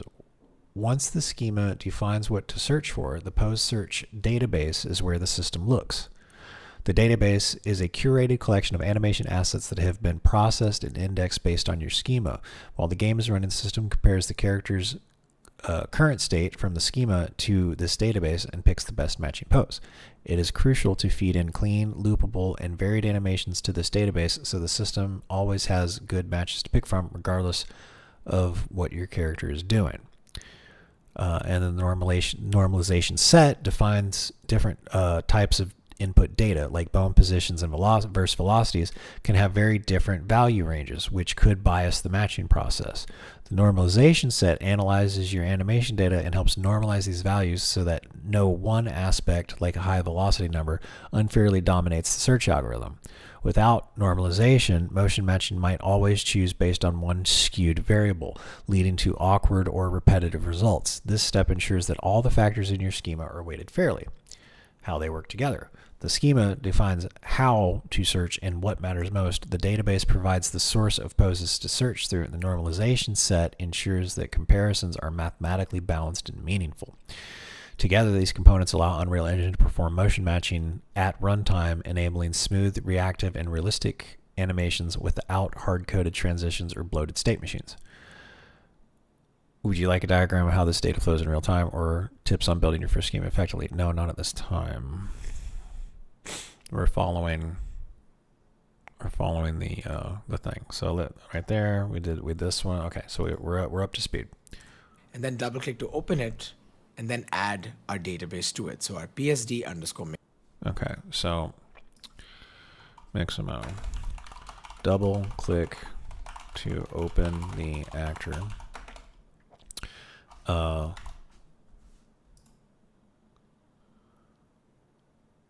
Choose the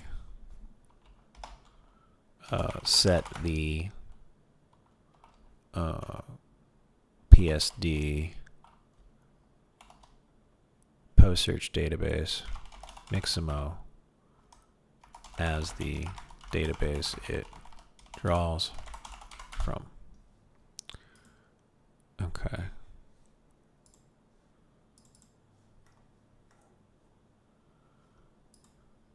Oh, you got to hit add. So add in the normalization set.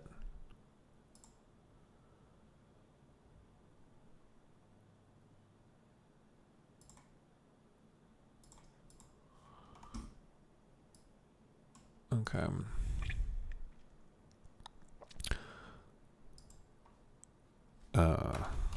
Click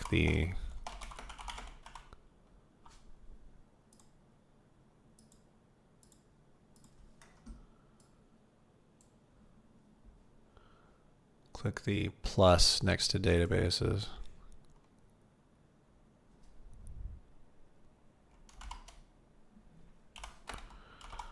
Next to databases and set the PSD max as the database it draws from. Okay. There we go. Drop down. Post search database. Okay, good. Close the actor. Close it. Okay. Mixamo. Click save and you're done. What brings this all together is an animation blueprint. So we're going to go to our Mixamo folder, right click, animation. Okay. All right, now we need to bring this all together, and we do this with an animation blueprint. Navigate back to all/game/characters/what? Mixamo.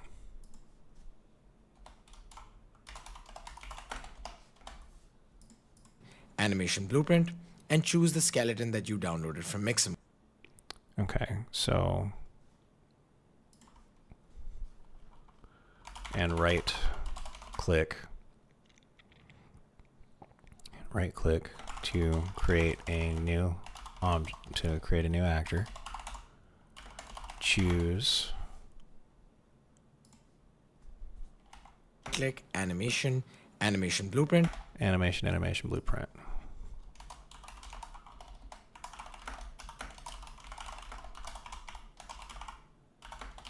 Name it what? AB animation blueprint underscore Mixamo.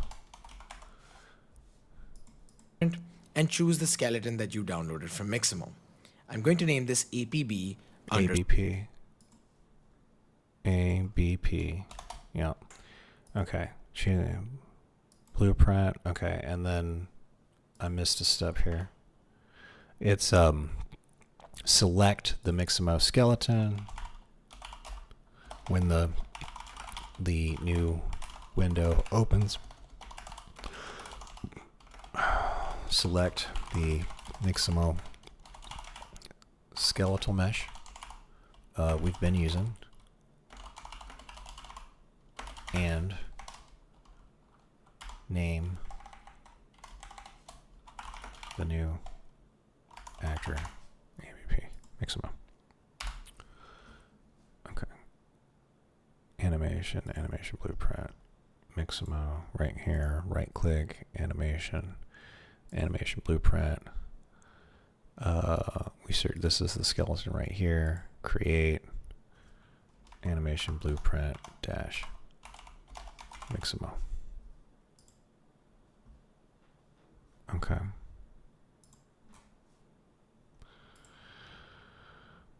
Okay. And choose the skeleton that you downloaded from Mixamo. I'm going to name this APB_Mixamo. Navigate back to your BP_Mixamo character, and we want to make sure our mesh is using the animation blueprint we just created. On the left here, select Mesh. Make sure this is set to use animation blueprint, and then select APB_Mixamo. Double click to open your animation blueprint, and on the left here, you want to select Event Graph. Now from this green try get pawn owner node, we're going to drag a pin off from the return value and type cast to BP_. Okay, I know what we're doing now. All right, this makes sense. Okay. And that you downloaded from Mixamo. I'm going to name this APB_Mixamo. Navigate back to your BP_Mixamo character, and we want to. Okay, now you need to close everything and navigate back to BP_Mixamo. Navigate back to your BP Mixamo character.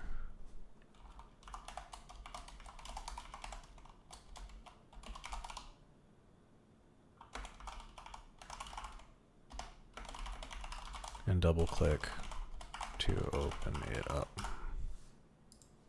BP_Mixamo character, and we want to make sure our mesh is using the animation blueprint we just. We want to make sure our character mesh is using the animation blueprint we just created. To do this, from the open window, BP_Mixamo character, and we want to make sure our mesh is using the animation blueprint we just created. On the left here, select Mesh. okay, so go to the viewport and select mesh.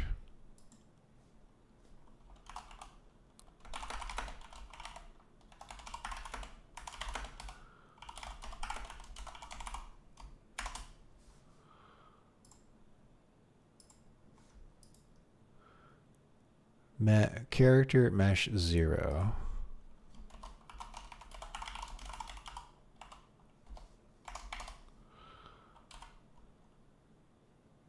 From the, what is that, the asset list? Components list.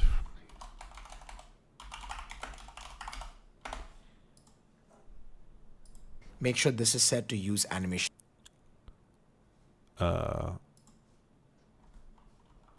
From the details window of this component, go to animations, click the drop down and select the ABP Mixamo blueprint. Blueprint, and then select APB_Mixamo. Double click to open your animation blueprint. Okay.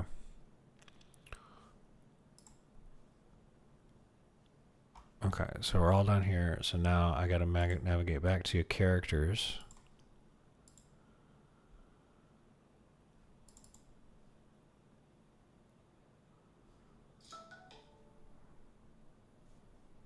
What are we doing here? What did I do wrong?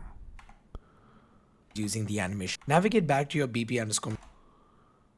Okay, so he's in content BP Mixamo character. Where is it?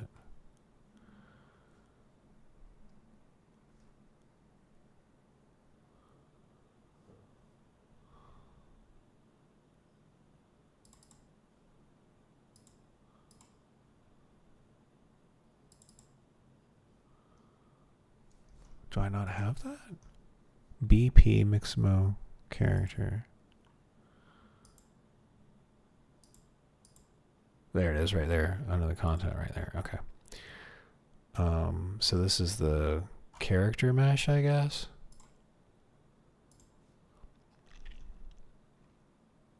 Mixamo character, and we want to make sure our mesh is. Oh, that's right. Okay, so let's double click here. Okay, so we got that. So now we're going to click on the component of the mesh, and then we go to animation and we use the animation blueprint Mixamo right there. Okay. All right, so now we can close that. Okay.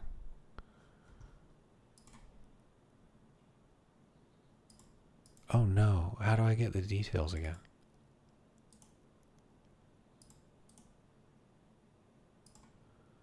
Oh no. How do I get that back?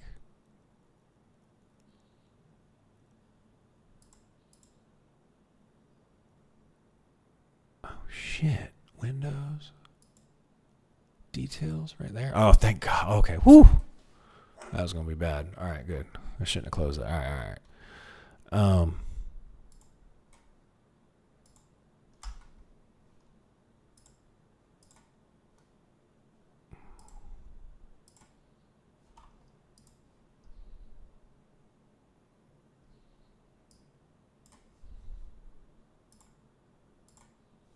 In this PSD underscore Mixamo. The database is where your montages, your blend spaces, your sequence. Oh, this is the wrong. We've already done that here.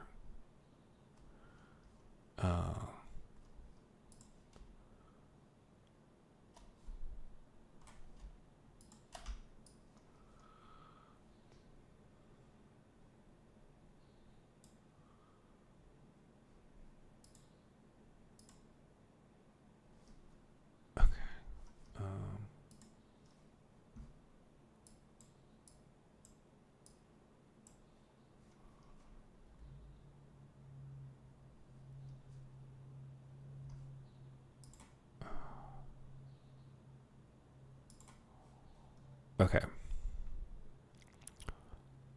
We made sure that the animation blueprint is using the animation blueprint we just created. Right. On the left here, select mesh. Make sure this is set to use animation blueprint, and then select APP Mixamo. Double click to open your animation blueprint, and on the left here. Okay, now blueprint. Now double click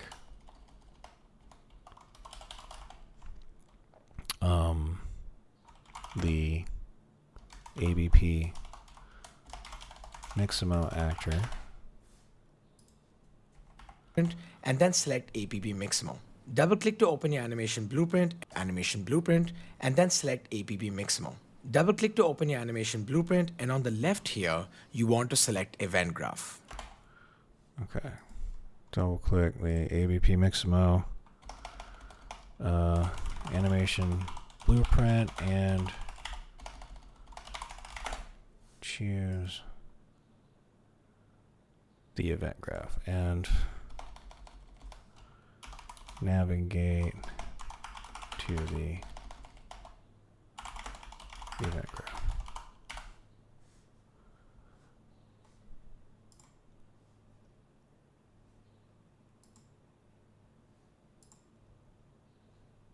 It is the animation blueprint.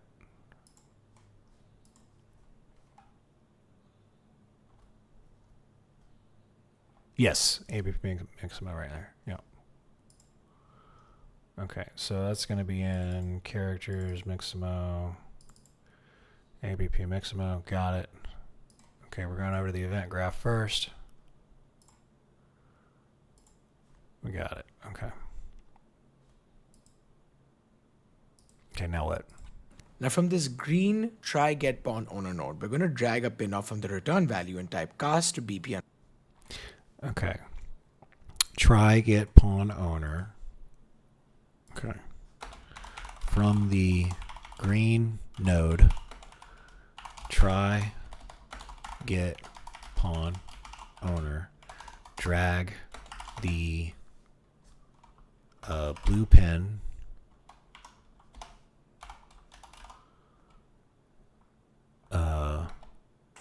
output to an empty space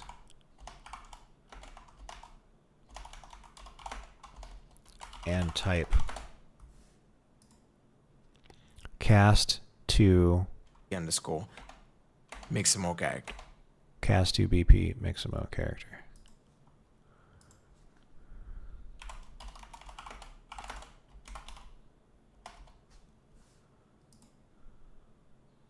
BP Mixamo character.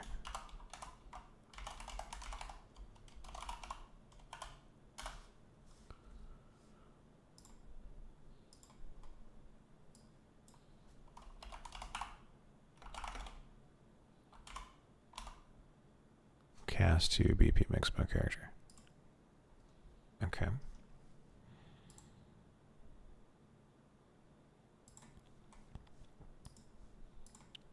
What this effectively is doing is checking if the owner's class is BP underscore Mixamo character. Is the owner a BP underscore Mixamo character, right? Remember, we named it like this. Now let's connect the execution for our cast to our event node. And next, I want to make sure that a trajectory.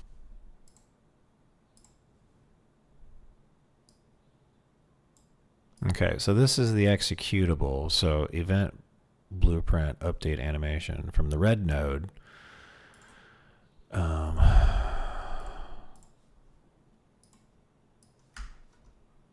Let me move this over here to type. Okay.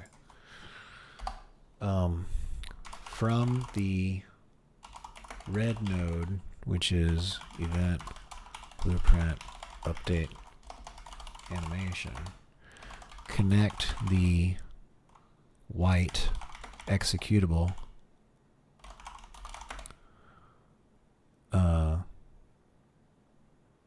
to cast to BP Mixamo character.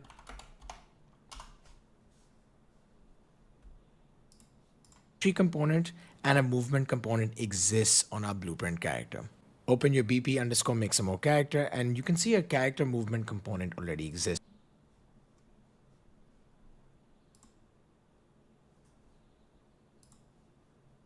We just need to add the trajectory component like this. Once that's been added, compile and save your blueprint. The trajectory, and you can see a character movement component already exists. We just need to. I don't understand why we're doing this. I wish I did. Trajectory component and a movement component exists on our blueprint character. Open your BP underscore Mixamo character and you can see a character movement component already. Now let's connect the execution for our cast to our event node. And next, I want to make sure that a trajectory component. Now we want to make sure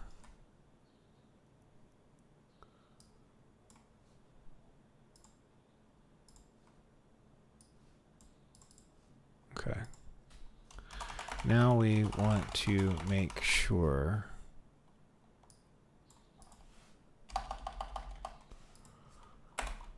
the what did he call it? And a cast to our event node. And next, I want to make sure that a trajectory component. Make sure a trajectory component is part of the what? And a movement component exists on our blueprint character. Of the blueprint.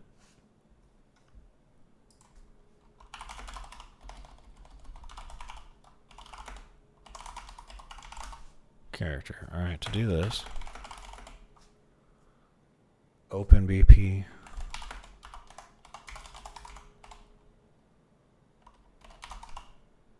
And what? Compile and save your blueprint. Wait, that was really quick.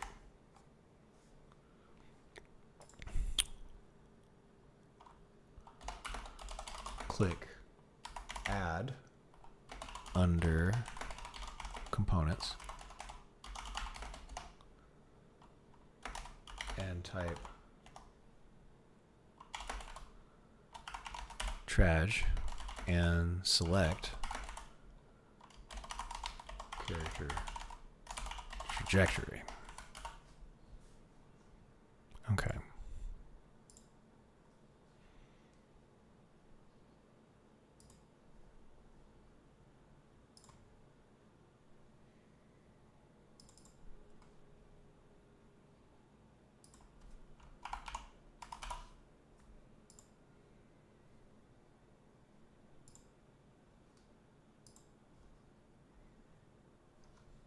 Trajectory component like this. Once that's been added, compile and save your blueprint. Okay. Simple enough. Once it has been added,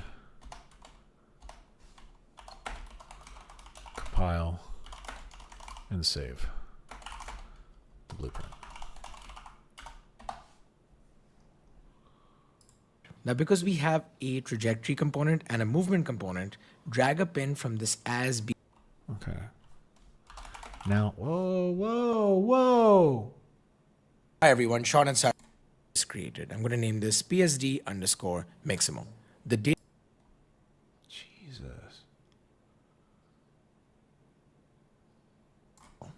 Navigate back to your BP underscore Mixamo character, and we want to make sure our mesh is using the animation blueprint we just created. On the left here, select mesh, make sure this is set to use animation blueprint, and then select APP Mixamo.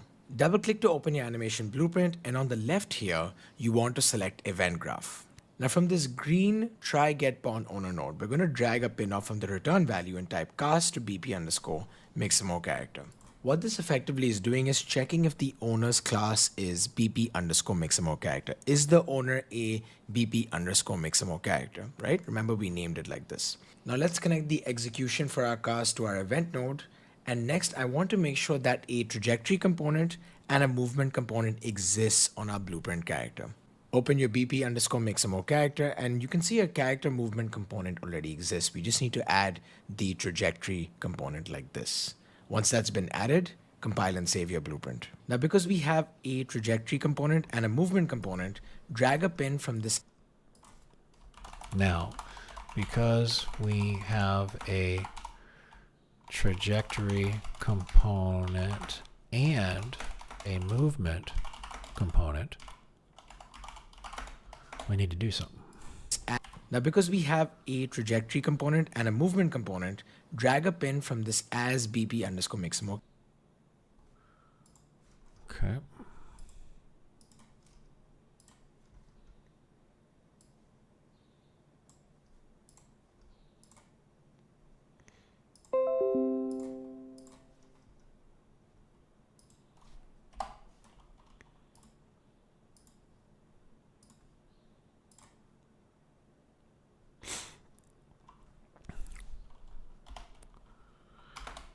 Drag the blue pin, the blue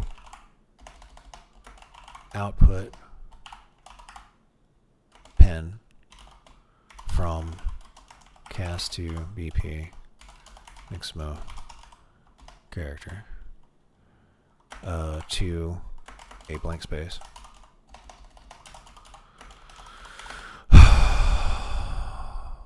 And choose and type get trash, then select get character trajectory under the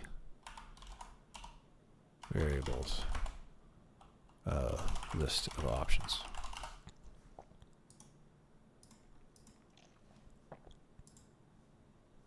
Okay, so we're back over to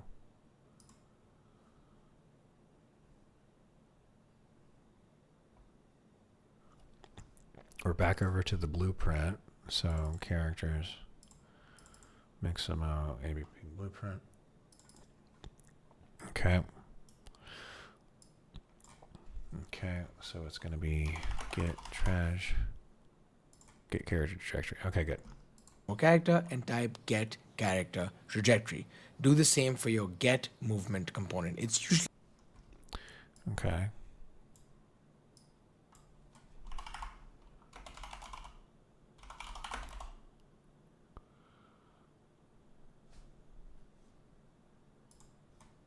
Oh, damn it. Will it let me take a screenshot of that? Okay.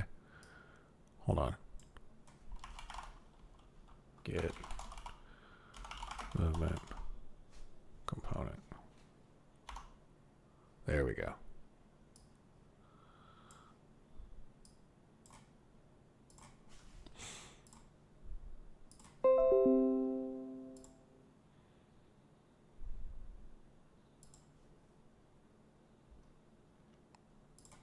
Okay.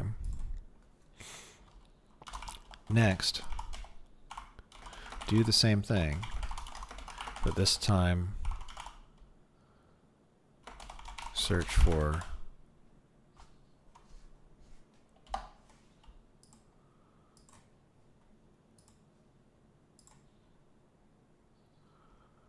get movement component.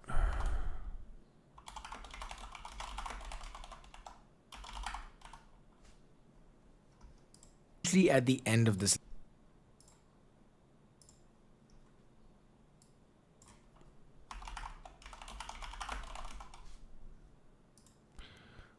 list over here. Once that's done, right click on both of the return nodes and select promote variable. And I'm just okay.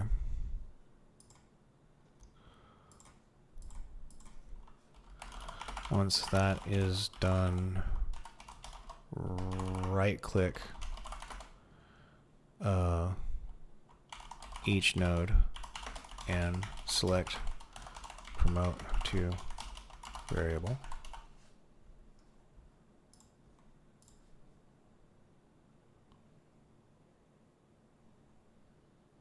This isn't right. What did I do wrong?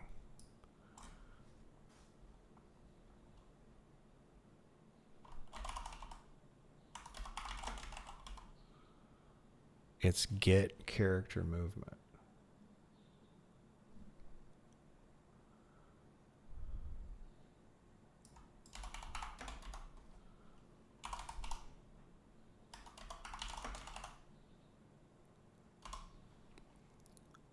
Oh, so there's a difference between get and set.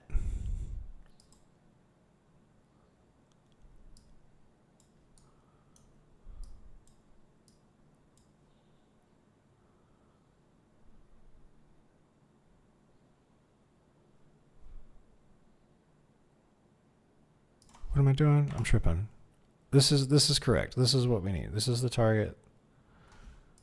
just going to, it's done, right click on both of the return nodes and select promote variable.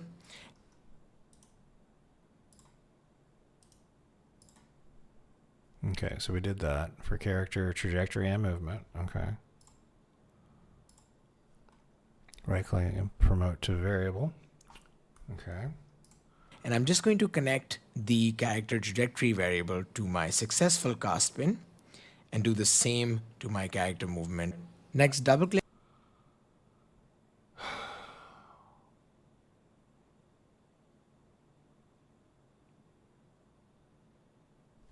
I don't know how to describe that.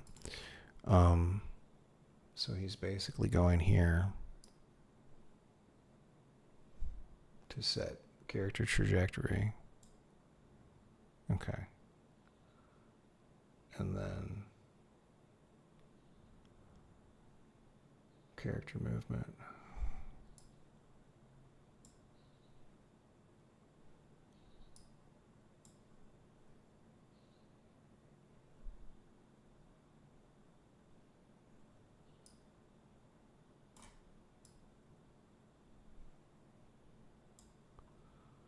Okay, so it's next, connect the executable.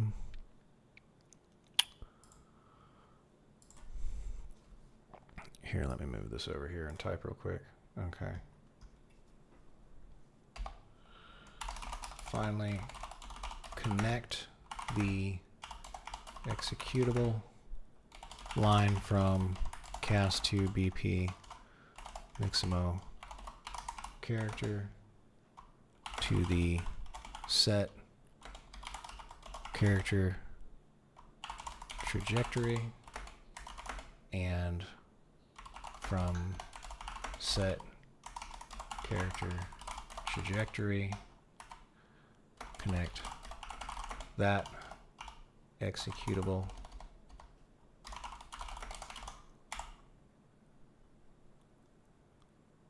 the set character movement node. All right, let's take a picture of it.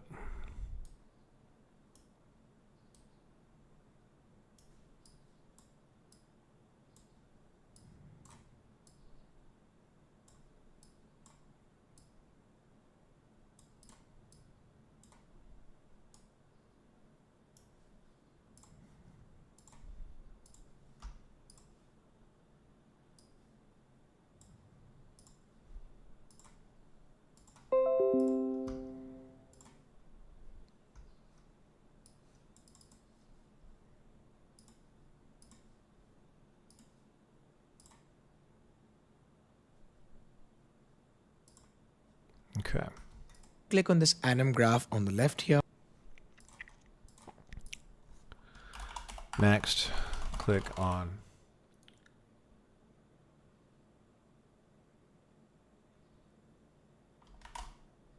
next. Navigate to anim graph. Here, and anywhere in this graph, right click and then type motion matching. Select this node over here. I hate it when I do and then that.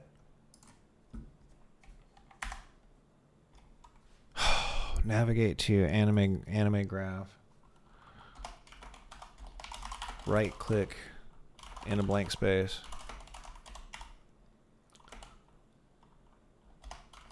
Start typing. Type motion matching.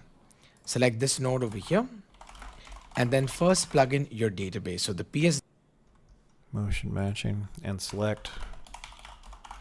Then in the new node you just created, click the drop down for database and select the PSD underscore Mixamo post search database. PSD underscore Mixamo that we created earlier. Next, drag a pin from this person here and type pose. Next, drag a pin from the person icon of the motion matching node.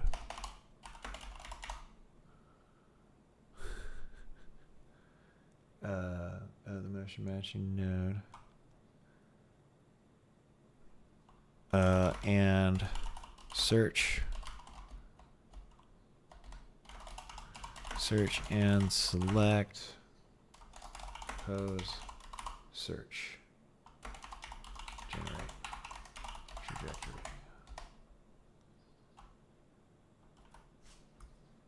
Pose search. This is the node you're looking for. No, it's not that. It's pose search. Pose search. At the very bottom. Next, drag a pin from this person here and type pose search. This is the node you're looking for. Next, drag a pin from this person here and type pose search. This is the node you're looking for. And it's pose history. Okay, pose search at the very bottom. Select. Oh shit. Very bottom. Select. Pose history. Sometimes like I didn't click into my document, and then when I type the hotkeys make me lose my place. Here and then trajectory. On bind result, type pose search. This is the node you're looking for. Connect this to your result. Okay. Then connect the person icon from the pose history node into the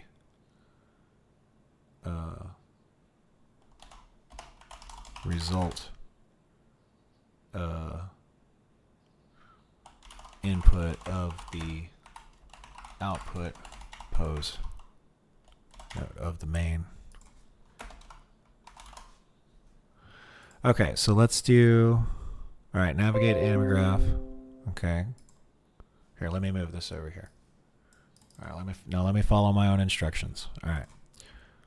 So, navigate over to Anim Graph.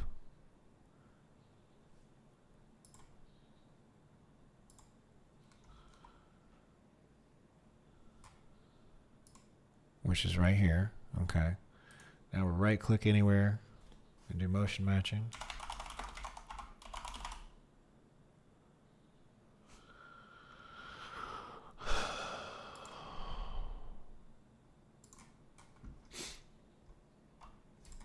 And d_mixer mode that we created earlier. And then first plug in motion matching. Select this node over here. Okay, so it's post search motion matching. We want to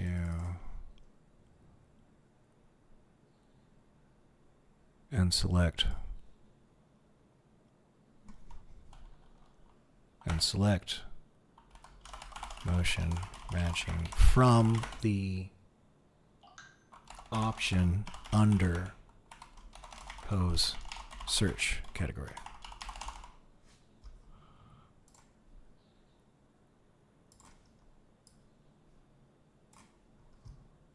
Okay.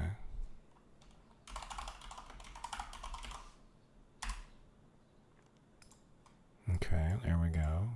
And there's the Mixamo. And then we connect. Alright, where's my notes? Okay. New node just created. Click the drop down. We did that. Next, drag a pen from person to the motion matching node. And select post search.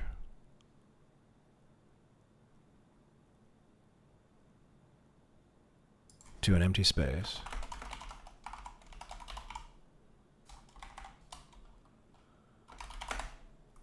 Alright, so we go here to an empty space and search post search and post history. Post search.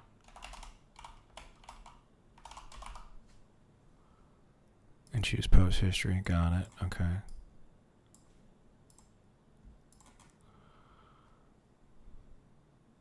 Then connect the person icon from the pose history node in the result. Okay.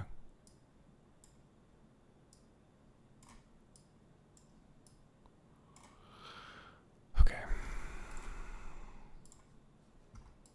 And then first plug in your database, so the PSD_mixer mode that we created earlier.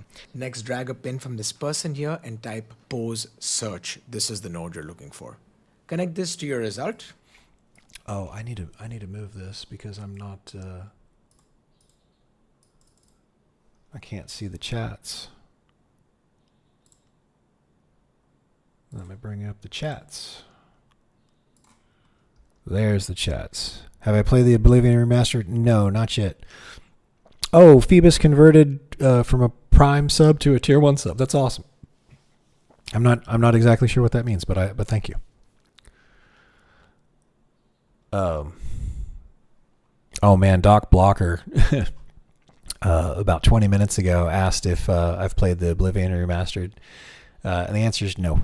Yeah, I don't really care to play the remastered Oblivion. I didn't like Oblivion. I know the thing that I didn't like about Oblivion was that you could explore and you could find a cave, and then there's like these goblins in the cave, and you killing the goblins, and then you get all the way down to like the bottom where the big chieftain dude is, and it's like a big orc guy, and he's just too strong for you, so you have to like run away, and then you get 10 more levels, and you're like, oh, I'm 10 levels stronger, I should be able to mop the floor with that orc chieftain. So you go back down into the cave, and now all of the goblins are gone, and there's like vampire lords and shit. Because so you don't, there's not as much. I don't know if they've changed that in the remastered version or whatever, but I really did not like that. It's like when you there's no, you can't like clear that cave the moment you leave, and you come back at a different level, it just spawns new stuff. So it's like, I mean, I guess that helps with replayability, but at the same time, it breaks my immersion. Because it's like, I already went down there and I killed everything, and now there's new things in there. You know? So.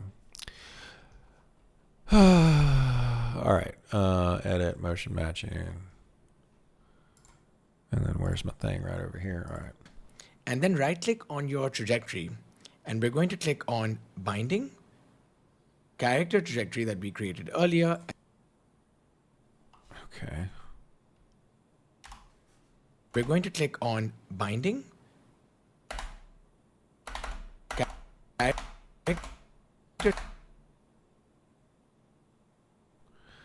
Okay. So.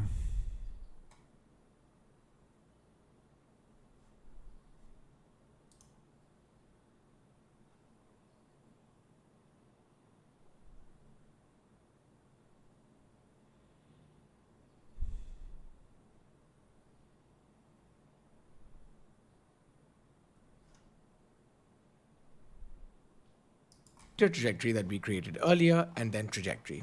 Binding. Wait a second. And then right click on your trajectory.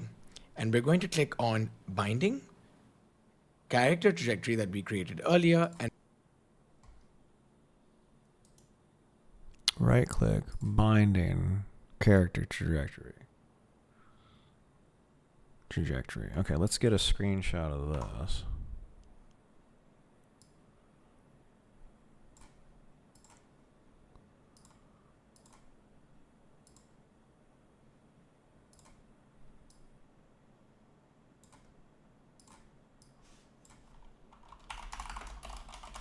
Right click.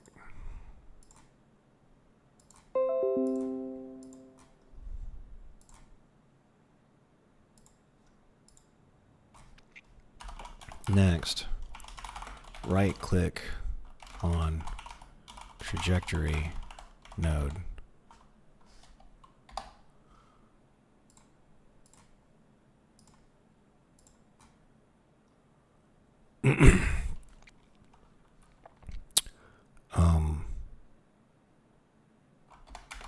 Click where it, click the drop down.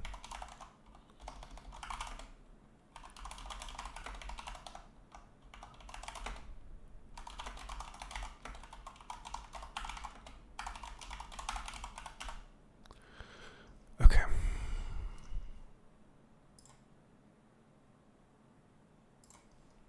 and then trajectory.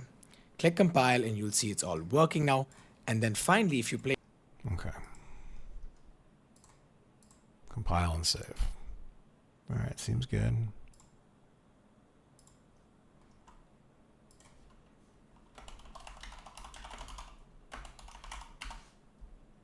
All right. Play your trajectory. Click compile and you'll see it's all working now. And then finally, if you play your game, you'll see that you have motion matching completely working from a database of animations that you set up. Okay, well, here goes.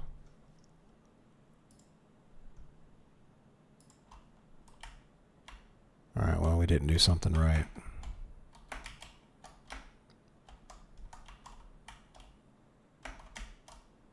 Okay, we did not do something correct. Okay, I think what the problem is, there's one thing that I noticed, and I don't know how to fix this problem, but I'll show you the incongruity that I noticed. Oh, I compiled and saved. Here's the blueprint. And then there's, oh shit, did I not do it? Oh, I thought I did it. I thought I hit compile and save. Trajectory. Oh my god. Compile and save.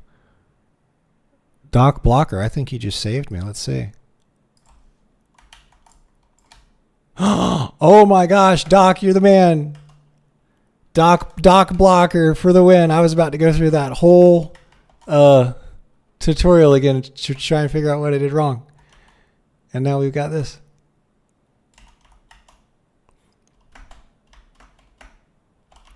Okay. So it's working. All right, we did it. And it's got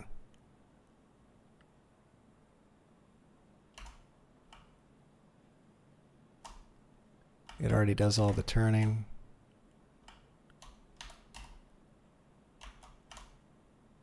He's very yeah. We're gonna have to see what it's like to keep adding animations to this stuff.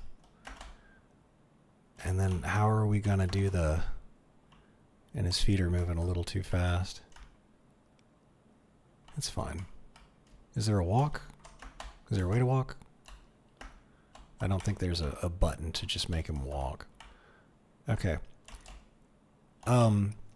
I will say, though, that following this procedure went a lot faster than the old way because, like last week, I did a tutorial that showed us how to do it the old way using state machines, and this is a hell of a lot less work. And this procedure is also scalable. The old way of doing it doesn't scale well. So if you try to have really complex movement, it just turns into a huge pain in the ass, which is probably one of the reasons why most games don't have really complex movement, because it's a big pain in the ass.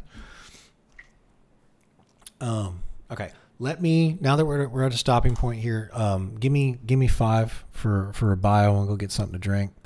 Back in a sec. Let's put up the BRB bio and let's put on some intermission stuff. Let's do YouTube.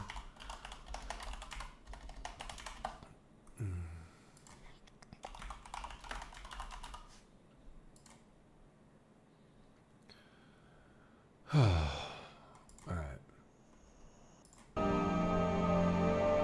Okay. I'll be right back, y'all.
Okay.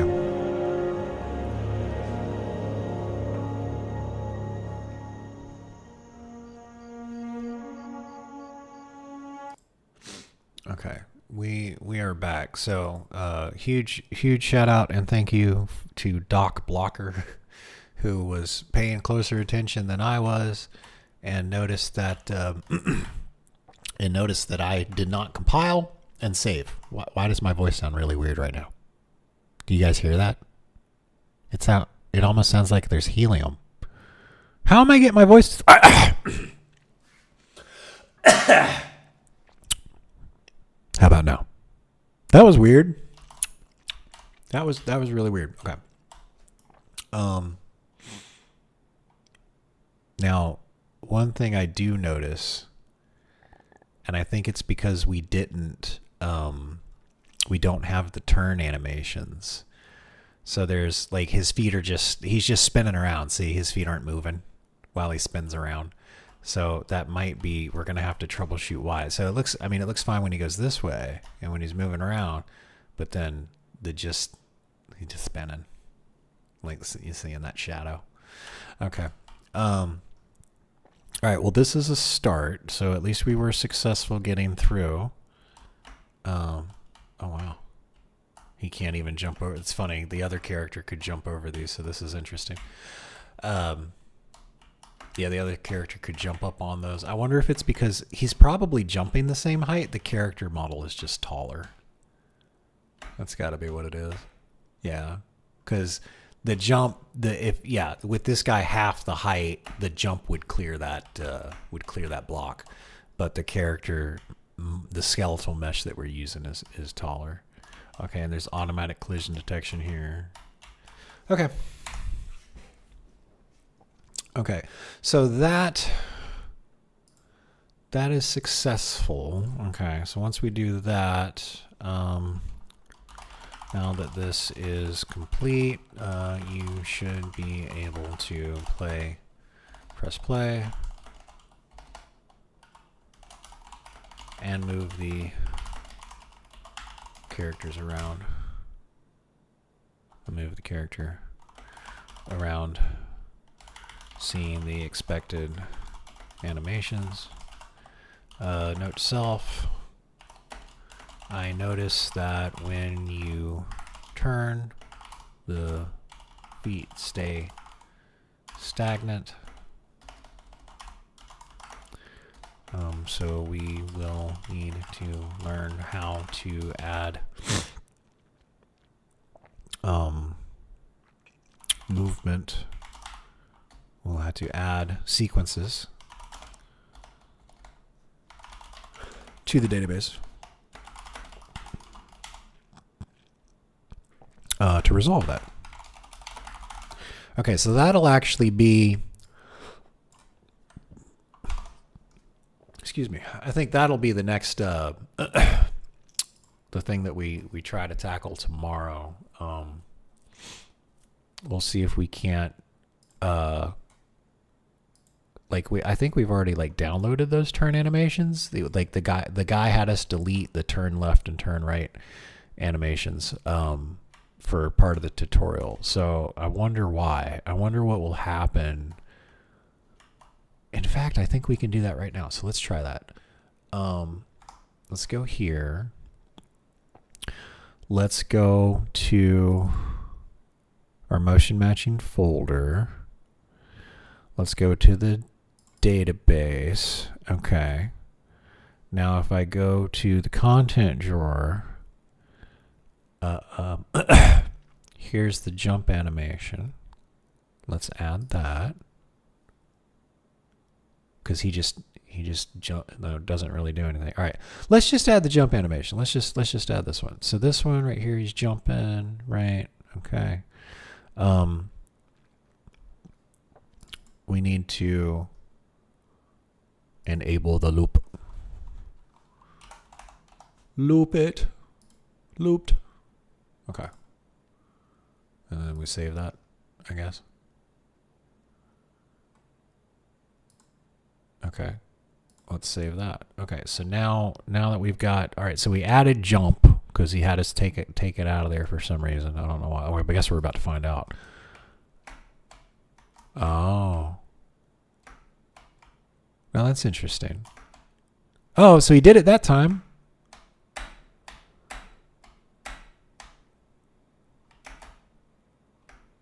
Okay, like something weird's going on here.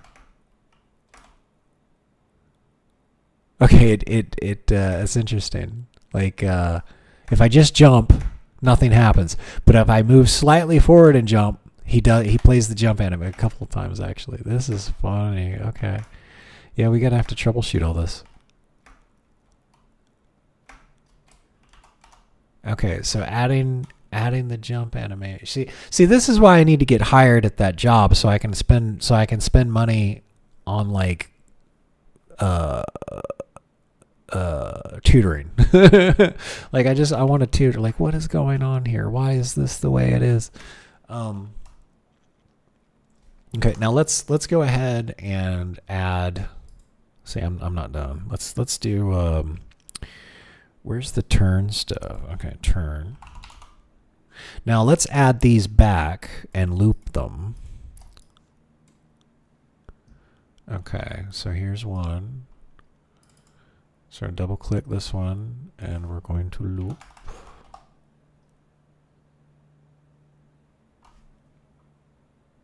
Why does that? That's the skeleton tree. That's not the right thing.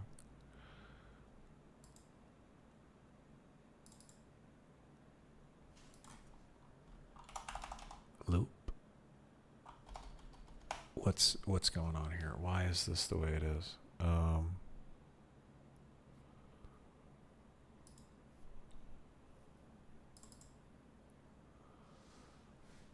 I closed something. Oh no.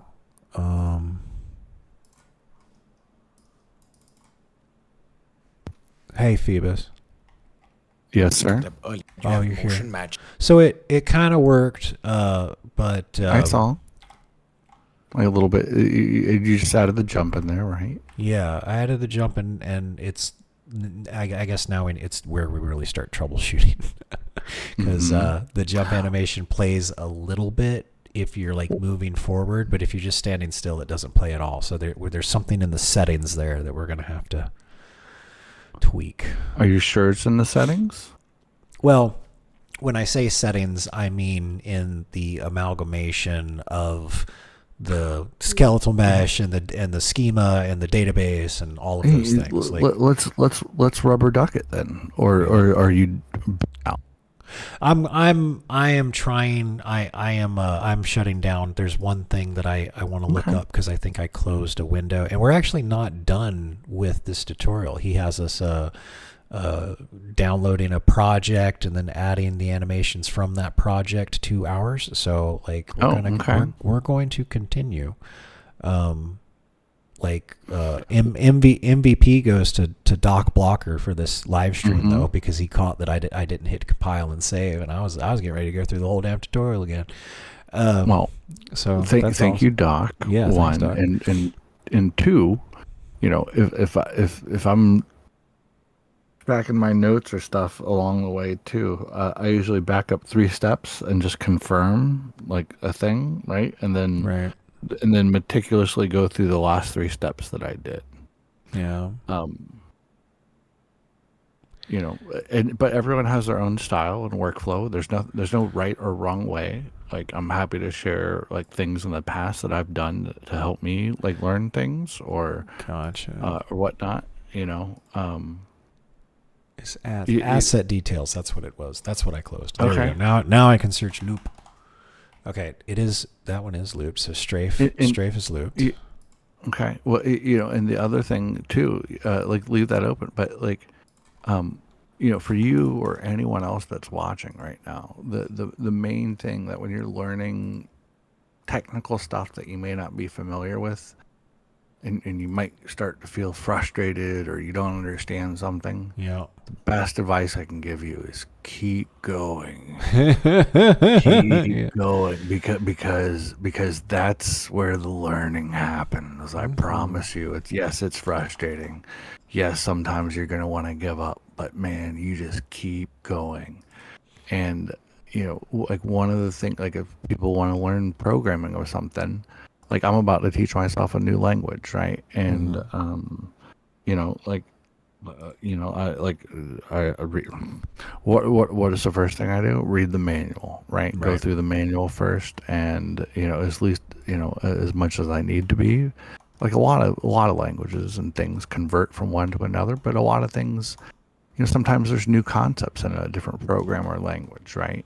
Right. And having that, and then there's a reason why a lot of tutorials for stuff are like the same basic applications, because like there's a set of different things that you can build, and I'm sure it's the same way in game dev that gives you experience, like with certain like core concepts of things, right? And that's really the main thing, right?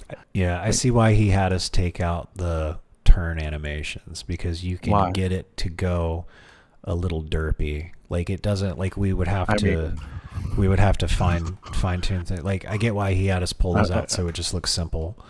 I mean sure, but you should, I presume you're saving the project at different state. Like you have this one, and you're going to continue on. Like maybe save this in its current state, or create a copy of this one, where you continue on. So you have this as a save point, and you can go back and mess with it, right? Like at this base level in the future, right? Because because I promise, like I heard you when you said about something you had made a comment about the animation speed, right? But, I mean, dude, Google or use Bob and ask him like how to change the animation speed for this animation set or whatever, right? And then go in there and like but when you have those thoughts, follow them. Because because you're genuinely interested in it and you're solving a problem. When your brain's doing that and going down that path, you're very likely to remember that, right? So follow that lead. Just do a little search right now, and try to figure out like where you have to go to change the animation speed. Because, buddy, I'll tell you what, the way he's moving his arms, like he looks like he's cracked out. Oh, I get it. Yeah. But it's, that's just the base level. But yeah, right. Just ask Bob real quick how to change the animation speed. Right. Save selected. Okay. Well, it's a little bit more involved than that, because it's hold on. Let me just pull it up and phrase the question the right way. I'm using motion matching in Unreal Engine 5. The speed at which the character moves his legs is too fast at first. There is no, build up to the full run. It's typically or traditionally a blend space would be created for the animations during the state change. But with motion matching, you don't do that. So what do? I'm very curious if you're going to get a response to your question. Okay, traditional blend spaces and state machines let you interpolate gradually between animations, giving the nice build-up in foot speed and pose. With motion matching, though, it's a data-driven system that chooses poses. And this is how it works, Nate. With motion matching, though, it is a data-driven system that chooses poses based on trajectory and pose history, not blending through predefined transitions. So when you're seeing the character instantly snap into a full speed run with fast leg movement, it's usually because 1, the input trajectory you're feeding into the pose search is jumping straight to the high speed vector. 2, there's no low speed transition data in the post search database that fits the starting movement. And 3, the system is selecting high velocity poses because the cost function prefers them based on what you're asking for. So here's how to fix it. Check your input trajectory. Make sure the trajectory you're feeding in starts slow and builds up over time. Don't jump straight to a high target velocity like 600 centimeters a second. Use acceleration and deceleration curves to simulate a natural buildup of speed. In Blueprints or C++, slowly lerp the velocity vector based on input duration or analog stick strength. Impose your post search database. So ensure that your motion database includes slow walks, which it does not, medium jogs, which it does not, full runs, which it does. So that's why we're going straight from walk to full run.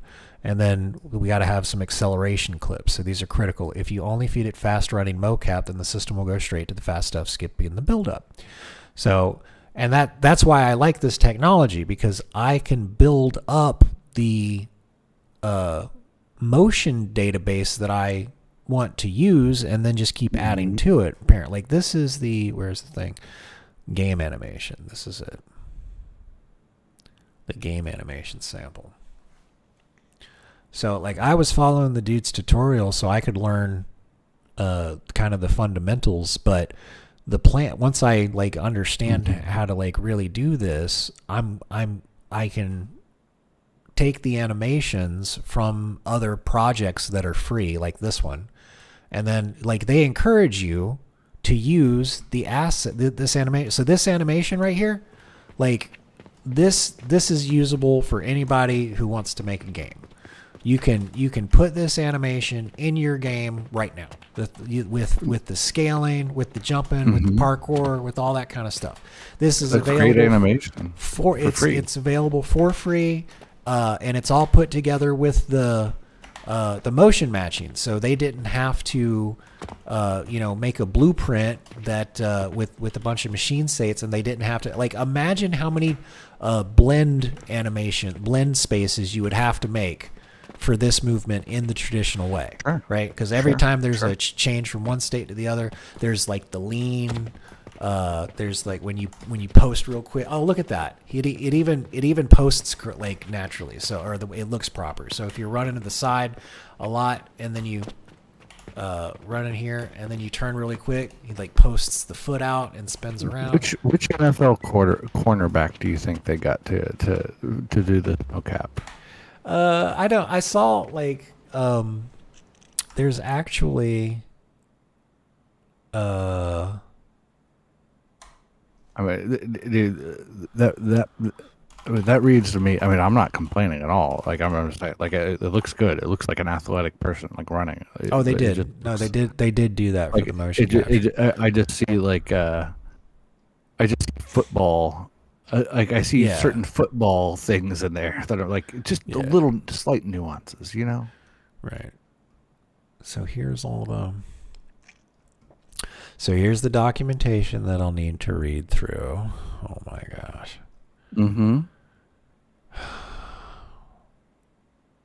Is that documentation or step-by-step tutorial there? It's documentation. Okay. Tags, create the simplest setup motion matching node and post history node. Just a motion matching node settings and a description of the functionality. Okay. Well, I mean, I am glad that this has really like crystallized what I need to work on. So like understanding motion matching and how to continually add to the motion database and getting the schema weighted correctly so it chooses the right animations from the space. Figuring all that out is that's step number one, because we need to have the movement before we can have the combat. So and I like the idea of focusing on just the movement first, because if we can get all the animations and like we have all of the the assets and everything that we need. Like, because I can go to the Mixamo website and download even more animations. This pack has like all of these animations already available and configured. Yeah, just a quick question. This what you're looking at here? You said that this was free? Yes. Yeah, these animations are available for anyone to use in their Unreal Engine project. Very cool. So, please forgive my ignorance. Like, so would you just be able to like copy and paste this from this, like, or Absolutely, is there yes. a setup? No, that's actually it. Like, I would copy and paste the things from here into my game and then continue to add to it. So that is the goal. Okay, rock and roll. Awesome, course 5. I mean, like I hadn't planned on there being like parkour vaulting, but considering like it's already in here, I mean, dude, it looks pretty good to me, man. You know, I mean, I'm like, I think so. Using this, and then once I learn how this works, and I can add all of the movements and like the dash and the leap and the all that kind of stuff, then I can show people how advanced the movement system is, and they'll be like they'll be like, holy shit.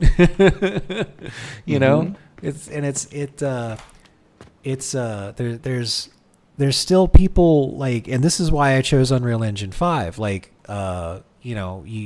this, it just cuts out a vast majority of the amount of work. I'm going to be able to release like all of this right here took hundreds of hours and stuff, and now like I just get to put it in my game. I think you'd be surprised. Well, yeah, I know some people are fast with this stuff, so.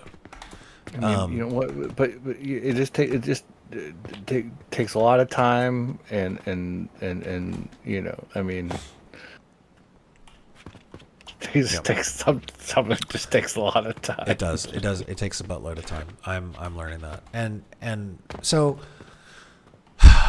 I mean, that's the shtick is going to be like, hey, like I have passion for video games. I'm not happy with video games right now. I'm not going to complain. I'm just going to build the thing and show everybody, see, this is what I'm talking about.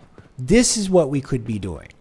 And are they, so here let's examine that. If you're if like are there any particular games or aspects of games that you do enjoy or that you can think of? No, that's so like a perfect example is the crafting in Skyrim, right? The game came out in 2011. And one of the things that I realized with Skyrim is that my brain and my imagination fills in a lot of the gaps in the gameplay. So even though I'm in the menu, like the game menu, and I'm selecting iron ingot, and then I'm selecting dagger, and then I hit craft, right?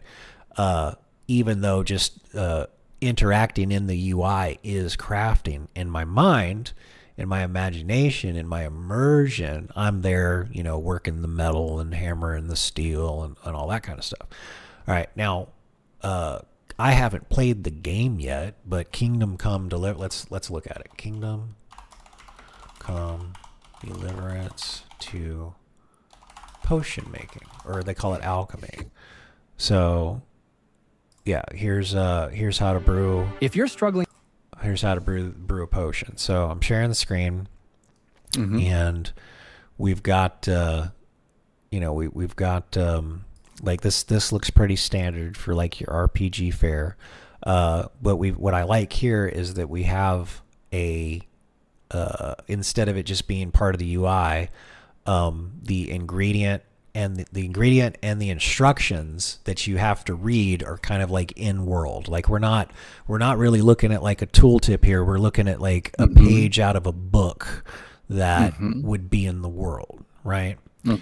And instead of simply selecting the items like you would do in Skyrim, and then you select the recipe, like where is the, come on. You have to add them to a... Well, all right, so here we go. Here we go. So look, you're actually flipping through the pages of the recipe book, right? Okay. And here's the items, right? And we're putting those items in the bowl. Look, see, now we're adding water to the cauldron, and we got to cook it for a certain amount of time. And we see, like, we're grabbing the ingredients out of the right bag and sprinkling it in. Now, and this is what I mean by, like, you know, next gen crafting, and this is what I mean by, like, the industry being in a rut or something. It's like, or where there's a lack of innovation. People are like, okay, I'm going to make my RPG game, and in my RPG game, there's going to be crafting, and in crafting, you're going to select the item and then select the recipe and then hit craft, and that's crafting. And this is the first fucking game that has been like, no, we're going to do more than just click through stuff in a menu. You know what I mean? The first game that you're aware of. That I'm aware of. They've expanded and improved upon the gameplay. When was this? Kingdom Come Deliverance 2 just came out. Just came out in 2025. Holy shit! It is 2025. So have you heard of The Forest or Sons of the Forest? Oh, I'll look it up. Sons of the Forest. Yeah. Oh, you should definitely look that up. Okay. So, survival game. That's one way to describe it. Ooh. Oh, it's a search and rescue game. That's okay. Good. That's one way to describe it.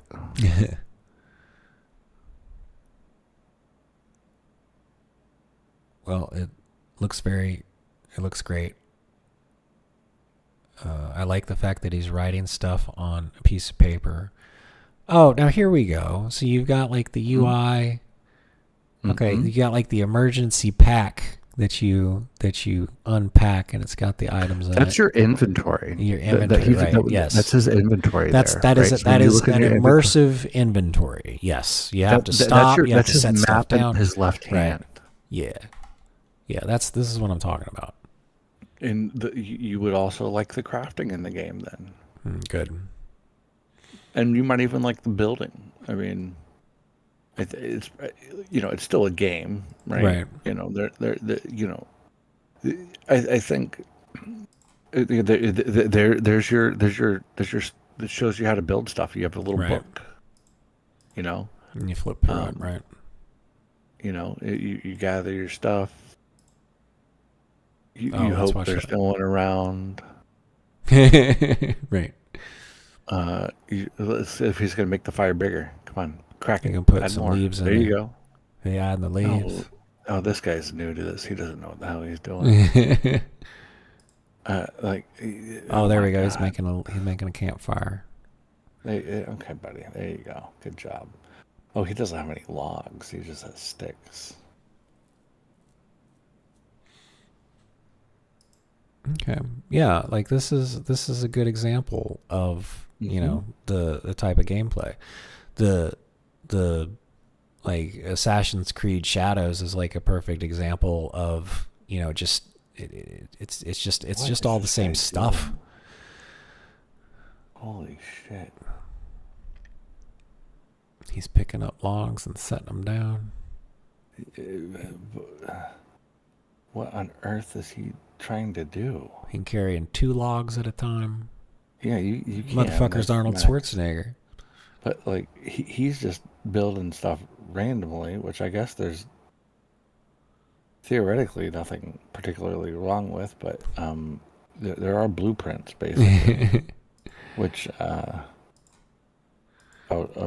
dude, what are you doing? Is he playing by himself or with other people? I think there's another person there. Well, that's I mean, that's your bot, you know, that crashes with you. Okay, I like chopping the tree down, and let's see if it falls in the right direction. I mean, is it? I mean, it's. Okay, good. They got the tree physics right. I mean, they got them acceptable. I'll say. I mean, you know, like, I don't care who you are. It's, you know, even if you're my size, it's going to take you longer than 30 seconds to chop down a tree that large with a hatchet. That's true. That is true.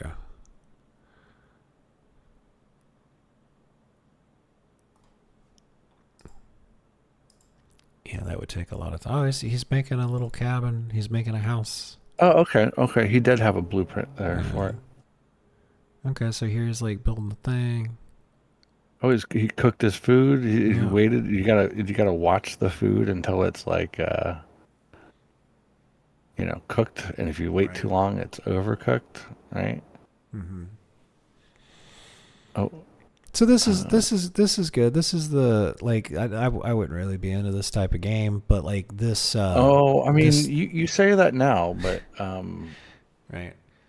I mean, well, I like it. This is the kind of stuff that I'm talking about. Like it's some of the things they build into games. It's like, okay, it made sense to do that back in the fucking 90s when things were 8-bit, but we have a little bit more processing and coding power these days. The you oh good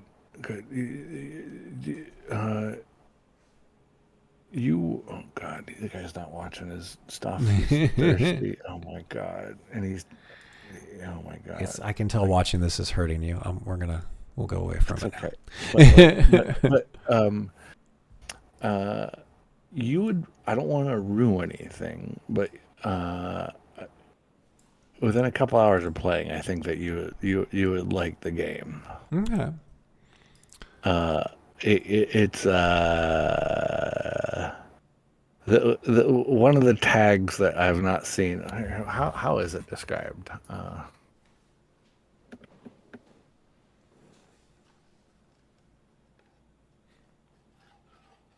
Survival horror adventure game, simulation video game, indie game, shooter game. There's horror elements to it, so they give you time to get comfortable and get 100%. Get all settled in and stuff, and then they throw the shit at you. Okay, good. Oh, buddy, I was waiting to see who was gonna show up. Suddenly the Wendigo. Wendigo? What is it? I wish it was something as simple as that. Wendigo. There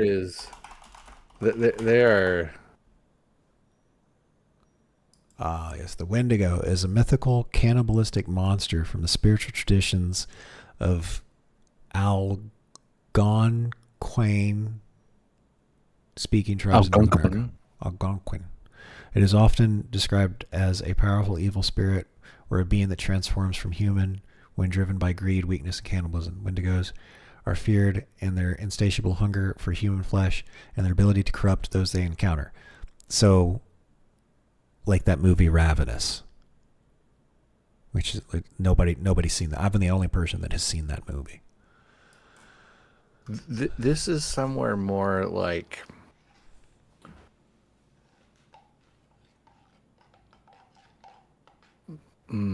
How to describe it?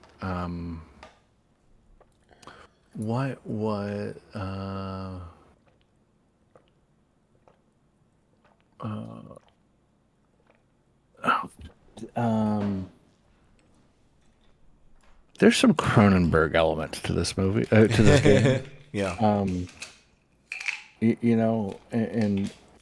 a great way, but it's all, yeah. Okay. Well, let me. What was it called again? Sons of the Forest? My recommendation to you was specifically around, regarding, their crafting system, right? Like the like in what you were just talking about with the other one, you need to.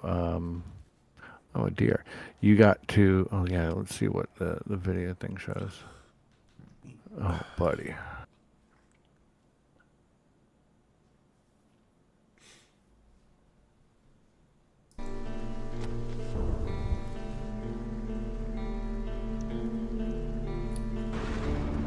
If you do decide to play this game at some point, my strong recommendation for your first starter home is a treehouse.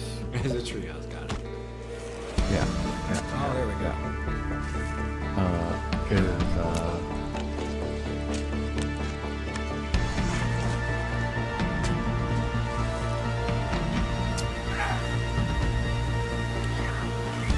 Well, that's an interesting tactic.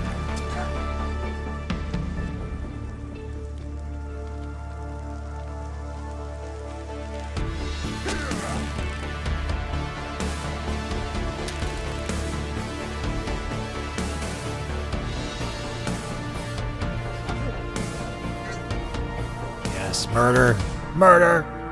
I mean, I was wondering where he wasn't finishing them off.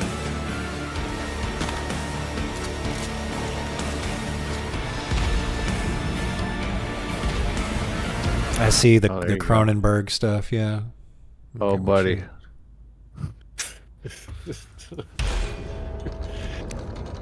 Because I was late to the party. Like, me and some friends had played The Forest, and then they had gotten Sons of the Forest, and I was either traveling for work or house sitting or something, and I came back and they had started playing, so I jump on with them, and they're like, "Oh yeah, you're in the starting place. We'll come pick you up," because they had moved. It's a pretty large map. They had moved quite far from it, and they're like, "Oh yeah, let's go in this cave here." So we go in the cave, and we come out of the cave, and then immediately it's like, run right now. Just run. Don't ask questions. Run. If I say run and you say what, you're gonna be talking to yourself. Get to the golf cart right now. And so I got on the back of the golf cart, and two of the guys got in the front, and the third guy just ran off in another direction for some reason. He was bait. And so like there's a terrifying, very fast thing chasing us and running us down, and I'm sitting there stuck to the back of the golf cart just looking at it coming towards us. Like objects in a mirror are closer than they appear. Oh dude, nothing. Like I had just spawned in and like swum to shore, so like I got nothing. I can't shoot it. I got no, I'm just like okay. There's some stuff going on there for sure. And then like so part of the so like the video essay that we spent some time on today, like I think that makes sense. I think what I'm saying is, well, it's like, so from a software development perspective, from a procedure perspective, right? Because we were looking at how they were saying, Baldur's Gate 3 did this and they did that, right? Which they were in early access for basically 3 years, and then they did release a like an actual finished product. I would argue that should be the new way of doing things. And so, like, I guess if you're going to just set out and make like a Flappy Bird, you don't need to like do all that. But if you're going to make something that, is as involved as the project that I'm tackling, it makes sense to,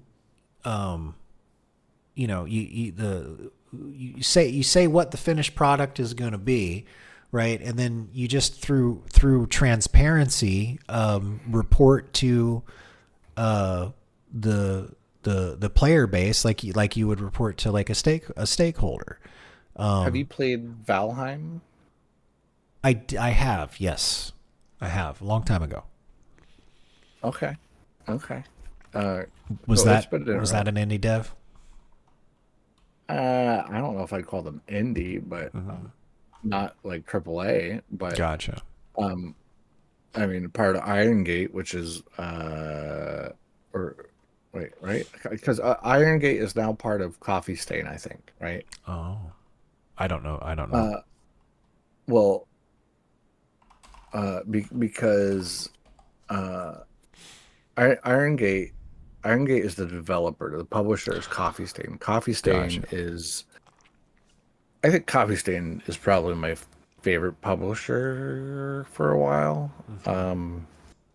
They are they make good. Am I allowed to use profanity? Yes. They make cool shit and they do cool shit. Let me get some water. I'm sorry to interrupt you. I gotta go. Go.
What up, Noob Fever? You still around, dude?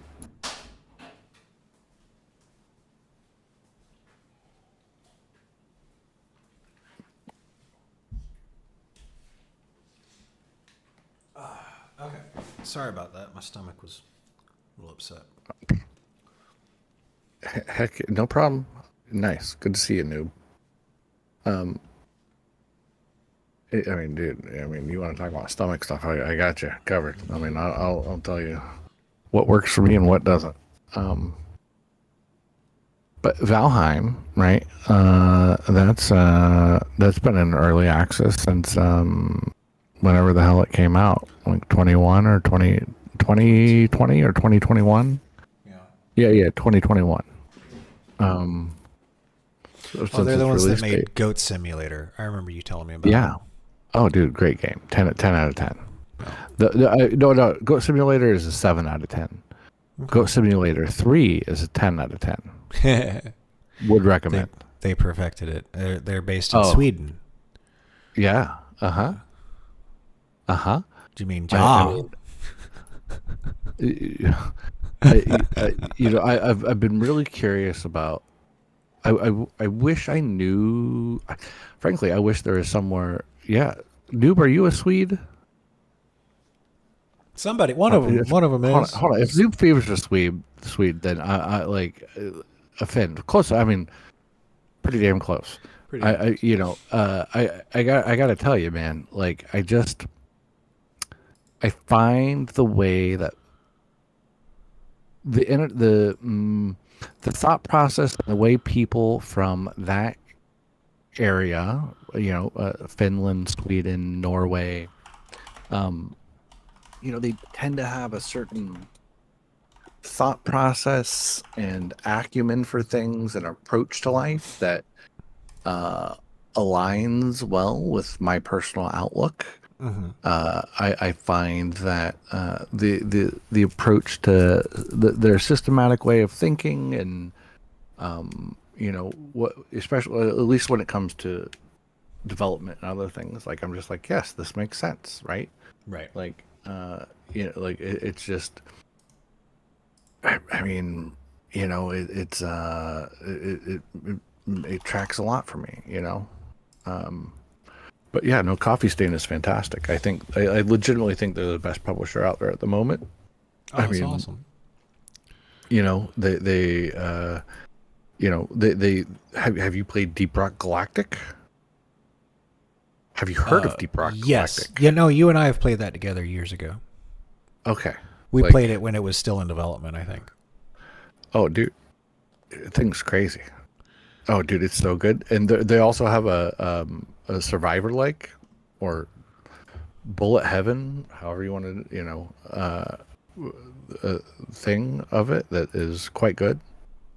But I mean, they're all Coffee Stain, right? Like that's Valheim was good. I'm like, before they had done any expansions, we did everything that there was to do, and now we've basically just been waiting for. Oh, they remastered Goat Simulator. Interesting. I didn't know that. Huh. Well, I'll be darned. There is something from them that I don't own then. But Valheim is fantastic. Deep Rock is fantastic. Satisfactory. Oh, dude. Dude, yeah. Satisfactory is phenomenal. Have you played that? No, but I watched a video at your prompting, and it looks like fun. I mean, yeah, not really much combat in it, but well, everything doesn't have to be combat. No, the game. Well, to sell stuff, you kind of do. Well, I mean, I would deeply love to interview those guys that worked on that on that build system, and and not just like in a superficial way. Like I have serious questions regarding how their approach to organization and how they tackled that, because the I have never seen. I mean, how to describe it? Like the way that things scale in that game is unlike anything else that I've come across. Valheim? And yeah, no. What game scales? Satisfactory. Oh, Satisfactory. Okay. Like as far as like the requirements and what you have to do, like Right. But so they've got you like know, a good in-game system, because that's the like some like just about every damn RPG. So I have what's called a there comes a time in every RPG where your character has enough skill and has enough resources that money doesn't really matter anymore. Oh no. So There's no. It's not like that at all. No. So, I get it. I'm just talking about like late game stuff. So they're late game camp. Sure. So to properly address those mechanics, to properly address those things at that stage in the game, is something else that I would applaud as well. Like you can't like you I've noticed some especially in RPGs, things get really broken towards the end. I would describe it more as like the tech tree, right? Like almost everything, like you're on a mission, right? You got all this tech that you need to build out, right? Because you're trying to save Earth, right? Right. And you've been dropped onto this other planet that you need to explore, right, and complete a series of tasks. And the best way I can describe the amount of effort to complete each tier of tasks, between the previous one, I mean, it is exponential. Like it's absolutely exponential. Like the. It's a lot.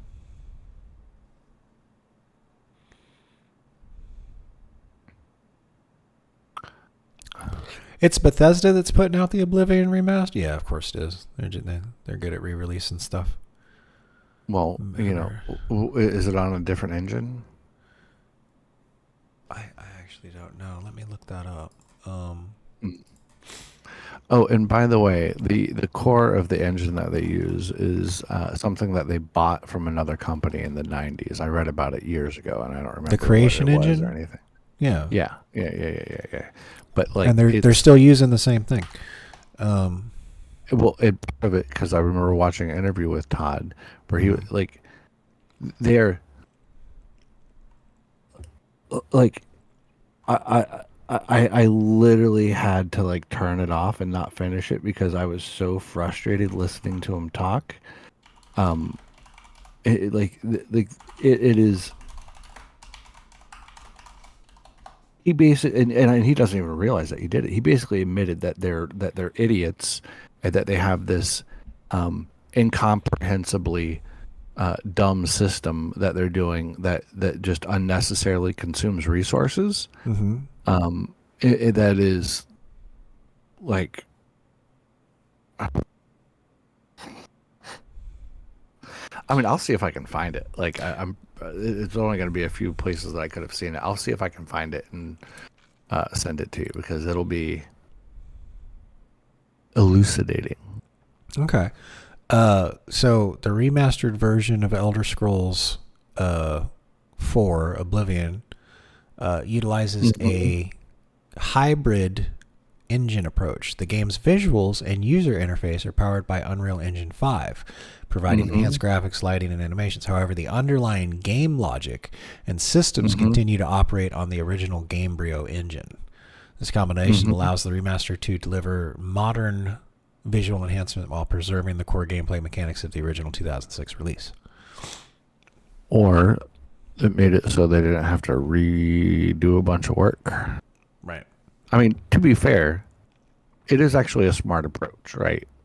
Like, and yeah, but the problem is that they're still using this thing that has its limitations, and I know. we won't see. I can tell you what some of them are. We won't see any we will no longer see any innovation from Bethesda because their shareholders won't allow them to develop a new engine. They're going to do like this and use Unreal Engine 5 and then continue to update the Gamebryo engine instead of like building something new and modern that was incepted in current year, where they're going to release the Elder Scrolls 6, still with that engine, which has its limitations. And I get why they're doing that, but it's just it's just I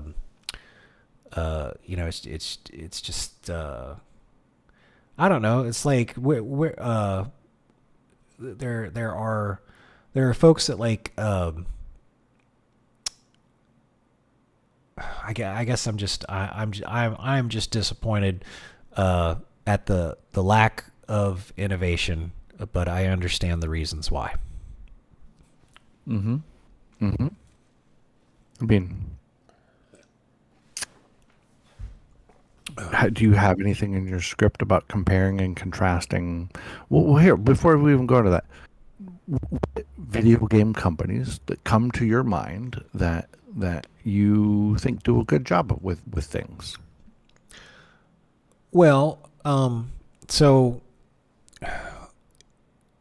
I think that we should begin to refer to game developers as like teams and what year they were. So like if everybody knows. No, let me finish. So the Dallas, everybody knows the Dallas Cowboys were in the early 90s first team to go three years at the Super Bowl and win 3 years as big as his first time has ever happened. Win 3 Super Bowls in a row. All right, and everybody knew that the Dallas Cowboy teams the year after that was going to be completely different because they were successful. Are you talking about game developers or studios? Because we should separate. It's really probably more important to separate and be very clear about what you're talking about in this case, right? Mm-hmm. So, because they are separate things. Okay, well, I'm talking about the people that are actually doing the work, the player that actually runs the ball. Those people. No. Okay. And I'm just saying that we should refer to them like we do sports teams, like Dallas Cowboys in '93. It should be Blizzard, World of Warcraft 2004.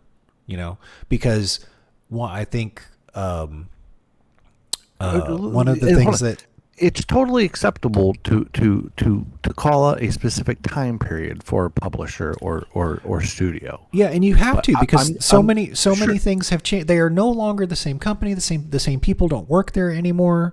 Listen, buddy. I'm getting there. Like, just play along for a minute. I'm gonna make a point. I got you. Okay.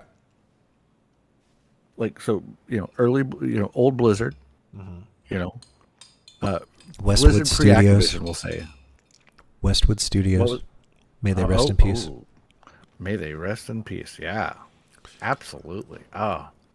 R.I.P. Westwood. Yeah. What's another one? Valve. Yeah, id. Mm-hmm. id Software. And thank you for saying id. Right. Yeah. I didn't know it was pronounced id until I watched an interview. I thought it was ID Software too. yeah, for the longest time. But then when you get older and you learn what id actually is, you're like, oh, that totally tracks. Right.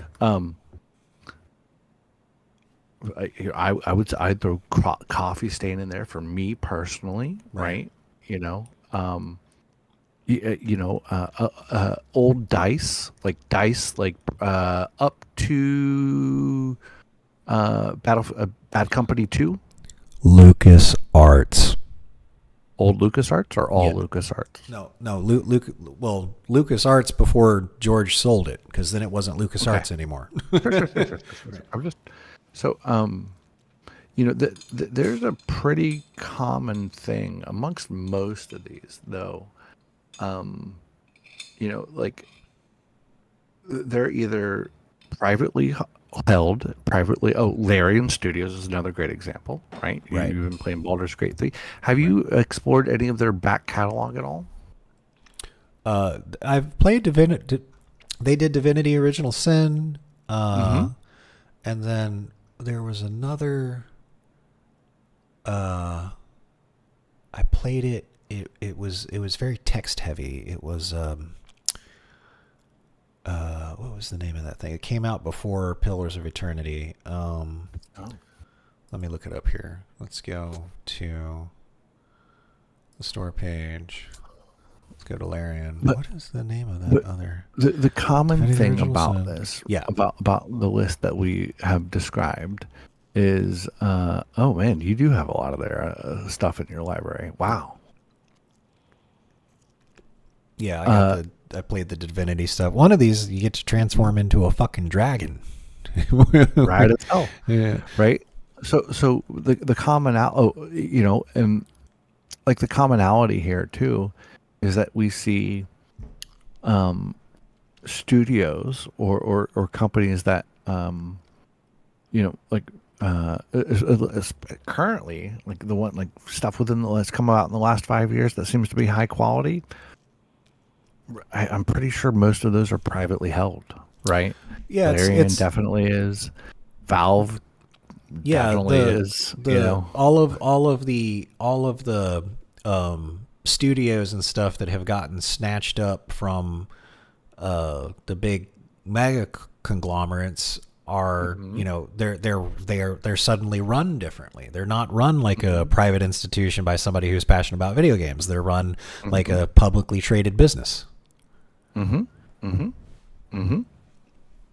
So I mean, it's pretty clear to me where all the slop and trash are coming from, right? Right. And have you pontificated as to why they feel that we know? I mean, the money is the obvious answer, right? For that, but do you have anything in your script regarding like thoughts or considerations as to why they think that they can get away with it? Yeah, I don't think there's anything in the script yet, but I do need to call out that they're like, I'll give you a big example. Everybody hemmed and hawed when the DLC, the horse armor DLC for Oblivion came out. It was like $2.99. But people bought it. People actually paid money, and it sold really well, and that's why there's more DLC because it was cheap. It was like the price of a beer, right? And for me, like if I'm looking at something and it's like the price of a beer or something roughly, then I'm like, well, it's it's like that. Right, like I mean that's the way I can mentally kind of like, well, like if I would have a beer, then like is this worth like that experience, right? Like okay, sure, but why do they continue to do it? Well, obviously for money, but why do they? The thing is, people continue to partake, and and they're incentivized by money, and they're doing stuff to get money, right? But the reality is they feel that they can keep getting away with it, right? And that's and ultimately it becomes a slippery slope, right? And they keep moving the needle, right? Like how what's the lowest effort that we can get away with, right? How can we how can we get more money for less work? Yes. I mean, that is what is being that is how the games not under the private company flag are operating. The people that have that are the independents, they're in the business of making good games, and the other side is in the business of making products.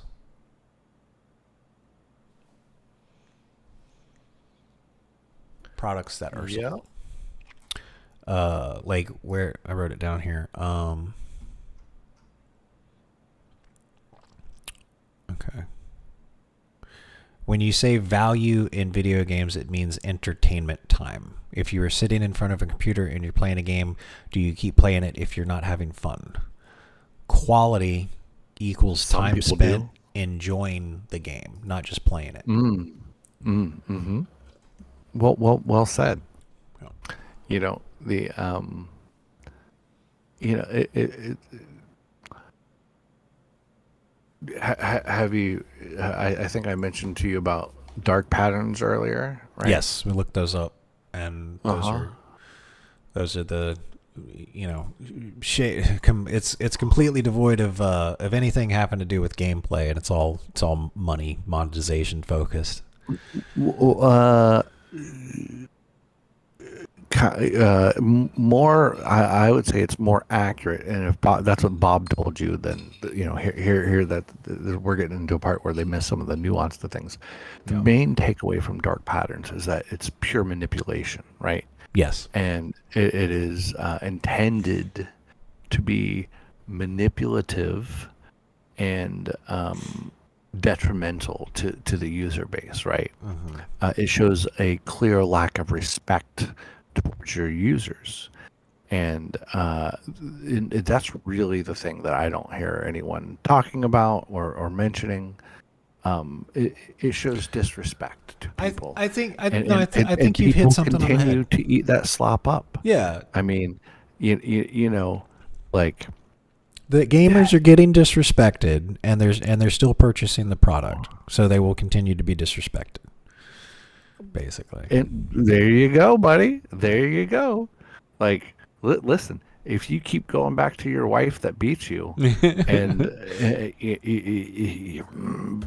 you know, like at some point, like the reality is you know, a lot of these executives are clueless about what they're doing. Now, there's some good ones out there, man. You give me a great leader, I'll follow them to the end of the earth, right? But a lot of them. But for every one of those, there's 10 John Riccatellos. Sure. Well, not even just that. Like, I mean, you know, like Well, how big of a disconnect does it show that like John Riccatello and everybody around him thought that the runtime fee was a good idea? Like he wasn't just like looking in the mirror, shaving one morning, going, you know what, we're going to charge runtime fee. I mean, there were meetings, people made slide decks, documentation was written.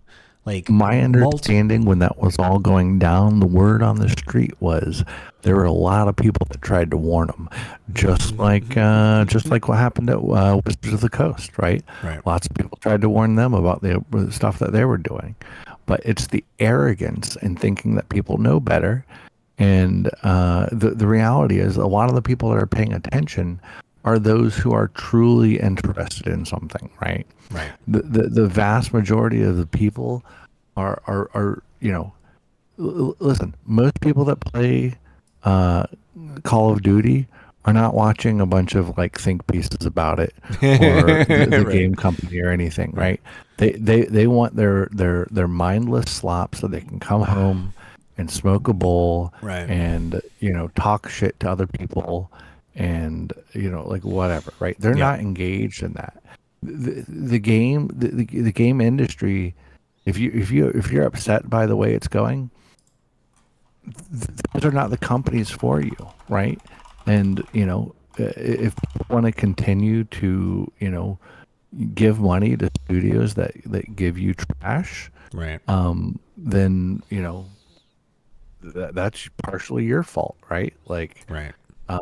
You know, people justify it in a bunch of different ways, but you know that's you get the as I tell people with kids, or you know, managers of people, you get the behavior that you incentivize and tolerate. That's true. I know shit. I'm very aware of it.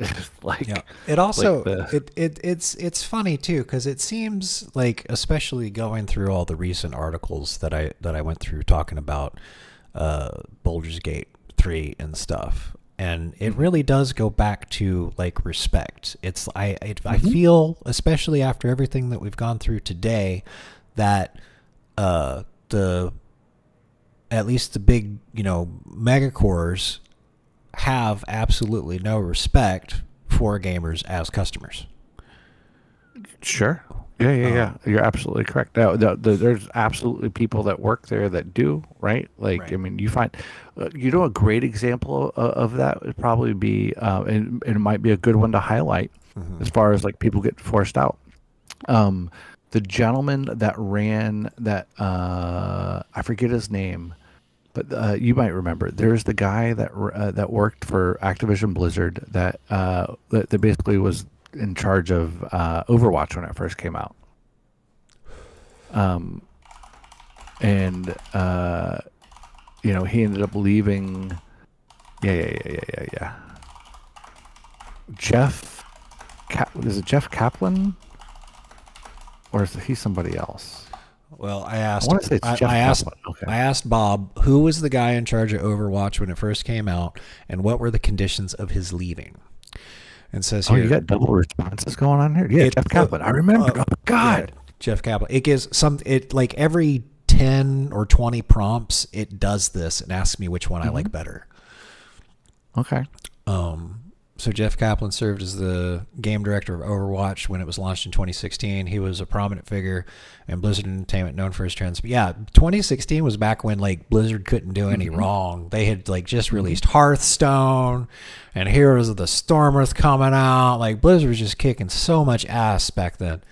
Well, I want to. So I mean, the problem with Hearthstone is that they rushed the game and didn't really put that much effort behind it into an environment where, the MOBA environment was already oversaturated, right? They're like, oh, we can try to get a piece of that, and they're, like some of that thinking is, really kind of what it comes down to, right? Like clearly, I mean, the reality is like at some point, these companies need to realize that, they have a reputation, and, until people start like getting with the program and, voting with their dollars, I mean, while that's no goes. official explanation was given, so Kaplan was with Blizzard from April. He had been with Blizzard since 2002.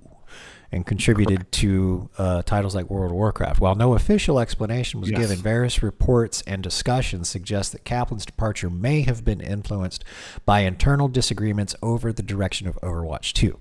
Sources indicate that he faced pressure from Activision Blizzard's management to implement changes that conflicted with his creative vision, such as shifting towards a free-to-play model and introducing monetization strategies like battle passes. Additionally, some speculate that the broader corporate culture and controversies within Activision Blizzard at the time may have contributed to his decision to leave.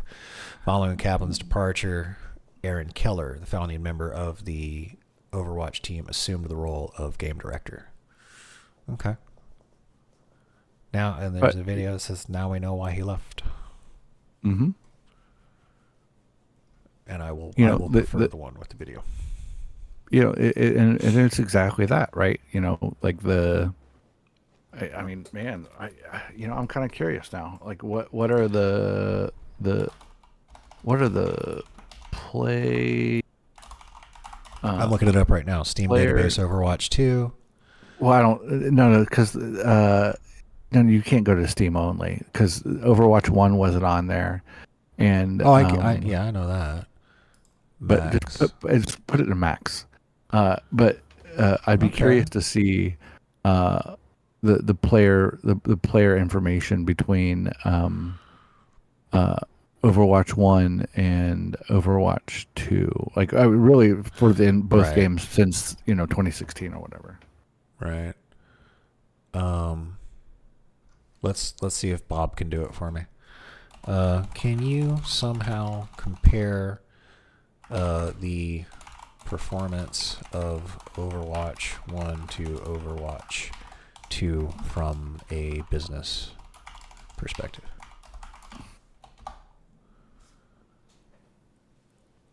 Okay, side by side. Overwatch 1, 2016, 2022. Buy to play, $40 standard, $60 original edition, revenue model one-time purchase. Optional loot boxes are cosmetic only. 35 million players in first year, over 50 million in the lifetime. Revenue estimates $1 billion by 2019, mostly from box sales and loot boxes. Reception, critically acclaimed, Game of the Year 2016. Player sentiment strong at launch, declined due to lack of content and slow updates. Yeah, because they stopped doing it to work on Overwatch 2. OWL League launched in 2018 with major investment. Content draughts, stagnant meta, declining viewership and engagement. Yeah. So Battle Pass, some cosmetic. So Overwatch 2, free to play.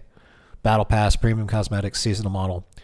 Launch stats: 25 million players in first 10 days. Generated over 100 million in first quarter post-launch.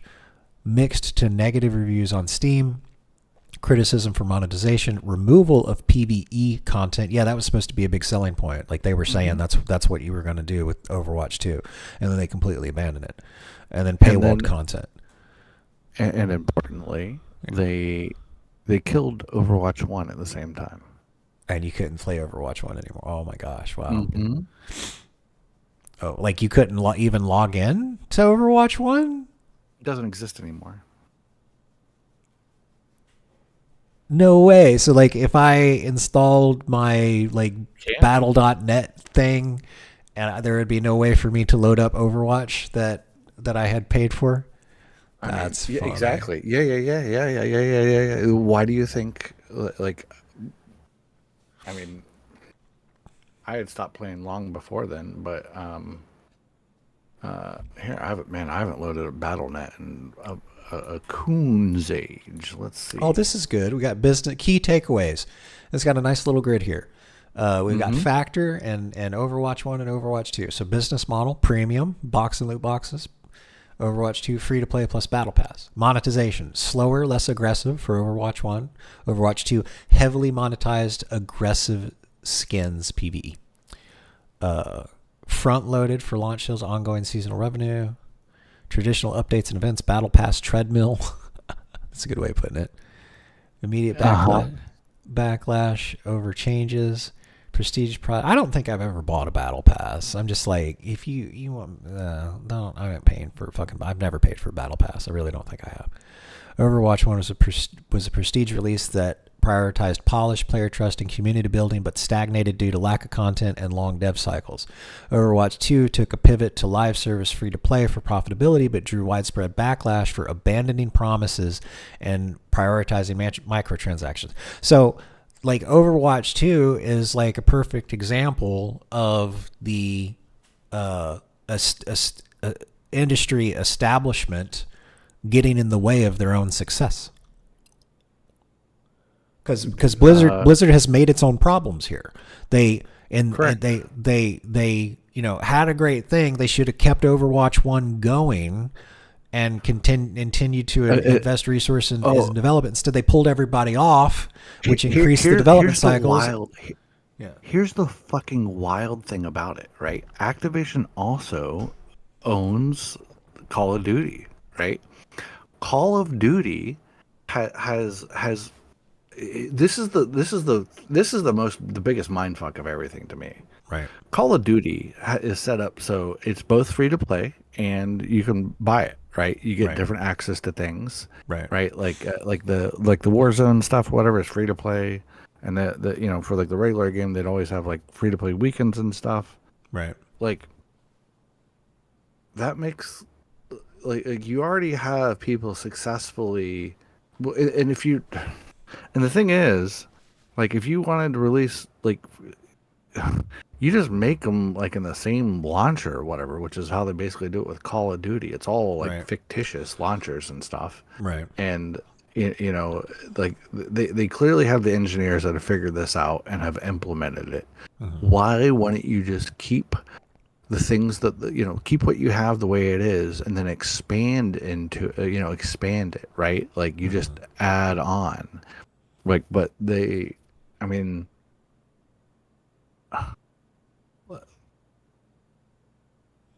I mean, it's just crazy. I mean, the reality is, there's a difference, right? Are you creating an experience for people because you have a vision and you want to tell a story and you want to maybe create a community around it, right? Right. And like a lot of the things that we talked about, right? Like old Blizzard, right? A lot of the stuff that Valve has made, right? Baldur's Gate 3 is a great example. Like these are all people intentionally trying to create an experience for people to participate in and enjoy. Right. And then there are other things that are really just attempts to get people on the hedonic treadmill, and give them the little dopamine hits from doing stuff and avoiding the existential crisis that is their lives. I mean, I'll test out a lot of different things just to see what they are and make sure that I'm not like out of the loop for stuff. But there's a lot of slop out there, and it's just like, like if you want my money, like the best way to do is give me a compelling demo that's gonna hook me in and want to see more. And if you have a full game available, then I'll probably buy it then. Or if you haven't finished it yet, I'll keep an eye on things and see how they continue on. Right. Man, what is going on with my guitar? I'm gonna get some water. I'll be right back. Okay.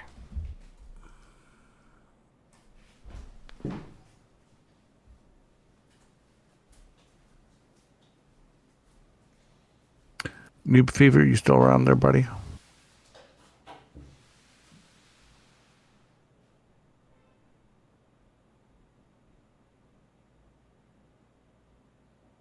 Oh, heck yeah. Anything fun or exciting going on with you, sir?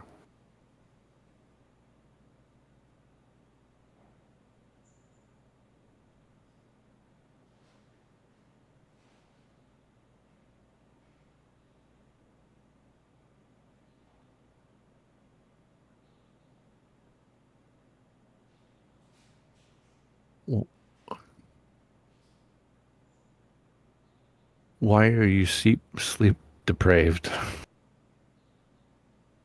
I assume you mean sleep deprived. Like, that would actually probably be why. Staying up too late. Yeah. Oh, don't worry. I mean, it's super funny actually.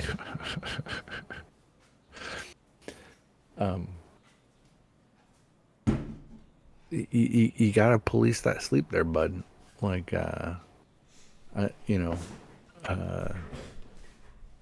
quality rest makes a huge impact in your life. Oh, I learned that when I got a CPAP machine. Oh, when I actually started getting a good night's rest, and then I realized what life could be like when you didn't feel like you hadn't slept in 6 months all the time.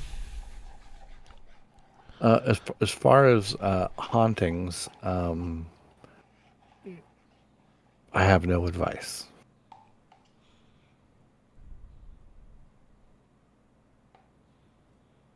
I have issues sleeping. My mother keeps coming into my dreams, causing me to stay up. That's, ooh.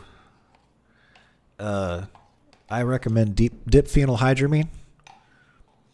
I'm kind of a big dude, so I take about 150 milligrams, and that usually will knock me right out. That mild hypnotic will kick in, and then my brain will shut down. And then I won't have to, like, it'll stop me from thinking about shit, and that's how I go to sleep. If you got to be up in 5 hours, you should. Yeah, you should probably go get some rest if you're. Yeah. I got you're gonna have to get up and watch the stream tomorrow, so you have to get some rest. Well, Noob Fever, I am not going to contribute to you not getting sleep. So I'm going to go ahead and call it for the night. We're going to go ahead and end the stream. And thanks for hanging out. And thanks everybody else that was here, and Phoebus for coming in. And I really enjoyed our chat. And I think you've given me some more things to think about and make sure that I incorporate into my essay. Tomorrow we will.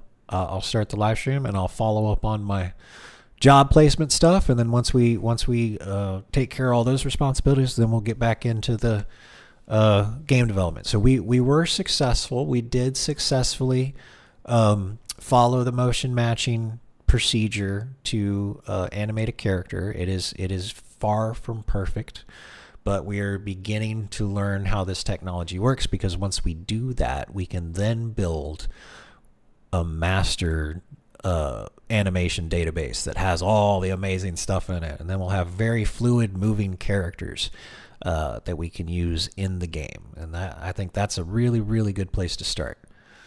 And then I will have to resist the urge of working on the combat, because the other things that should be worked on is the materials system and the interactive object system. So like being able to pick up a piece of wood and throw it on the fire and then it catches on fire. Like we're gonna start building stuff like that too.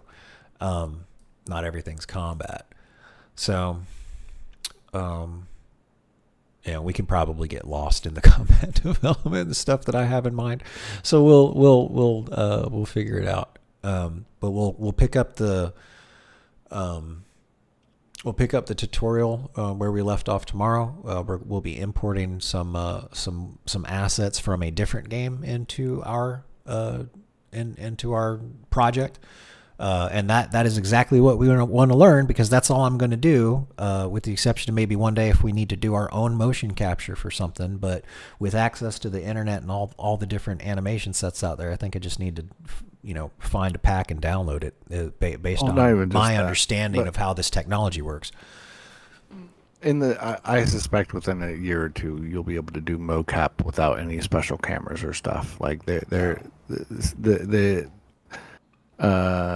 of the AI stuff is getting pretty good with that stuff. So yeah, and then that's what it's using as its underlying tech, the predictive weight stuff, like for blending them. You no longer have to you don't have to create what's called a blend space. No, I'm like you can upload. Like I've seen stuff where you can you can take you can take a video of you dancing and upload it, and it'll create an animation for an avatar to do the same thing. Oh, right. Yes, I've seen that tech. So exactly. That's what I'm talking about. Like I have all this tech in my hands now. I need to do something with it. My recommendation is to do many small things first. Well, that's what we're doing. We're doing one tutorial, one document at a time. All right. Well, that's where we're going to leave it. Noob Fever, get some rest. Thanks everybody else. Flame Mage, if you're around. Everybody who said hi. Doc Blocker, thanks for catching that if you're still around. Appreciate you folks. We'll see you tomorrow. Cheers, everybody. Have a good one.